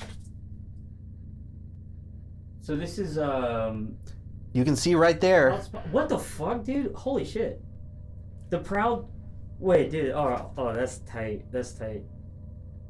Proud sponsor. Guys, I don't know how I can do it, but my business acumen. We've brought Coca-Cola onto the show. So for as horrible as my time in Atlanta was, we can definitely say that it amounted to something. The fine people at Coke, they took a like to our show. We live in the South. Coca-Cola loves its Southern sponsors, and so we are now proudly sponsored, proudly affiliated with the Coca-Cola brand. So, dang, that's really tight. So that's printed right on the can. Right, and now you guys can look in stores near you to find the limited edition Rusty Cage Show Coca-Cola cans. I don't even want to drink this. Let's see what this says. I want to show the top of it because I didn't really do that. Seems like it's like sealed. Please consume by, enjoy by date, printed on can. If displaying, please empty first. Okay. Guys, does Joe Rogan have a Coca-Cola sponsorship? Does H3H3 have a Coca-Cola sponsorship? Does Theo Vaughn or any of these other people? I don't think so. I can't drink this one. This is gonna sit right up here. See, these are all the display model. Okay. For the world to see. But yep, I worked my magic and finagled a sweet deal for the show, and hopefully the bosses at Cage Tech will be very impressed with the amount of work I put into this. I had to sit in this hellhole city of Atlanta for 4 days in order to come out with this deal. So you guys better be grateful at home. That's funny. That's awesome. All right. Well, listen. Now we can get to the super. I'm interested to see, because I haven't been reading the chat from the whole story because I've been so dialed in. I'm interested to see how people are responding. All right. Let's see. Are they responding? Let's see. Where were we at? Paul just saying. Oh, so it's sorry for dominating. Others can donate with another $100. Thank you, Paul. Pumpkin Dreams. Anything you two make will always have value. Mwaha. Thank you for that. I think it's a mwa. That's like a wet kiss sound. Oh, thank you for the kiss. NB with the $2 saying, "Can you end the stream with Garbage Man by Hood Rat?" Maybe. Well, that was a suggestion. YouTube will copyright claim us and then steal all the money that Paul has donated thus far. So that is true. We don't think that's good. That is true. We're not dealing with the greedy people of Atlanta anymore, so we'd like to actually come out of this with our own money.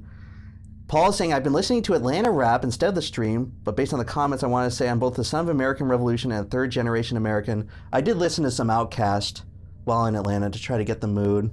I listened to A.T. Aliens, very acclaimed album, quite good. I liked it quite a bit." This is all like conscious rap. There's got to be. I don't really know what the ghetto rap is. Whenever I think of Southern hip hop, I think of are Ghetto Boys from Atlanta. Boys? Like for some reason, I thought they were Damn It from, Feels Good to Be a Gangsta. I don't know why I thought they were like East Coast. When I think of Southern rap, I think of Louisiana, like Big Easy, Lil Wayne and Big Money Hustlers and all that. Not Big Money Hustlers, Big Timers. Sorry, it's getting a little late. Well, at least Atlanta has good food and good music, and that's about all I can say. But a lot to be desired. Brandon with the $10 saying, "Emp is right. Zilker Park is beautiful. Yeah, one of the nicest parks I've been to in America. It's a really nice public space out there." Zilker sounds like a racist term. And guess what? It's free parking. Can you imagine that? Fucking Zilkers. The Babadook with the 50 euros saying, great show, boys. Have a good night. Probably retiring because it's getting into early morning. The dawn is about to rise out there in Europe. Well, it's 1 o'clock now. I believe they're in Germany, so who knows? Yeah, right. They're not going to It's work about time to today. start work on Monday and face this horrific market meltdown that's staring us right in the face. God damn it. Tell me how anyone in Europe right now, tell me what the market is saying.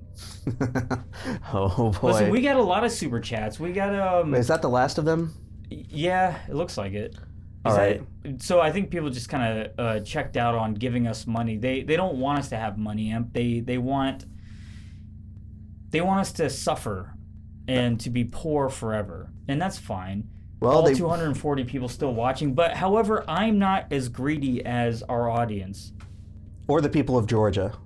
or the people of Georgia. I have brought here a hefty amount of Shekels? silver bullion. This is silver coins. Now, I know I gave you one before, but I believe you deserve some of this chat revenue. Well, I mean, a pittance. you carried the For show. my 2 hours straight of talking and entertaining the live audience. So how many silver coins, chat, should I give to Emperor Lemon? I think a fair amount would be... Let's see. Let's do a little poll. I already know how this is going to go. Oh no. We're putting the audience in charge of how much of the pittance I'm going to make for this episode. I don't think this is a good idea. Well, this question will never do well. All right, sign a fat 50. -1, I owe you 1 shekel. No, that's not going to happen. How about this? Because I know what they're going to say. They're saying half? Half? -2, just 1? Are you kidding? Fuck you. $10 is 350. All right. Let's go. Emperor Lemon, here is one additional silver. shekel. Thank you so much. Now, you already got one earlier, right? That was I did have one. The first one was in relation. That's for the Coke. Now here's 3. I guess these are actually pretty nice to hold in your hand and Aren't they? kind of fidget around with. Flip them around. It's pretty ergonomic. Do it. I'm gonna be making let 'em this hear the sound. this autistic stimming clacking noise like when poker players shuffle their chips at That the is table. exactly what coin stacking and what precious metal holders. When you get the metal bug, it never goes away. Emperor Lemon here is 4. Thank you so much, sir.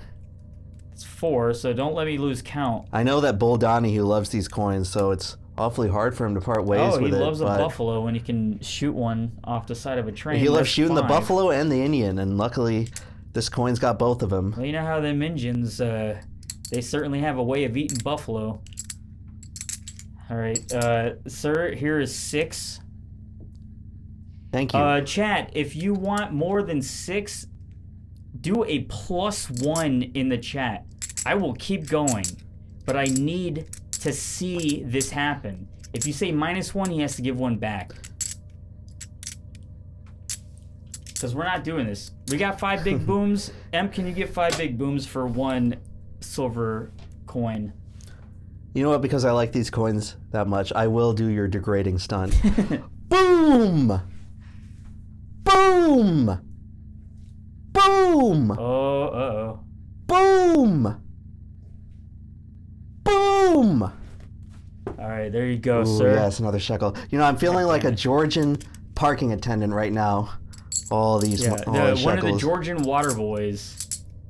Feeling like a Georgian who just made his T-shirt sale from forcing his 11-year-old kid to go out to the gas station. Nah, that's a lot of down. Give me 1. -1? Yeah, give me 1. You guys can't possibly do this to me. In this economy? All right, I'm making a poll. It's going to be an easy one. 10 up or 10 down. You know, guys, I understand that many of you lost money in the stock market this week. You don't have to inflict it on me. You know, think about it. Pay it back to me. It might wind up back for you. It might go through the circulation just like Rusty's fake dollar. This poll makes no sense. Isn't that pretty? Doesn't that sound nice? Imagine if that was gold. This would be worth a lot if it was gold. Right, and there's actually an issue. I mean, I don't want to drag out the stream a little longer, but... Damn, YouTube should start paying out the super chat money in gold. Or in silver? I mean, silver seems pretty tight. That seems like a yes. Everyone's saying yes. What's going on here? Who are these 230? See, here's something that people were talking about when they were expressing their grievances for the show. That early on we had to show clips and stuff, and they didn't want to have to see clips. They wanted to put something on in the background. And I think that's why this works so well. And you see that the second I got back on chat, we lost 20 followers after 2 hours. Poll is bad. You know what? End the fucking poll. Well, what's the verdict? 10 silver... Wait, so you asked an or question and it's yes or no? Yeah. Yeah. Dude, you gotta learn how to put these polls I out. don't have to fucking Whatever, do polls. all right. Due to the inconclusive result, I will be keeping my shekels. Ooh. How many do you have? I have lucky 7 shekels. All right, I'll give you 3 more. But you have to... That ain't so easy, boy. Boy, Boy, you don't just get my silver. I gotta start selling shirts by the Circle K. I need you to do a little dance. I need you to say a boom. Give me a boom, boy. Boom! There you go. That's what I'm talking about. That's what I call a man. That's a man. That ain't no boy to me. Folks, it's as simple as that. If you want to get by in this upcoming recession, just gotta find a rich patron and start giving them booms. And you too. Can we show off Can some start of having these, your these art own pieces? pile. We're so close. Let's look at the art pieces. Yeah, let's just do this. Ladies and gentlemen, we have some art here. This is some fan art. Oh, for a second I thought you were holding another silver coin in that picture, but it's just a spoon What the fuck that's is impaled going on? in the middle of your palm. That is not what I was trying to click on. I'm trying to click here. There we go. So this is shit. Listen, it's late. I'm sorry, everyone. I forget exactly who did these ones. This is a bummer. It is late because I had all these memorized, but this is an image by one of our creators. They did an image of Dante from the Requiems of the Crazy. Oh, that's Finn. That's Finn who did that. Finn, Oh, dude, you don't even for know your own this. characters from the comic you wrote? No. This is Dante, but this is done by Finn. Oh, Finn is the artist. Yeah, Finn's the artist. Finn also did this one. What the fuck? That looks like it can go on the wall of a building in Atlanta. There we go. So this one's also by Finn, and it's got the lyrics of the Hollow Men. Cool Dante. I think the style is great. It's very close to the same style that I drew it in, and it looks good. Good. I might have to hit you up for being an artist. And then we have this, which the name is by Michael. I think on the actual piece of artwork it said Lewis or something. I couldn't quite read it. I apologize. But this one's really good. It's in the style of like pencil art. It looked good. They actually sent this to me over a year ago. They did this one as well. Don't kill yourself. That's Death's Job. Very edgy. Now we have a few more. This one is also by Louis Mikel. I know I'm butchering that. That one's really edgy. Here, I'll show you.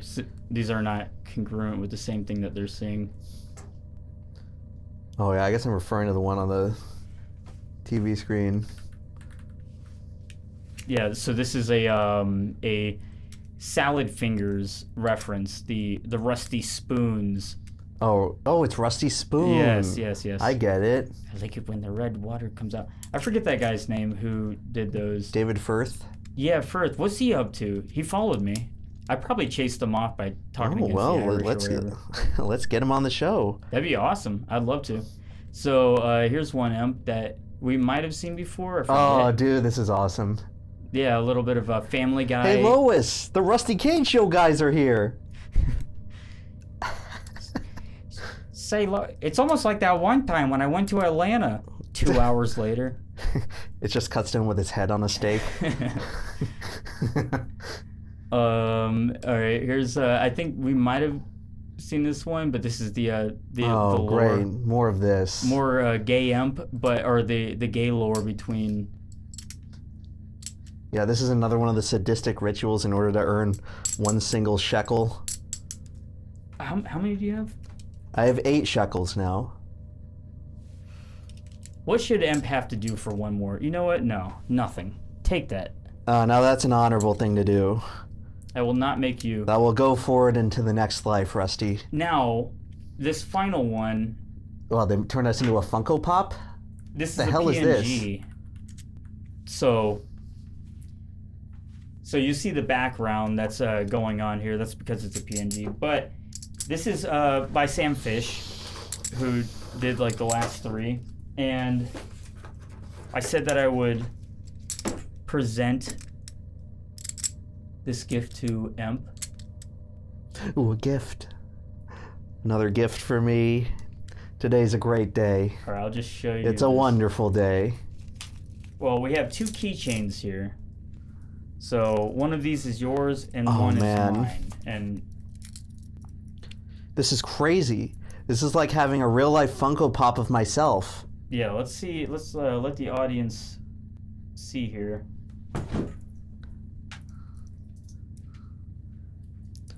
That's pretty fucking cool design, actually, how it's the same silhouette. Look at these nasty ass dirty fingernails. Yeah, so it's chibi, is that what they call it? Oh, it's like a Japanese thing. We got Emp on one side, me on the other. Yeah, maybe I'll hang this up on like next to my car mirror. It's a little good luck charm. And they sent a note that said, all right, yeah. hope you guys like these keychains. Took a while to get these produced, but since you're reading this, they've arrived safely, I hope. Love the show. Your dynamic is very entertaining. Do you believe that's true? Is our dynamic good, or is this show fucking bad? And if it is bad, I want the honest truth from the audience, because I feel like we've fallen off. We're not doing as well as, we're not as entertaining as $1 Million Extreme or Mumkey and Eggy or what's his name? Jeremiah 76. Yeah, Dr. Door and Zippy Zoomer 69. Plebis and the Scruggler. I hate... Actually, Plebis and the Scruggler in the morning sounds like something I'd want to listen to. We should actually start doing this show at 6 a.m. as people are getting to work. Well, we both go to bed at like 4 o'clock in the morning, so what more is a few extra hours staying up? Hey, Titty Kong, this seems pre-recorded. Why don't you fuck off? Emperor Lemon, here is another piece of silver shekels. just for you. It's a great day. I'm getting so many rewards for telling my Atlanta story. I wasn't a fan of the gay shit off the rip, but it's starting to pay out now. This is actually quite nice. I think it's tight. Thank you, Sam something. Sam Fish. Sam Fish has been doing a lot of art. This will become a treasured part of my collection. Sam Fish is to the fan art of this show what Paul is to the chat donations. Yeah, we got the MVPs. We might have to start putting their picture on the wall soon. And Babadook, everyone. But, listen, don't get too ahead of yourself, because the second we start saying that we can put their heads on the walls, people will just donate $50 and expect that they're going to have their head on a wall. It can't happen that way. No, the studio is going to be broken down very soon. I'm saying there's about 2 weeks left. I've been working outside in the 90-degree heat, digging trenches, trying to dig this gravel pit. I'm waiting to get about 6 tons of gravel dumped so I can put the base down for the studio. That will be the new Cage Tech studio. They're forcing me to do it. I have no choice. All right, folks. that's got to about do it for today. We've officially entered Black Monday, so hopefully you will not be seeing too much of a red financial future. Ladies and gentlemen, sell all of your life savings. This is financial advice. Put all of it into the S&P 500 and TSM, that is Taiwanese Semiconductor something, rather. This is financial advice. This is not financial advice. That was a joke. Tomorrow will be a green day. And on that note, you have a great night. Why are you still awake? I still have to do the closeout, so I have to turn all this stuff off. Tell him something, Em. Folks, as sure as my skin is green, you will see a greener financial future soon enough. Just look at me. Look at my shekels. I have shekels. And all I had to do was tell a 2-hour-long story. This can be you. This can be you one day. The future... Why don't they do that? I mean, I don't know. They should just tell stories. Well, I mean, don't do it like while we're doing our stuff. There's enough real estate for everyone else. But... oh, they sound so good. That's right, folks. Silver coins. This is the future. You got to get the one with the buffalo and the Native American head, just to remind you that this cash, this wealth, it comes at suffering. The buffaloes, almost completely wiped out and driven to extinction. The Native Americans, almost completely wiped out and driven to extinction. But you know what? They call it survival of the fittest for a reason. You got to survive.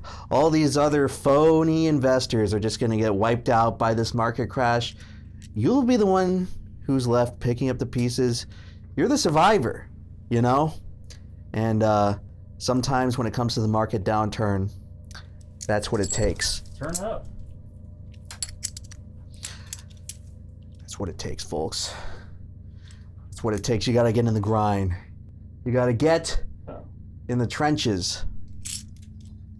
And soon, you will have your own little chibi keychain from a fan of yourself that you can put in your car. You can do all sorts of stuff, but you probably have to sell your car for the current situation.